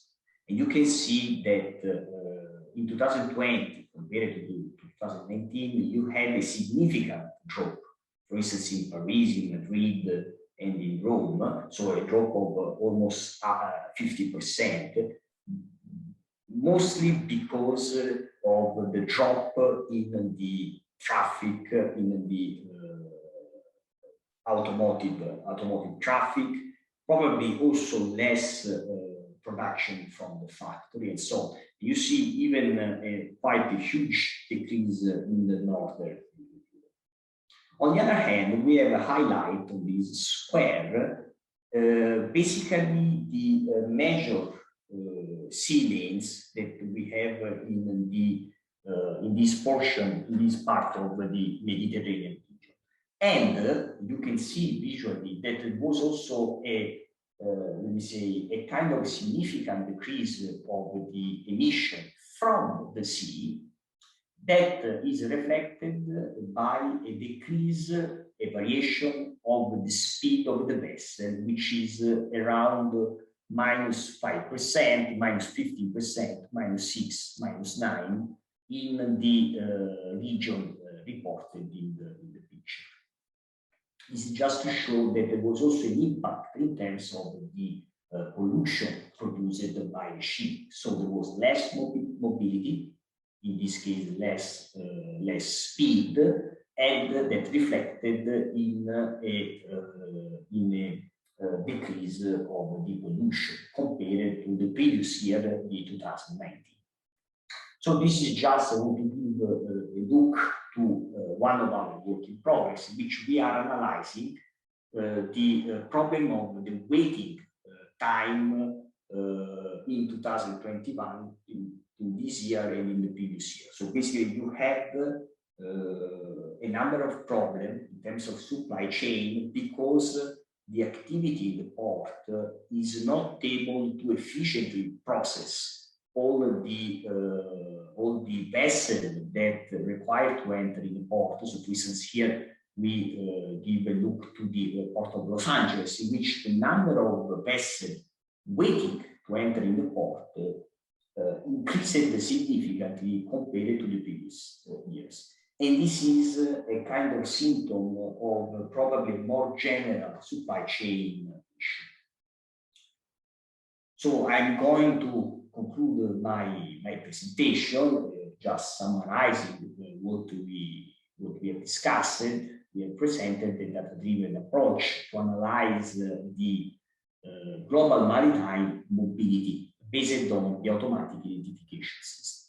We have reported an unprecedented decrease of the mobility, which in the case of the passenger ship was basically a kind of stop of the tourism in that segment, at least, while, let me say, even if it was an unprecedented decrease of the mobility, the supply chain maintained a solid resilience of this activity, which is very important. Just finally, if you want, all the details of this talk are reported in this article published on Scientific Report, which is one of the journal of the Nature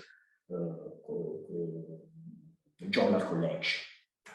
So thank you again very much, and I'm available for any question and for the further discussion. Thank you again.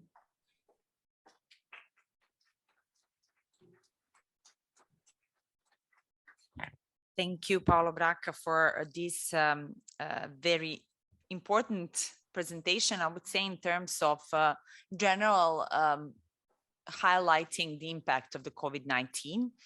A very impressive study of data, as you said, on 50,000 ships based on a data driven approach to COVID-19 based on 50,000 ships. And another thing that emerged from this presentation, and that very paradoxically speaking, while the world stopped, the shipping industry didn't, or shipping maritime sector didn't.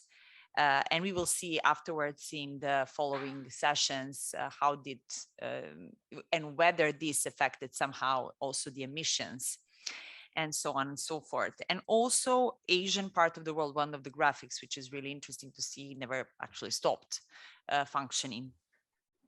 And generally speaking, supply chain was not disrupted, but it might be also connected to the everyday life questions which you were raising at the beginning of this workshop, because on the other hand, we increased the online shopping and how these goods are coming, if not via ships. So everything was available. I mean, except the lievito to make the pizza at a certain point. Yeah, but most of what we need was available. Yeah, as you said, markets weren't empty.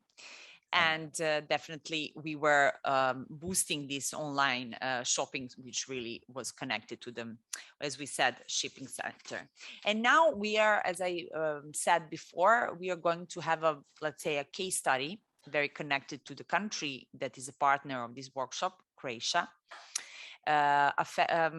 based on a study on mathematical models that was used in order to perceive the impact of the maritime sector on the spread of COVID-19 during the summer 2020, which was, as I said, the first summer during the COVID-19 pandemic. So Giacomo Cacciapaglia is the CNRC senior researcher who worked on this study, and he will reveal whether or not this maritime sector affected the spread of the COVID-19. The floor is yours. Okay.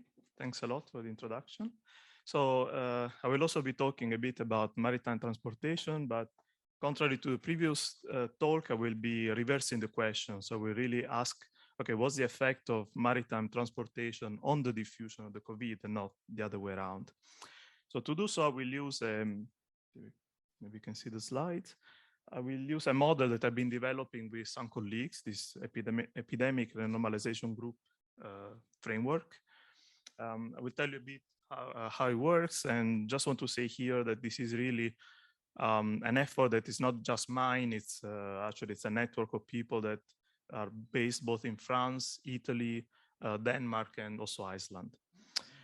In principle, we were supposed to be 2 people. Unfortunately, Corentin couldn't make it. So at the end, I need to give the whole presentation. I want to acknowledge he did most of the work, that especially about this project with Croatia. Another thing before jumping into the presentation is I wanted to connect with the section we had this morning, because in fact, we've been talking a lot about the ecological impact of maritime transportation. So it's really the human impact on the climate. I consider a pandemic also a sign of the human impact, because at the end, it's us humans that have been spreading the virus around the world, causing all this disruption that COVID-19 have been bringing to our everyday life. So I consider this also a human impact on the nature which we are part of. Okay, so this said, let me tell you also a bit how this project started, because it's quite curious, because I mean, I've been working on this COVID-19 for a while, and then I talked with Gianandrea, and he told me about what he was working on, this maritime mobility between Italy and Croatia. And we realized that we can maybe try to put together these 2 information and try to study how this maritime mobility has been influencing the spread of COVID in Croatia. In particular, as you can see on the left-hand side, this is all the number of infected people in Croatia that has been recorded in the past maybe couple of years. And we will focus on the very initial part. Now, you might say, well, why? There's nothing there.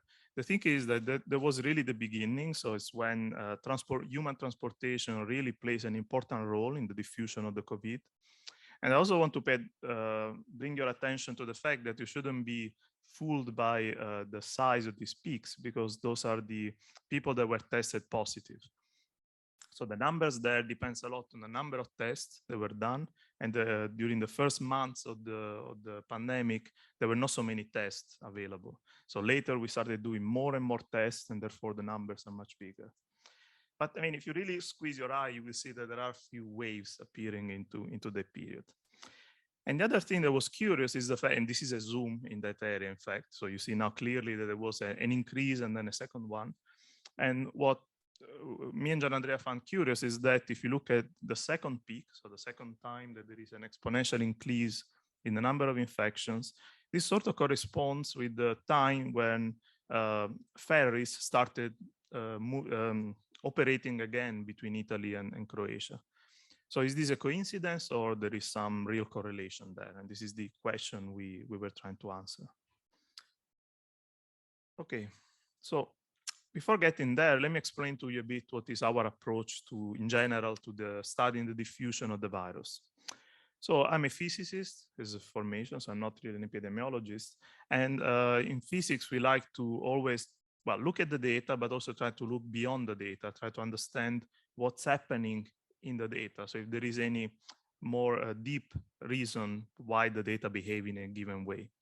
So here in this slide, you see, well, the first wave in Italy. So those are really the first cases that were collected at the very beginning of 2020. There's a number of weeks starting from the beginning of 2020. And when we saw this, we realized that, well, this is actually very familiar to us physicists. And what we see here is that, well, there is an initial position where an initial state, let me call it like that, when there are basically no infected in Italy. Then something happens. Well, clearly somebody came back to Italy from somewhere bringing the virus on him, and the virus started spreading. And then the number of infections stabilize again. That means that after a while, which is about 5 weeks, there are no more infections. Well, there is a small increase that, okay, we'll not really be focusing on that region, even though we studied it. So the idea is that, well, you see, there are two situations where there are no new infections at the very beginning and at the end of this diffusion. So the idea was, well, let's try to use some mathematical equations to describe this transition between two situations where there are no new infections. Okay, that was really the simple idea. This is related to symmetries in the sense that, well, what is the symmetry here? If you, what we call time dilation, what it means is that, well, if you change a time, the situation doesn't change. Well, if there are no infected today and tomorrow there are no infected, and in 10 days there are no infected, well, there's no infected, right? It's always the same if you just look at this data. At the end of the wave is more or less the same. Again, there's a little increase, but if you forget about that, it's a similar situation. So what we did is we consider, well, maybe not directly the number of infected, the logarithm of it, but this is a detail, mathematical detail. And we wrote an equation that describes the change in time of this quantity. So this is the derivative of this quantity with respect to time. Alpha, you can really think of it as a number of infected, okay? And the simplest, as I told you, there are 2 points that are special. So at the beginning where this number is 0, and at the end where the number is fixed, it's equal to A. And so we had an equation where, well, if alpha is 0, then the derivative is 0. So if alpha is 0, it remains 0 forever. If alpha is equal to A, again, the derivative is 0 again, and it will stay forever like that. This equation describes what happens in between. Why? If you take the system and you put it at the very beginning, so when the situation is 0, like I told you, this is stable. This is the initial point we start from. Now, if you destabilize it, what happens is that you can look at the plot at the bottom. This is like, well, it's exactly a plot of this derivative. So if it's non-zero, then the ball will start rolling. It will roll down. This is the point when there is the maximum number of new infections, is the peak, okay, that we see in the number of infected. And then we keep rolling until it reaches the final point where, again, the derivative is 0 and the system stabilizes. Okay, that's the end of the wave. Well, that's also the solution. That's, again, it's a detail, depends on 2 parameters. Again, A is the number of people that get infected. Gamma will be sort of important, tells you how fast people get infected. So it's sort of, well, the velocity of the spread of the virus or the infection. Those are the only 2 parameters that really matter for this description of the COVID diffusion. So it's a very economical way of describing this wave. And we realized that this describes the data very, very well. So I don't show here, well, the details, but it really works in reproducing the curve that you see there, which is, again, real data. Okay. Now, this is fun, but can we do more with this thing? Yes, well, we can. That's why I got interested into this. And what we can do is, instead of studying a single country, so a single region like Italy, we can study a system with many regions that communicate with each other. How? Well, you just say, well, there is a number of people that travel between, say, Italy and Croatia. And these people will also carry around the virus. So in terms of mathematics, that gives that sort of ugly equation. But the only thing to remember is that, well, the red part contains a parameter that I call kappa. That's precisely the number of people that travel between the region I and the region J. That's it. So just, if you know how many people go from Italy to Croatia, you put the number there, you can solve the equations, and it's fairly simple. So this was sort of the more interesting part of the project, and we started testing it. So first of all, by understanding in general what this implies for a generic situation. So here I want to spend maybe 1 minute on this plot because it contains quite a lot of interesting information. So here we study basically 2 regions. So 2 hypothetical regions. Is not real data. This is a sort of, well, theoretical essay, theoretical try. We have 2 regions that have different infection rates, gamma 1 and gamma 2. So this is the speed of how the virus moves, okay, within the region. And we have the region 1 that has some infected people. So there will be a wave of infections, like, if you want, like in Italy before, right? In the region 2, there are no infections to begin with. So all the infections come through this interaction term between the two regions. Now here you see a number, kappa divided by n. Well, this is basically the number of travelers divided by the total population in the region 2, in the second region. So we fix the number to be 10⁻⁴. That means that basically 1 per week That means that basically one person in 1,000 moves from region 1 to region 2, okay, in 1,000 of the population of region 2. That's a kind of flux of people between the two regions. And here what we did is to say, well, I mean, this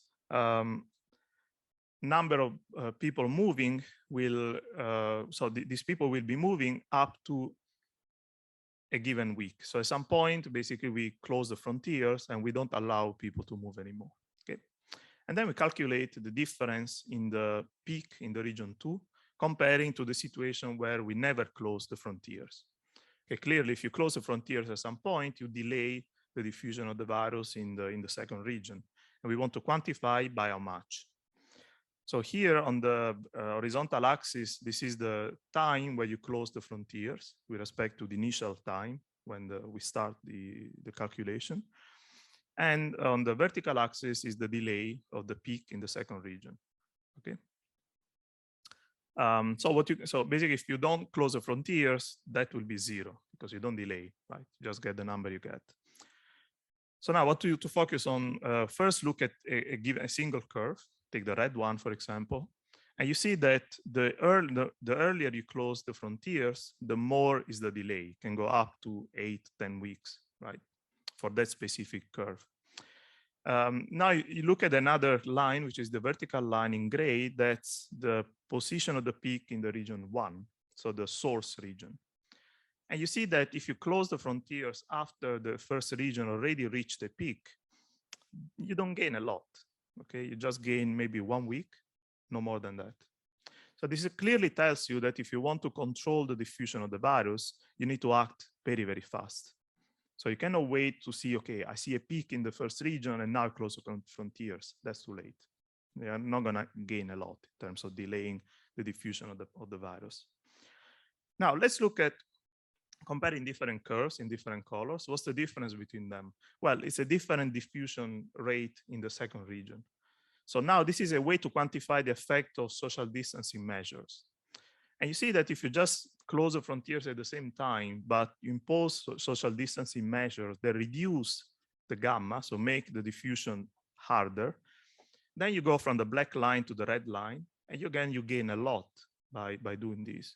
So this again gives us another lesson that social distancing measures are extremely efficient in controlling the diffusion of the virus, maybe even more efficient than closing the frontiers, because you see the black line where you basically don't do any social distancing measures limits by a lot the delay in the peak in the second region. Okay, so those are basically the most important lessons we got from this mathematical model.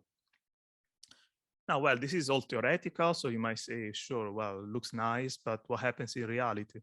But to test that, what we did, this was in July 2020, was to say, well, let's apply this to the whole Europe. So we knew that there was already a wave that basically we know very well is the first lockdown we had in March, May. And what's going to happen next? That's what we asked. So we modeled all the countries that are colored there.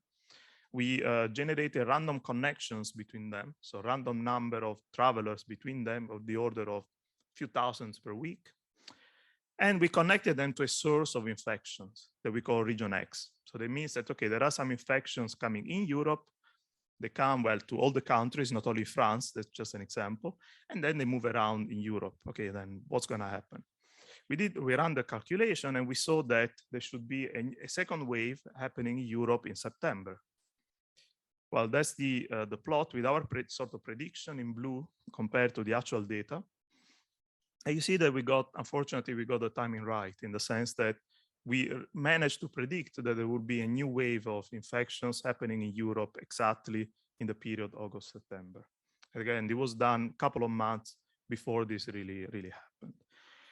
Now, of course, the numbers are not right, but this is like explained to you, depends on the number of tests, depends on a lot of things that we cannot really control. What we can control is the timing with this kind of model. And this will be the leitmotif of in the rest of the talk. What else? Well, here in Europe, we use random numbers for the number of travelers. If you have data, you can use data. So we had data about flights. Flights are very important in the US because the US is a very big country with big distances between cities. And so we said, well, let's try to do the same exercise for the US. So what we did is we took the US, we didn't consider each state, because if you know, well, a bit of geography, the American states are very different from each other. There are states like California with many tens of million people. There are states like, I don't know, Montana with a few 100,000 people. So they're very unbalanced. And so we grouped them into divisions. Those are roughly corresponding to the census divisions in the US. We estimated the number of travelers, as the distances are very big, using number of flights. And we try to repeat the exercise. So we feed the first data, the data of the first wave using the model. And then we use the flight data to sort of predict the second wave, when it will happen. And again, we found that the model seems to predict, well, so post-dict, I can say, so reproduce pretty well the timing of the second wave.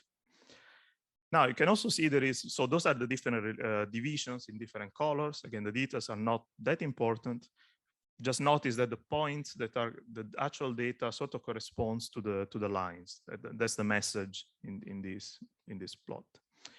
There is one that doesn't seem not to, is the pink one. That's Pacific, so California, basically. And we realized that actually, if you put in the information about vaccinations that were starting to be done at that time, the fit improves. But again, I will not go into that because it's a bit off topic. I think I don't have time to cover everything. Okay, so there are other two things I want to flash very quickly, because again, lack of time, things that can be done with this approach. So one is that we can also take into account the reduction of mobility. So this is a plot that we did by taking the reduction of mobility, again, during the March-April period, 2020. The red countries have no reduction in the mobility, the blue ones, yes, so they get colder. And one can calculate what's the effect. So when a change in the speed of diffusion of the virus happens in different states in the US or countries in Europe. And we saw that basically, if you look at the blue plots, there is a distribution that seems to point towards 2 to 5 weeks. So this means that we could, using this method, we could quantify the fact that if we impose some measures like a lockdown, it takes between 2 and 3 weeks and 5 weeks to see an effect. And the effect reduces the diffusion of the virus quite substantially with a number of, well, depends on Europe or the US. Another case is, well, there are many waves happening, as we have seen many of them happening one after another. How can we explain them? Well, one thing we were exploring is to use mutations of the virus. So the idea is that you can assign each wave to a different variant of the COVID, of the virus generating COVID. This is the example of the United Kingdom, where we take, well, the second wave and the third wave. You know that the third wave was caused by the Alpha variant. And in fact, if you take the data, you can describe each, well, if you separate the number of infections, you can describe the two waves, so the orange one and the blue one, with two independent ERG equations that I showed you before. You can think of it as a sort of flux in a two-dimensional space. So basically, just quickly, if you look at the plot on the left, this shows how the system flows between, well, the situation where there is zero number of infected in both, well, the Alpha and the previous variant. And then you turn on the previous variant, you start moving horizontally, so follow the black dots. And then the new Alpha variant comes in, and then you start moving towards increasing the number of people infected by the Alpha variant, and the points will move towards the final fixed point. Well, that's the point where, again, the derivatives, they all vanish. Those are real data, it's not theory. Good. So I'm not sure how much time I have, but now let's look at the Croatia situation. So here what we did is basically repeat the whole exercise that I was showing at the beginning of the talk with the data in Croatia. But now we estimated the kappa, so the number of travelers, with real data. Okay, these data were, well, first we need to decide how to split Croatia in different regions to study them and their interaction between each other. We realized that the NUTS2 level, so the 4 regions, are the best one because they are regions with similar number of population mostly. Zagreb is an issue. I will go back to that in a second. The data was provided by the Ministry of Transportation of Croatia and also by the University of Rijeka in Croatia again. And we use basically maritime transportation via ferries, terrestrial via cars and trains, and planes. And those are all actually transportations between the Croatian cities and abroad, the external countries. The fact that we're only looking at connection to abroad points to a problem with Zagreb, because Zagreb, as you see, is enclosed inside Croatia. So basically, we only had flight data for Zagreb. So what we had to do is to basically divert sort of the traffic from the other regions towards Zagreb, as I will show you. So this is, well, a way to visualize the data. Maybe you can ignore the plot on the right.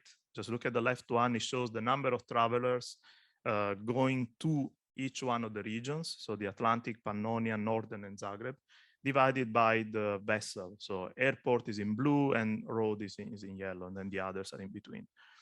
What you can see is that, well, road dominates, except for Zagreb, because we don't have data. Flight is important. Maritime, you can barely see it. So already tells you something about the impact of maritime transportation. So this is the road, just split into different origins and destinations of the people. So the boundaries between the different regions, Adriatic, Pannonia, Northern, and the different countries they have boundaries with. Again, there is no Zagreb because we don't have boundaries of Zagreb. So what we decided to do operatively is to take a portion, a percentage of this mobility data and divert them to Zagreb. Okay, so this is the waves shown for the different regions of Croatia. Those are fitted using the solution of the DRG equations. And those are our starting points, so our reference points, okay? And then we use the couple system to calculate, sort of predict again when the peak will happen for the second wave and compare it with the fit, so with the data. And this is the result. Now let me take a couple of minutes to walk through this. So in this result, this is a delay between the difference between the two peaks. So it should be 0 if we get perfectly on the data. I highlight a yellow band, which is where we are close enough, let's say, because there are some uncertainties in the calculation. So here we consider a single type of mobility at the time. So train, maritime, flights, and then roads with some diversion of the traffic to Zagreb. So what you can see is that train, maritime, and flights, they are really not good enough to describe the data. Especially maritime, you don't see any point corresponding to the second line because it really doesn't work. I mean, it cannot reproduce anything, you know, about the diffusion of the virus. The road seems to work pretty well. So we can, you know, diverting some traffic to Zagreb, we can reproduce the peaks up with a plus or minus 5 days, which is the goal, the target of this study. Then we try to put all the transportation together. And again, we achieve a pretty good description of the data by diverting the, say about 40–50% of the traffic towards Zagreb. So this is the last result I want to show you. So conclusions is that one thing we can extract from this study is that basically maritime transportation had almost no impact on the diffusion of COVID-19. This is something we can quantify with this kind of study. The road mobility seems to have the major impact. So it's really, if you want, the culprit of the generation of the second wave that happened in Croatia in the summer of 2020. Of course, we have limited data. So in principle, if we could have access to, especially internal mobility, we could improve the description of the data much better.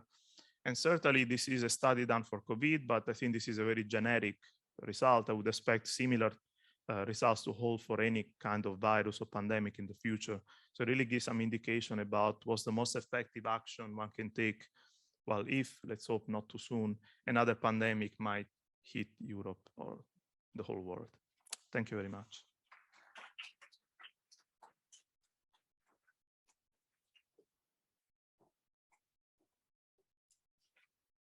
Thank you so much, Giacomo, for a very in-depth presentation. And if I can just highlight an aspect that strikes me once again is that these mathematical models that you define very easy, but it's not so easy also to understand. But the important thing, in my opinion, here is to understand how this model can be used, as you said at the end, also for a methodology to tackle and to observe the human mobility, and maybe hopefully not to be used in the future, but might be useful for the future predictions with the pandemics, and how little impact the shipping industry had and maritime sector and shipping transportation had actually. during the biggest peak of the spread of the pandemic.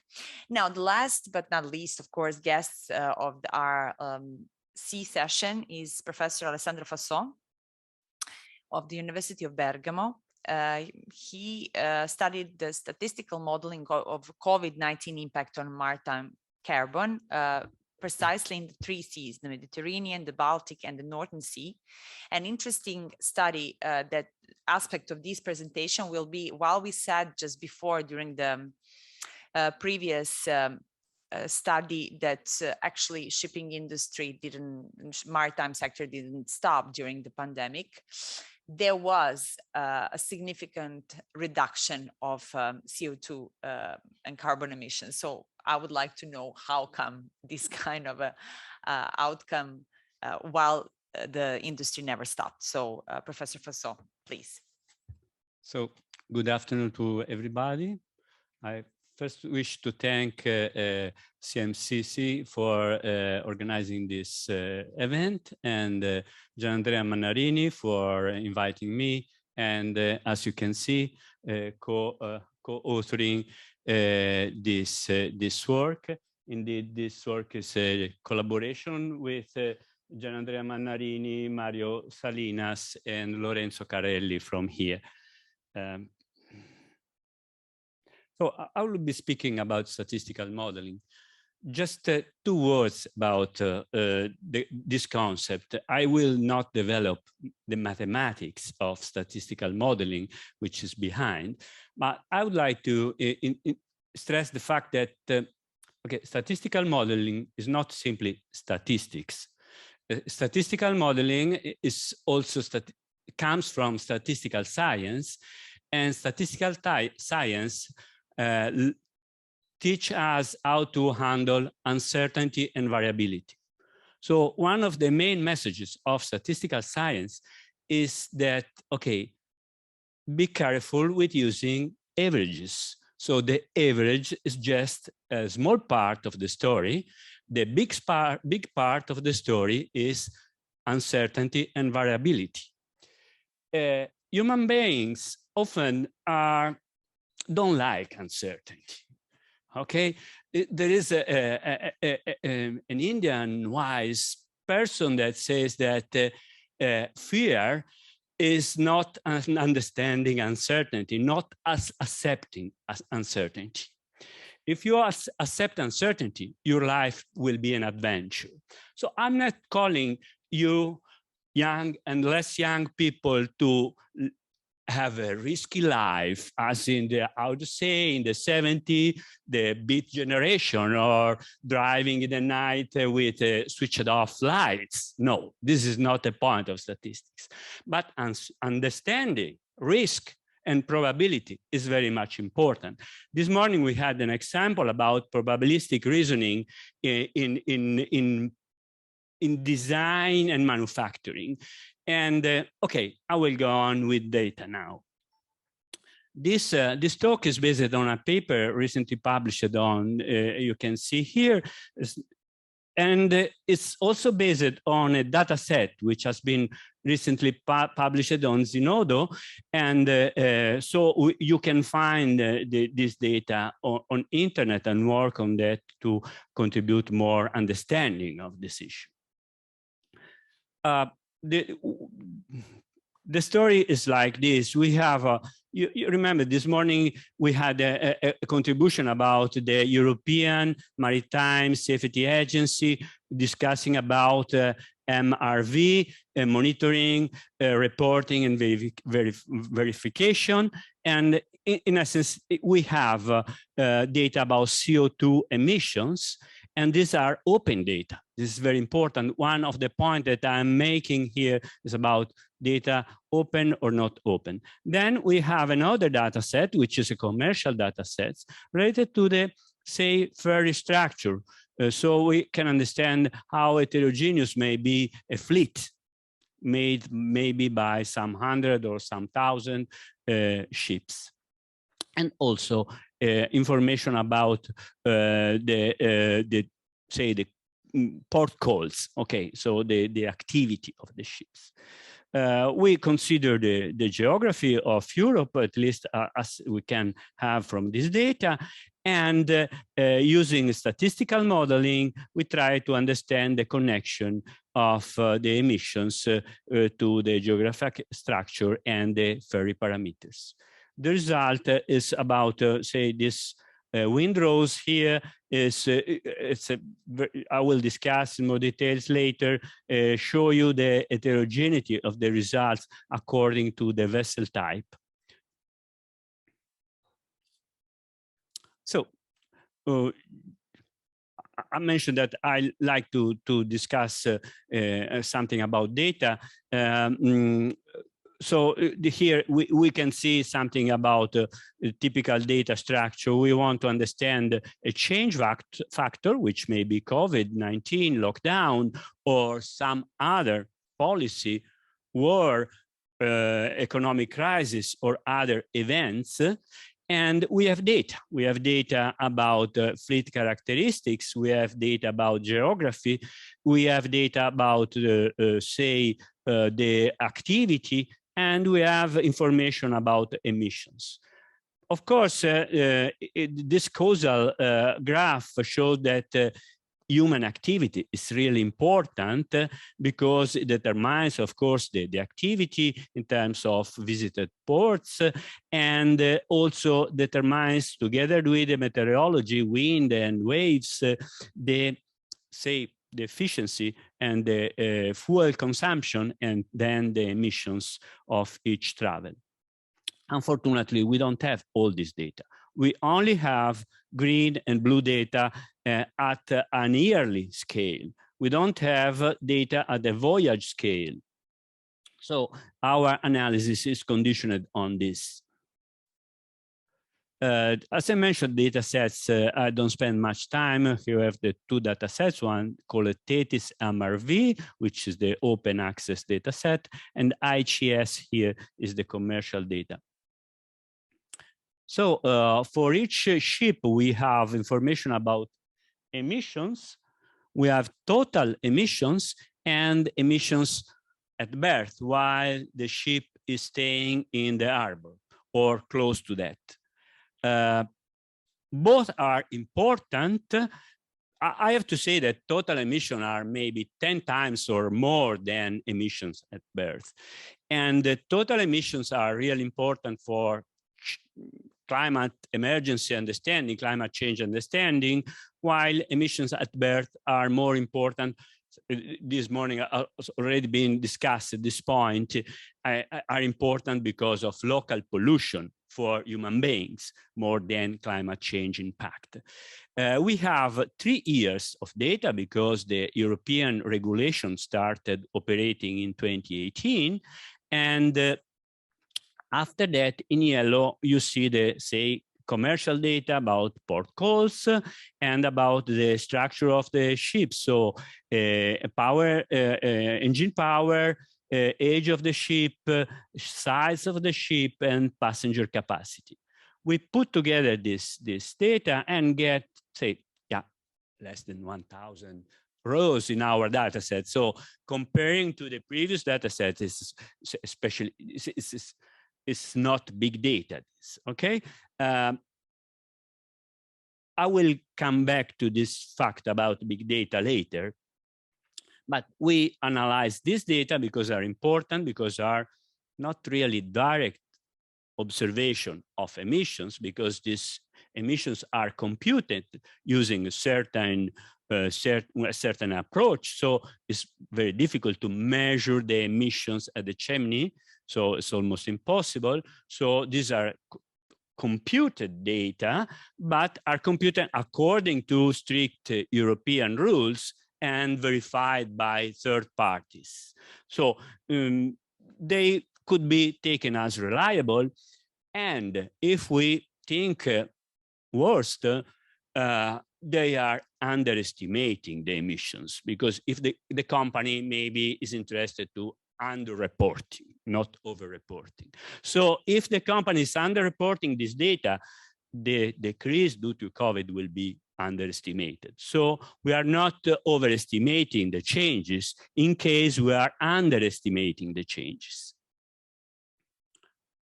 First look at the data. You see here 3 years of data. This is the median for 2018, 2019, 2020. Here the things are almost constant, no big changes between these 2 years. You can see a reduction here, but we also see a big variability, a big heterogeneity of our fleet. So we can compute the average emission reduction about 6,000 tons per ship, or 15%, and in total for the full area of the data set considered, this is about 2.5 megatons reduction, or minus 19%. Look, the differences, the percentages are different because of the distribution of the ships and the heterogeneity of the fleet. So, considering that we have this data at the hand, we try to answer the following 3 research questions. Did the heterogeneity of the fleet influence the variation? And the second question is, was there any specific geographical pattern across Europe? And the last question is about, was the change related to the way the vessels were operated? So I will use a statistical model, which is called a linear mixed effect model with interactions. So if you're interested in the paper, is discussed. And this model has various variables here. You see the COVID-19 lockdown, then we have the geography, then we have the ship's structure. If these arrows means that the variables are related between them. So this is called concept of interaction, that I'm not discussing the mathematical details of this. And then we have port calls. We can observe that say that this kind of rectangles here are say categorical variables. So we have the label for the sea, the label for large engine or small engine, the label for young or old, while port calls is a quantitative variable. So this is say a number. So it's not continuous, but we can consider as a continuous variable. The response variables or the emissions variables are indeed the total emissions and the emissions berth. Okay, from now on, I will focus on total emissions. If you like to see the results about emissions berth, you can find in the paper, okay? I know that it would be interesting to see also this, but I prefer to focus on only one variable here. You see this thing here, ship-specific random effect. This is an unobserved variable in the model. So what is an unobserved variable? Okay, it needs some mathematical background. I don't give you the mathematical details of this guy here, but just I tell you that this allows to handle the big heterogeneity of the fleet on the one side, and on the other side, it allows us to consider the fact that we have so-called panel data set. That is, we have more than 1 year, and the emissions of the same ship in different years are correlated. So this, say, it's called also stochastic component here, makes the statistical inference more appropriate.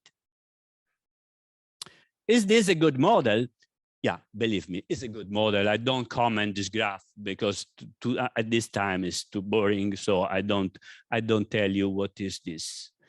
Let's see some results. This is an overview of the model. The model has, say, 36 plus 2 coefficients. I comment only the most significant ones. So COVID has a big reduction, so-called marginally. The story is not finishing, it's just starting. So wait to think, because we measure the different variation. And we have a minus 4,000 here. And we have also an interaction term between COVID and colds of 1. What is this one? This is kind of, say, partial derivative. So this means that the number of calls during COVID increased their impact on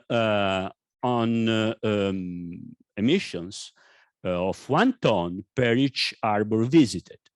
And then we have an interaction between passenger capacity. So large passenger capacity means a larger reduction. And we have an interaction between North Sea and COVID again, which means that in COVID we had in North Sea we had a larger reduction.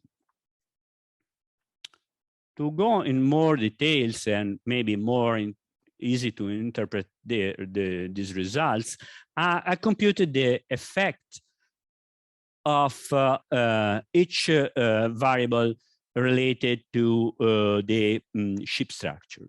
So considering engine power, we see that low power ships,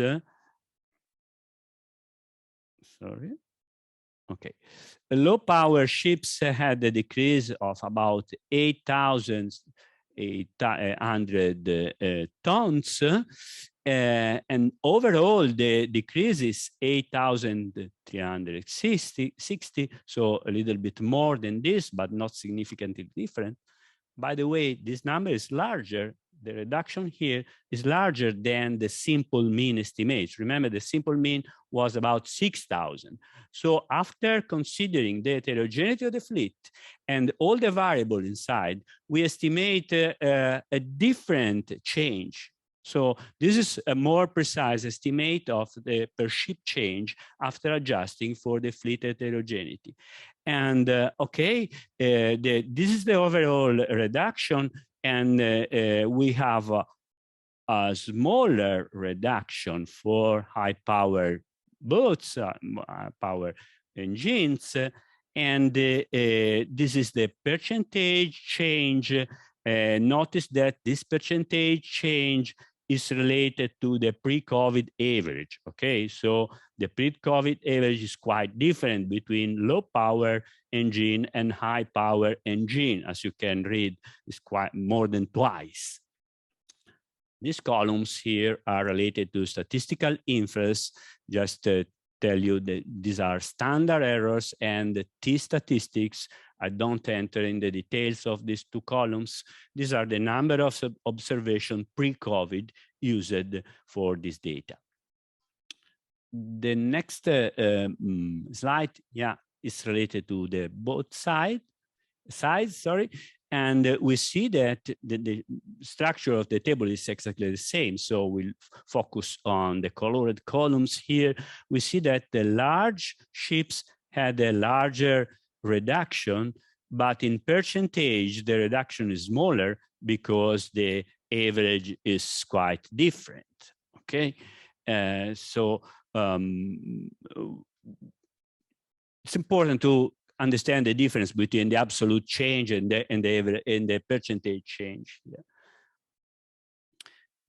Moving to the passenger capacity, which is, as I mentioned before, the most significant variable from the ship structure point of view, you see the big variation.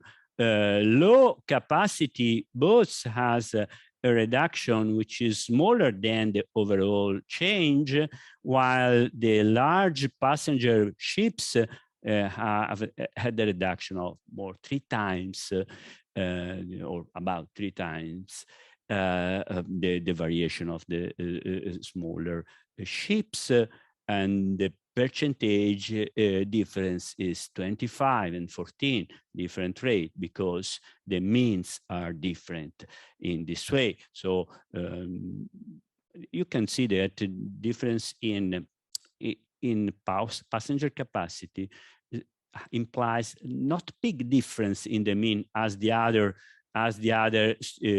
elements of the ship structure.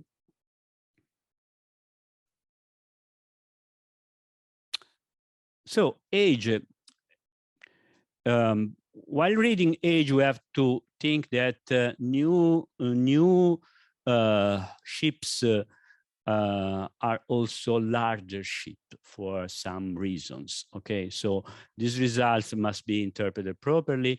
So if we see more recent ships have a larger decrease,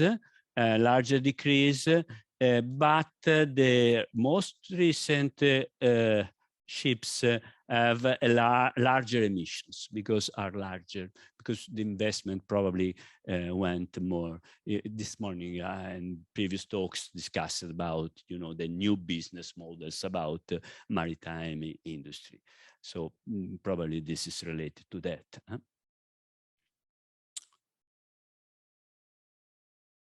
And this is, say, the first point about the heterogeneity of the impact of COVID lockdown.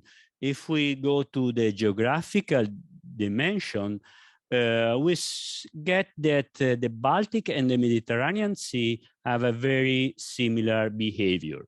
They have a decrease around 20%, and the North Sea has a larger reduction, both in absolute value and in percentage. You see that say pre-COVID averages are, say, comparing to the other differences, quite close. So,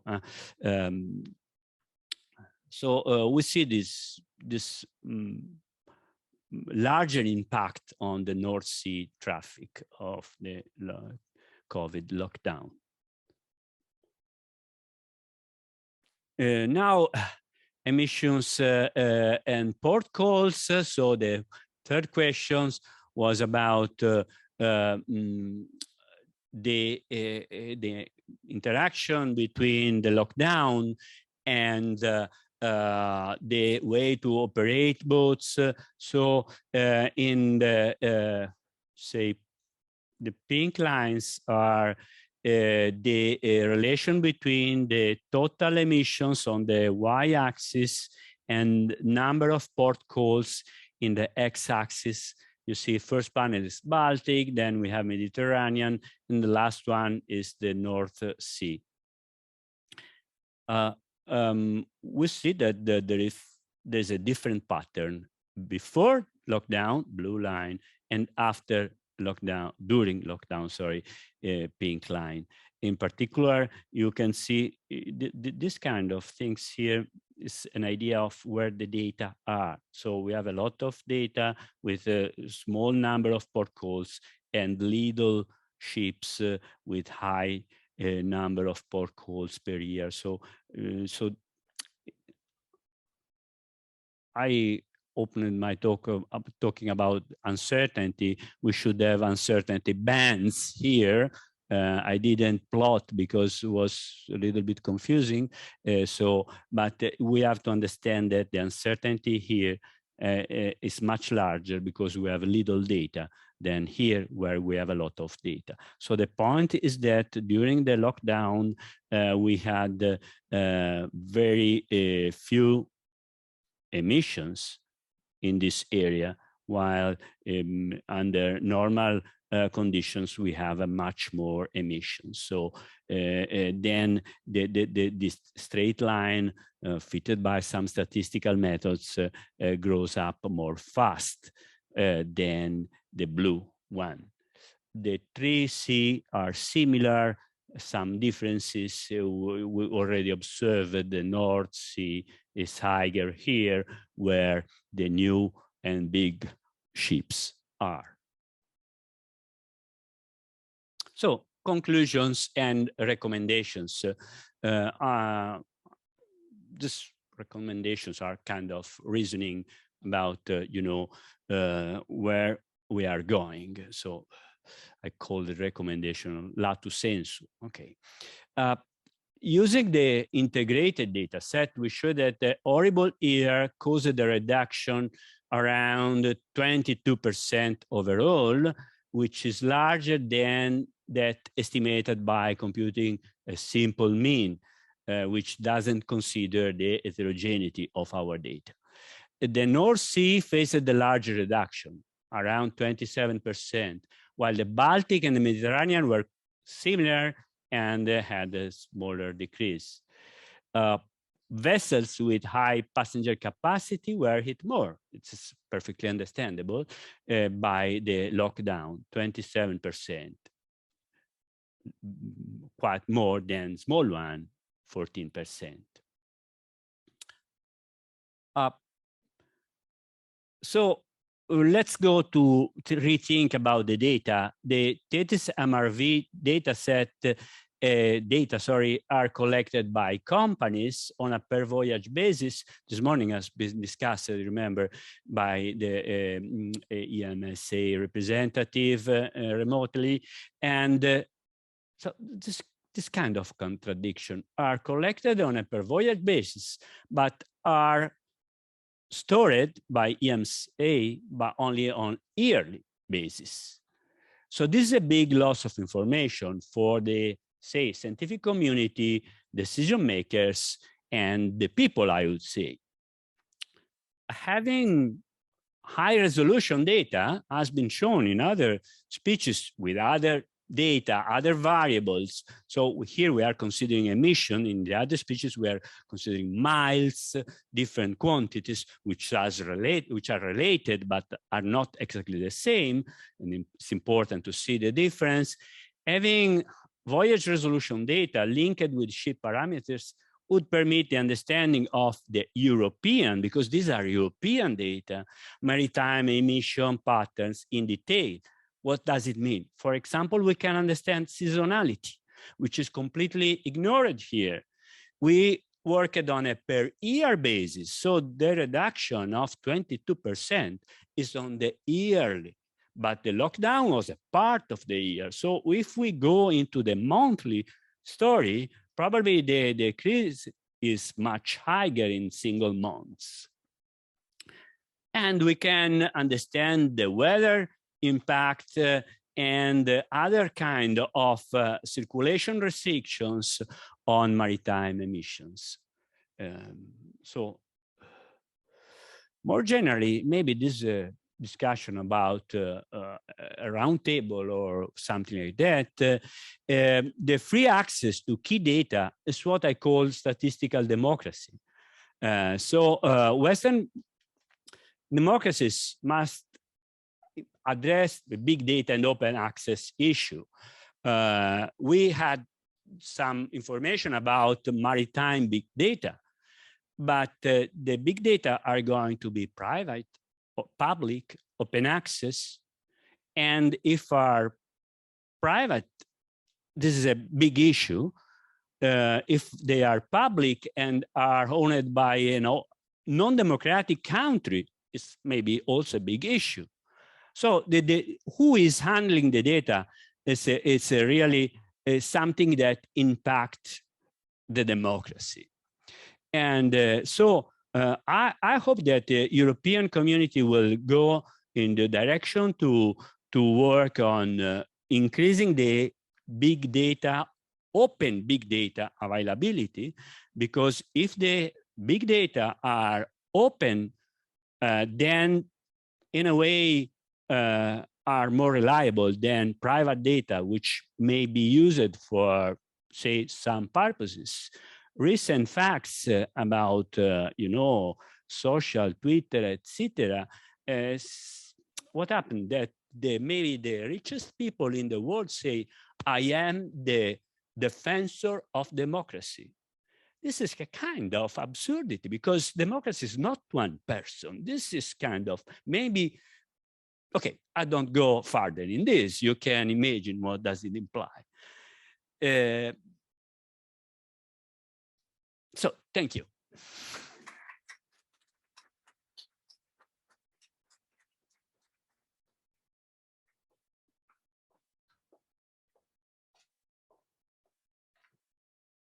Okay, thank you so much, Professor Faso. You can stay with me because we are opening now the panel, which is going to conclude our one-day workshop. I will also invite Michele Fiorini, Giacomo Cacciapaglia, and Paolo Bracca is still connected, I suppose, online. And now we are going to try to summarize what we have learned in this section, please. So just to summarize a bit what was triggered before is the digitalization of the ports and of the maritime sector. Paolo Bracca actually explained what was the impact of COVID-19 on the shipping sector. Cacciapaglia leads us through the mathematical methods used in order to tackle how the maritime sector actually affected the spread of the COVID-19. And Professor Faso explained different impact that COVID-19 had on the maritime sector in terms of the emissions. This is really interesting. How come there is a different emission and quantity of emission of CO2 in different seas that was being studied. But I would like to start now. I will just I haven't seen any questions, unfortunately, from the people connected online. I have a lot of questions. We have approximately half an hour for this panel. So first of all, as I did in the morning, I will invite the people here if they have any observation, curiosity, question with regards to the COVID-19 and shipping. Nobody so far. Maybe we will inspire somebody, but I would like to start with Michele Fiorini. As I said before, something that struck me a bit was this first ship that you mentioned at the end of your presentation in Norway, and crewless and a big impact on emissions. A very good aspect, but I wanted to ask you, what was the impact of COVID-19 on shipping and port digitalization? Also bearing in mind the latest, we are talking about the COVID-19 as it's ended, but actually the Shanghai port is affected by this, and the city is still in the lockdown. So what was the impact of the COVID-19 on shipping and port digitalization, and what is the human cost of this? Of course, this is a question that usually is being raised by every kind of a digitalization, artificial intelligence and stuff like that. But since you mentioned the importance of the digitalization, and we saw it through your presentation, what would be the human cost of this? Is it bearable? Is it feasible? Thank you for the question. I want to structure the answer in two parts. First one about the COVID. The COVID was, is maybe a little bit sad to say, but it was a huge trigger for digitalization. We do expect different trigger, of course, but in terms of digitalization, COVID was probably the best we should have on this term. About the effect on the port and about the autonomous, globally and also on the history, we have a shift of competencies and shift of human ability and usage of humans' abilities. Therefore, the autonomous that are going to be upon us, and this is the first example, and more we will have in the future, will determine a shift of humans' activities, not too much. I didn't plot, but you may say that inside of the ship industry, the autonomous is a curve who grow up, while the people is a curve that grow down. And this trend is not changing now, but it's a long trend from many years that is going on the same level. So to answer your question shortly, the automation will improve efficiency, less usage of people on such activities, but this doesn't mean that people will not go, because normally now, before going to fully automated ships, we have some kind of remote controller ships, which is something in the middle of those, and those are driven, let's say, driven by people from shoreside. So there is a remodulation of humans' activities, but it's not a big deal in terms of losing the jobs or whatever like that. Okay, so no complete substitution, but absolutely not. But combining the two factors. Yep. Okay, this Sure. is a good news, let's say. And now I would like to involve Mr. Paolo Bracca by asking something that is inevitably affecting us apart from COVID-19.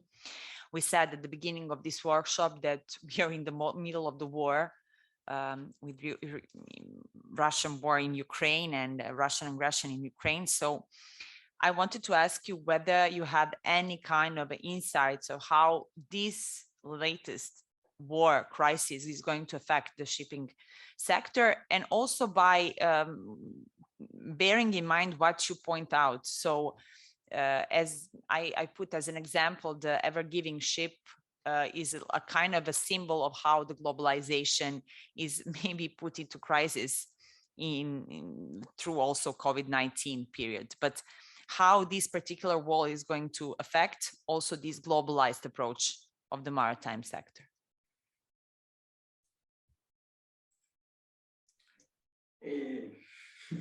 It is an easy question, but probably I don't have a so easy answer, in the sense that I think the impact of the war will go behind the maritime sector, the maritime commercial sector, because there is the risk that will impact also the globalized view of the world. We have seen at least in the talk that I presented, something behind the line was that the supply chain was resilient to the crisis, basically. So there was let me say, a drop of the mobility of the ship, but let me say the supply chain was able to promptly react to the basically to the restriction that affected also the industry sector, basically. Okay, so the war, I think, risked to have probably a quite a significant impact also on the primary exchange, the primary, to look only at the restriction that we are imposing on the market for the Russia. This will have an impact on the industry. There will be an impact on the exchange of the food, for instance. This will probably have an impact on North Africa. So the destabilization of the war from the economic point of view risk to be significant. Even if we have seen that the supply chain, the global supply chain, is able to, let me say, promptly react to the crisis. And this is something that, at least at the moment, I mean, we cannot really predict how it will go. So my hope is that there will be the same resiliency, but the risk, I think, is much different.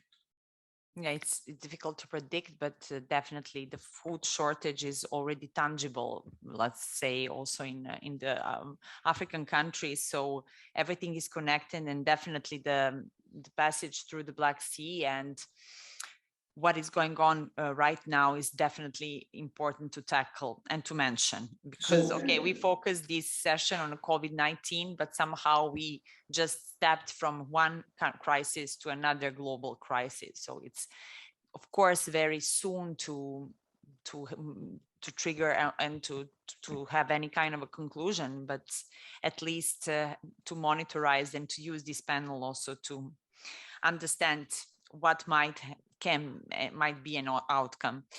With regards to what I mentioned, I don't know whether this is a right statement that we are going out of the COVID-19, but I will ask Giacomo Cacciapaglia, since you use the mathematical model to predict the waves and the peaks, and you said, unfortunately, we were right for September 2020, that is going to be a new peak.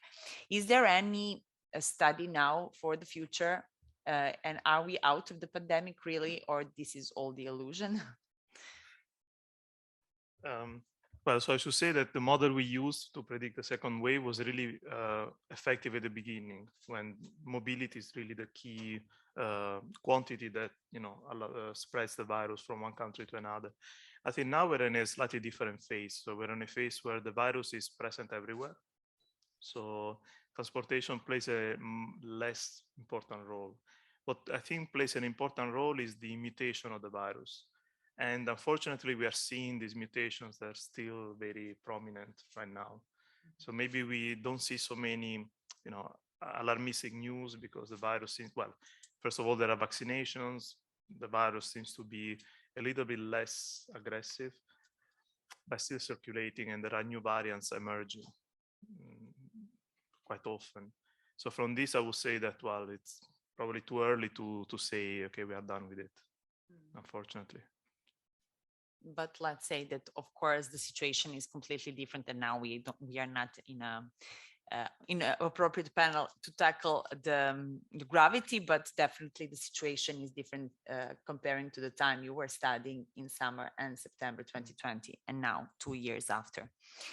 And now I would like to point out one of the aspects that Professor Faso highlighted, statistical democracy, which really struck me a bit, because this is a kind of might be a leitmotif of the whole day, because everything that we heard today, everything that was tackled in terms of the decarbonization of the shipping and maritime sector, impact on COVID, and definitely everything that has to be connected with the maritime sector is based on data. So you had an opportunity to hear the researchers, the activists, the political representatives. They all base their presentations on data.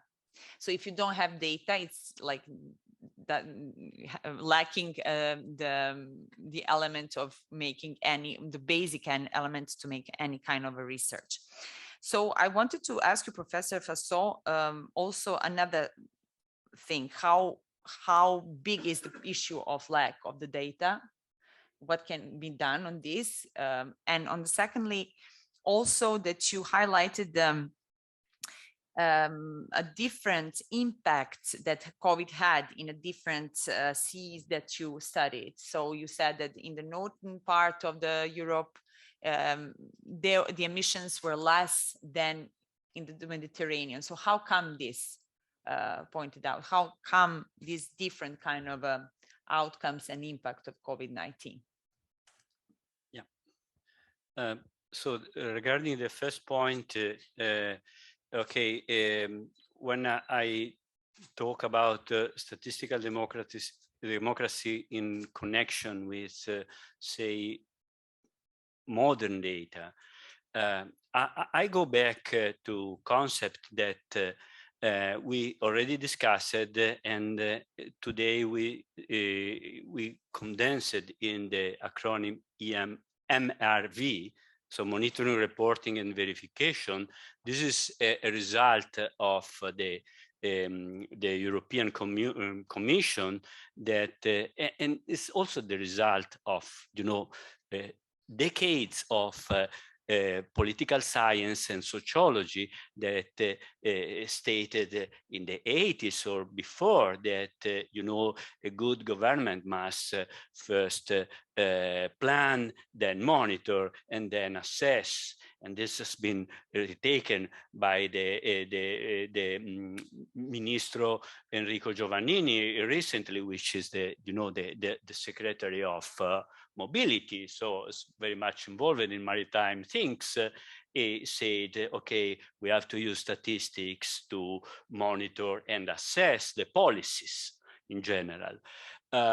Nowadays, assessing these things requires big data, or at least doing this kind of monitoring and assessment without big data is a big loss of information if big data are available. So the question is, this big data has to be private or public. In the last 20 years or more, the data were collected increasingly by private people, mention Google, etc., etc.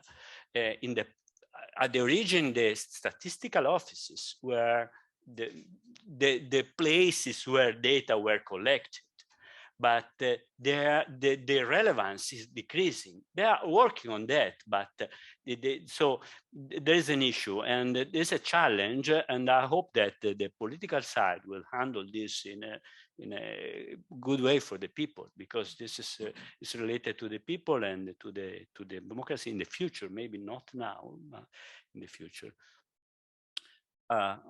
Yeah, and regarding so the heterogeneous the outcomes. Yeah, the North Sea has a different, I think, fleet structure and different also, I would say, business model about cruise.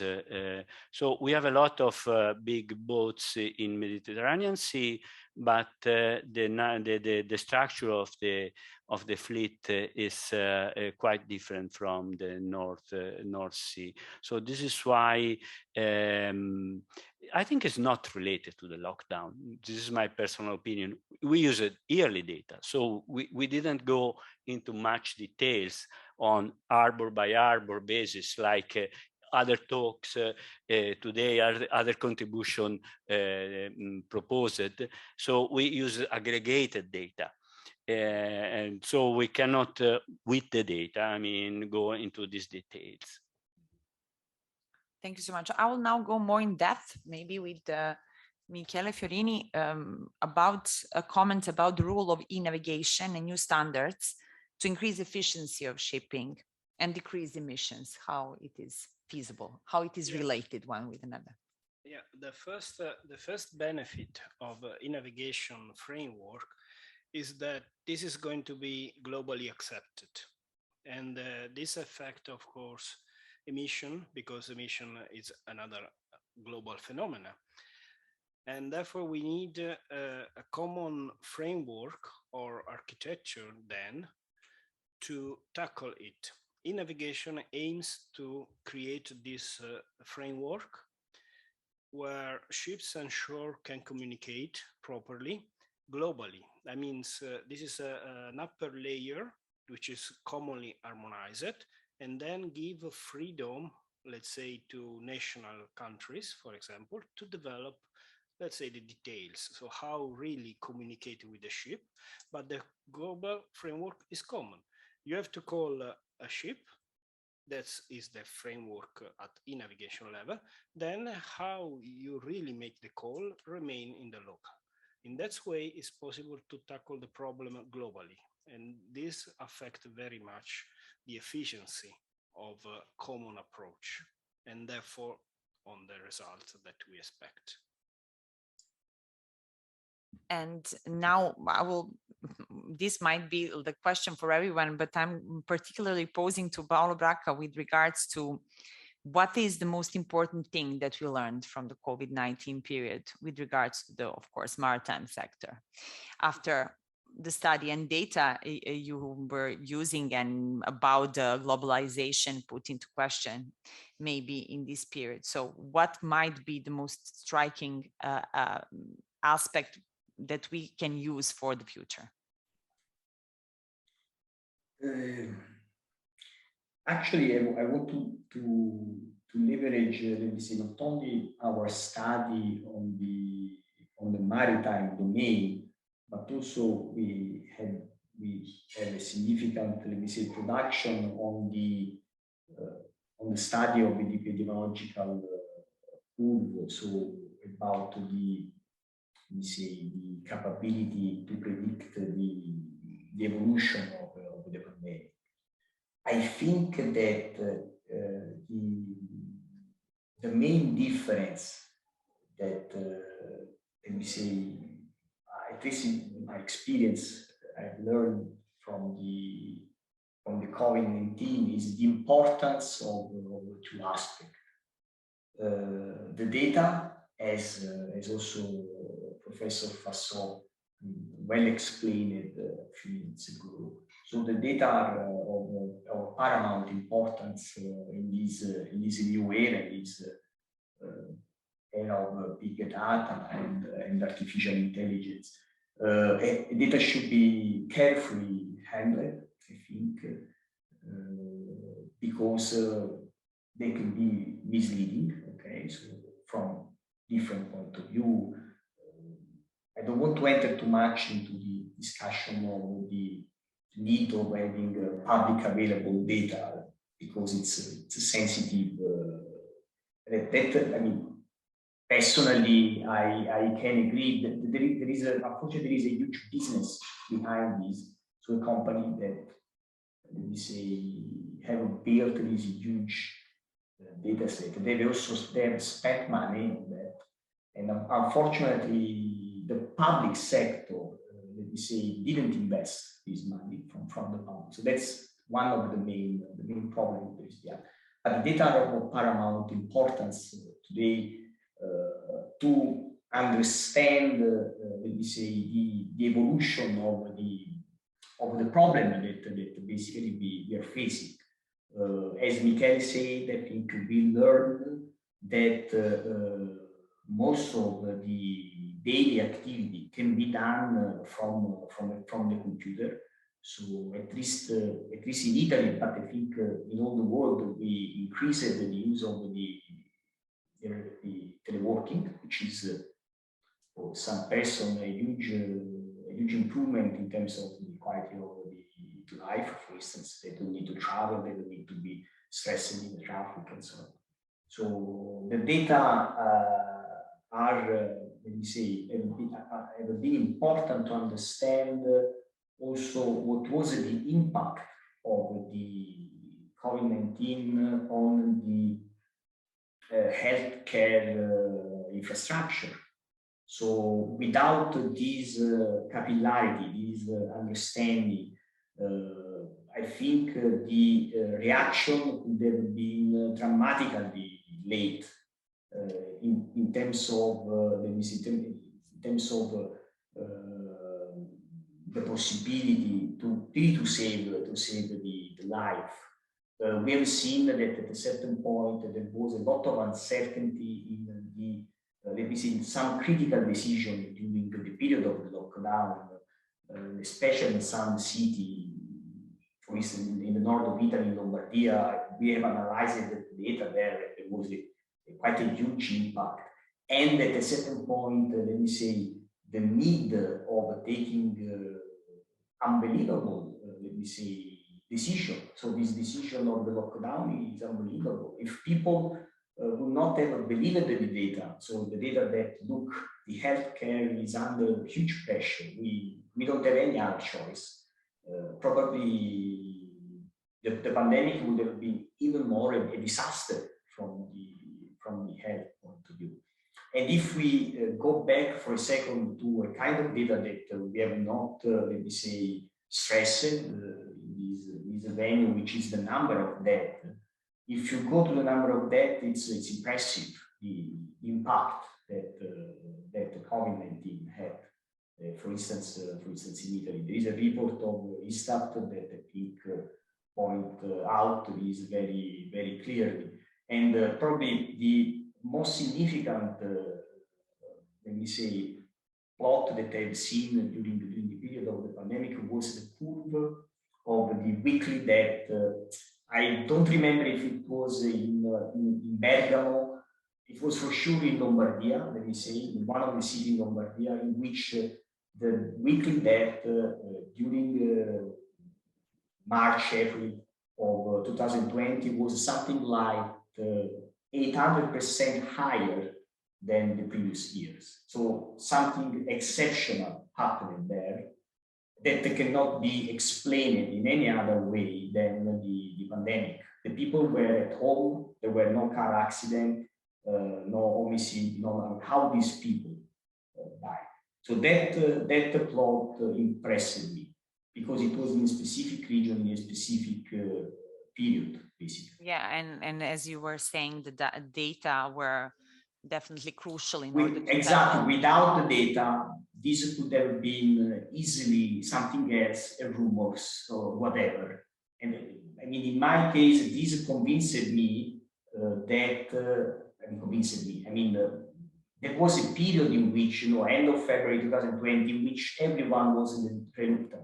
I was in the US during the last pandemic in 2009, the swine flu. So I had the swine flu when I was there. So, I mean, I was one of the first skeptical about it. When I saw that picture at a certain point, I said, oh, wait a second, something huge happening there. It's happening. And now we are supposed to be out, actually, at least in Italy, where unfortunately everything started somehow triggered on a European level. It's also a political decision. I mean, in the sense that I agree with our colleague that said we can't really say in this moment how will be the evolution. We see that there is a lockdown in China in this moment, in Shanghai and in other cities. We don't know how it will evolve at this point. We are, let me say, taking out the restriction because, I mean, it's normal. I mean, we should go back to the normality. I mean, there is, we cannot and stay something has been forever. done actually since the very beginning of this week. So we are entering this phase. I see all of you without masks, it. so that's something very, very nice. I mean, we will yeah. see if, we'll see whether it's a right path, but definitely a different one. I would now would like to come back to Italy with Giacomo Cacciapaglia with regards to use of Italian Green Pass as a way to monitor the spread of the pandemic, as we are really in time of going out of using the Green Pass since the few days. So how important was this use in order to tackle the spread? And incidentally, something we also studied. So, well, not specifically for Italy, but well, anyway, I think that I can say for sure that, I mean, it had a huge impact because we did some modeling of using the same framework of, how the Green Pass has been reducing the potential number of people that get infected, and it's exponential. I mean, I think without the Green Pass, there would have been many more cases happening in Italy. And maybe if I can take one more minute, I wanted to go back also to the issue about the data, because I think at the end of the day, it's really the most crucial point that we, especially with COVID, I mean, there was it's a lot of data coming in, and this is what allowed all these studies to happen, and also allowed us to understand a lot of deep mechanisms about how these pandemics work, how they develop. However, I think besides having the data, I think it's also important to coordinate how the data is produced and stored by different countries or different regions. I think this is very important because I see that there was not so much coordination even between countries within the European Union. Like I saw that, for example, looking at the number of deaths, they were counted in a very different way. In Italy compared to Germany, for example, even different regions on Germany, they were counting people dying for COVID in different ways. And this is a huge bias on the analysis of the data. So I think for the future, it will be extremely important to have a uniform way to collect data. I think, for example, this, digitalization is the way to go, done not only in maritime transportation, but in many other things. Yeah, definitely one of the outcomes. And okay, last but not the least question is, Professor Faso, in your opinion, what is the most important lesson, if I can say, that we learned from the period that hasn't finished yet, but that in terms of tackling the pandemic? Data we mentioned, but how can we approach the future with regards to it? Yes, I would like to comment a little bit on the data issue. You know, there is a common say that, okay, if you have big data, you may have big biases. So having big data is not automatic to have good true estimates, okay? Comparing different countries with different way to collect data means that you cannot compare the countries. And having a uniform pattern of data collection not always implies that you are measuring the correct thing. I mentioned before about the reporting or under-reporting of the emissions. If you know the people that have to declare the data have some reasons, for example, financial, tax payers or things like that, there is a tendency to bias the thing. It's important to understand the uncertainty of the data.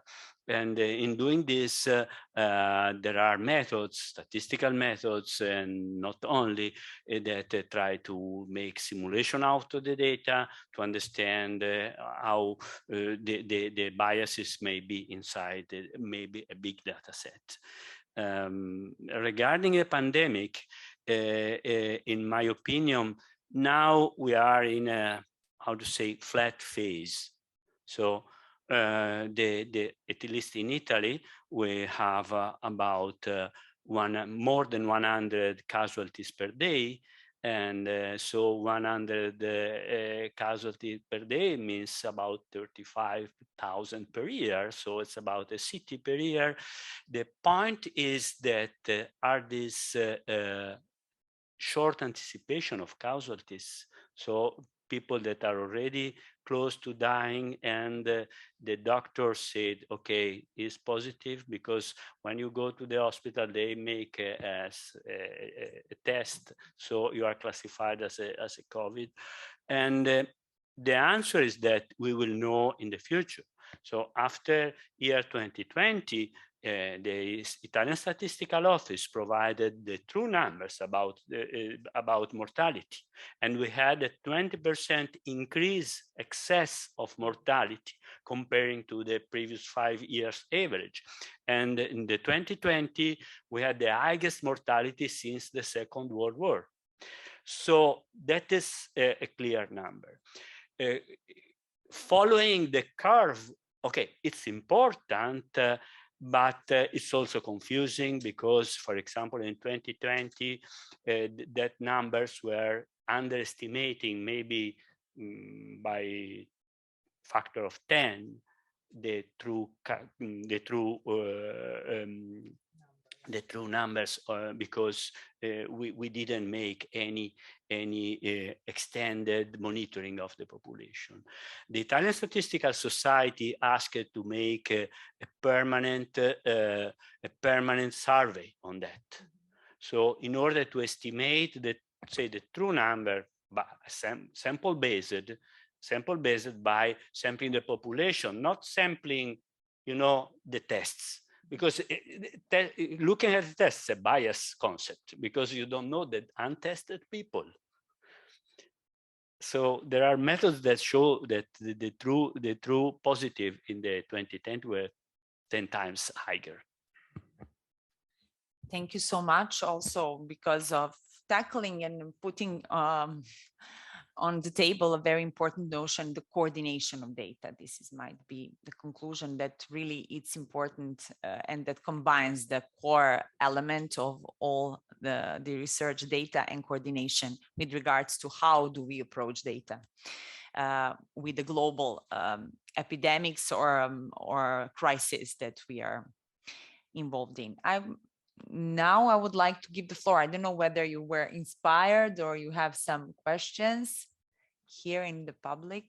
Somebody? Nobody. So we came to an end of this very huge, important and interesting day of the workshop of GUTTA.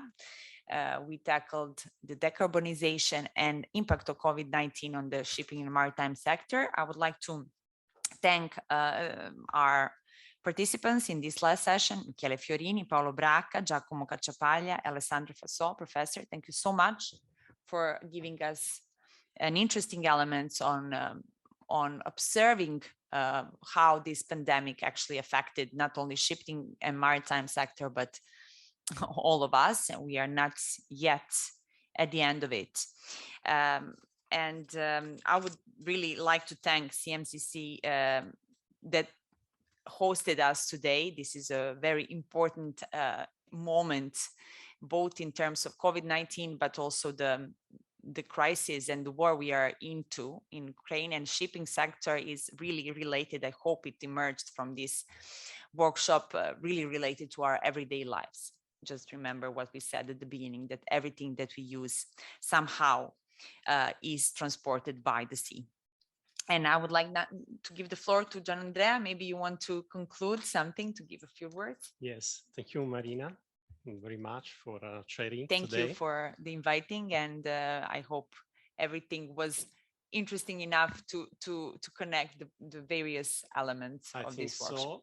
Thank you. And please allow me a couple of minutes more, please, for saying thank to a few key people for organizing and running this workshop today.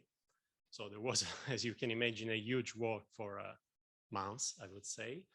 And I would ask for collaboration by the student, Martina, I think, who asked the first question today, to help me with a bouquet for okay. So the first one I would like to offer to Manuela Sant'Agata. Manuela, please come here.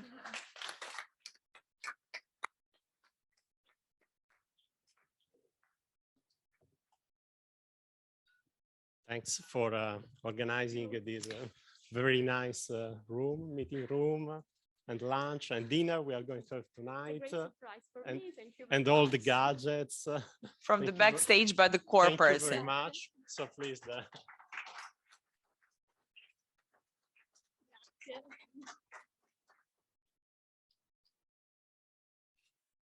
okay, thanks again. And the second bouquet is for GUTTA's communication officer, Laura Casciali. This Laura.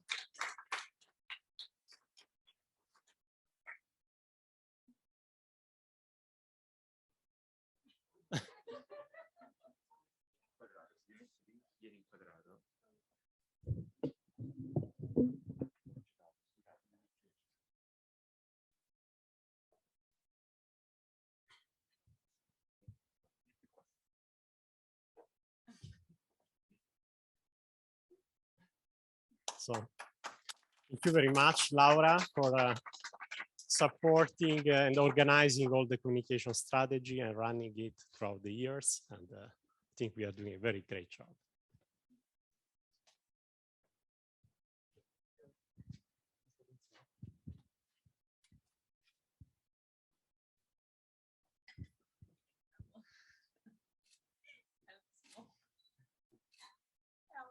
Okay. And third bouquet, thank you, Martina, is for the GUTTA's project manager, Paola Agostini.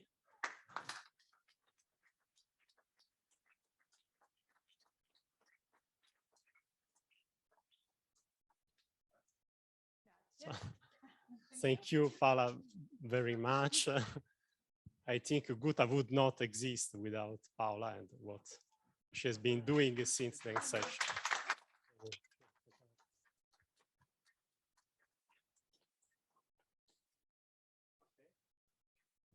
And finally, fourth bouquet, please.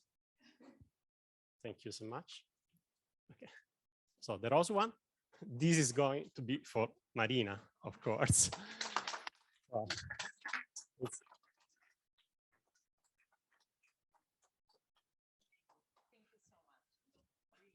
It was a pleasure and honor to chair such an important workshop, which, as you might maybe figure out, I'm not a scientific journalist. I'm actually tackling the foreign affairs, but I think everything is connected, and being a kind of an outside player, sometimes it's more inspiring in order to tackle.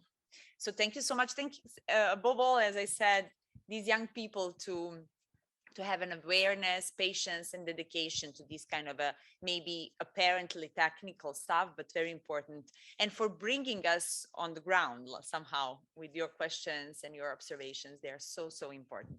And of course, thank you for the invitation and organizing, and keep up the good work. Thank you.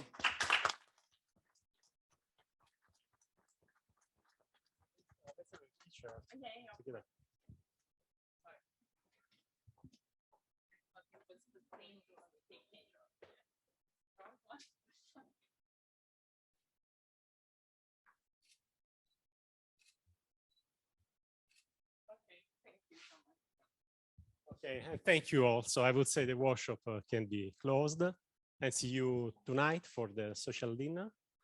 I think the GUTTA people got already information. So bye-bye, and thanks also people attending online. And of course, the technicians which made all this possible, because without you guys, we wouldn't be able nor to go to online, no, to be heard by you. So thank you so much.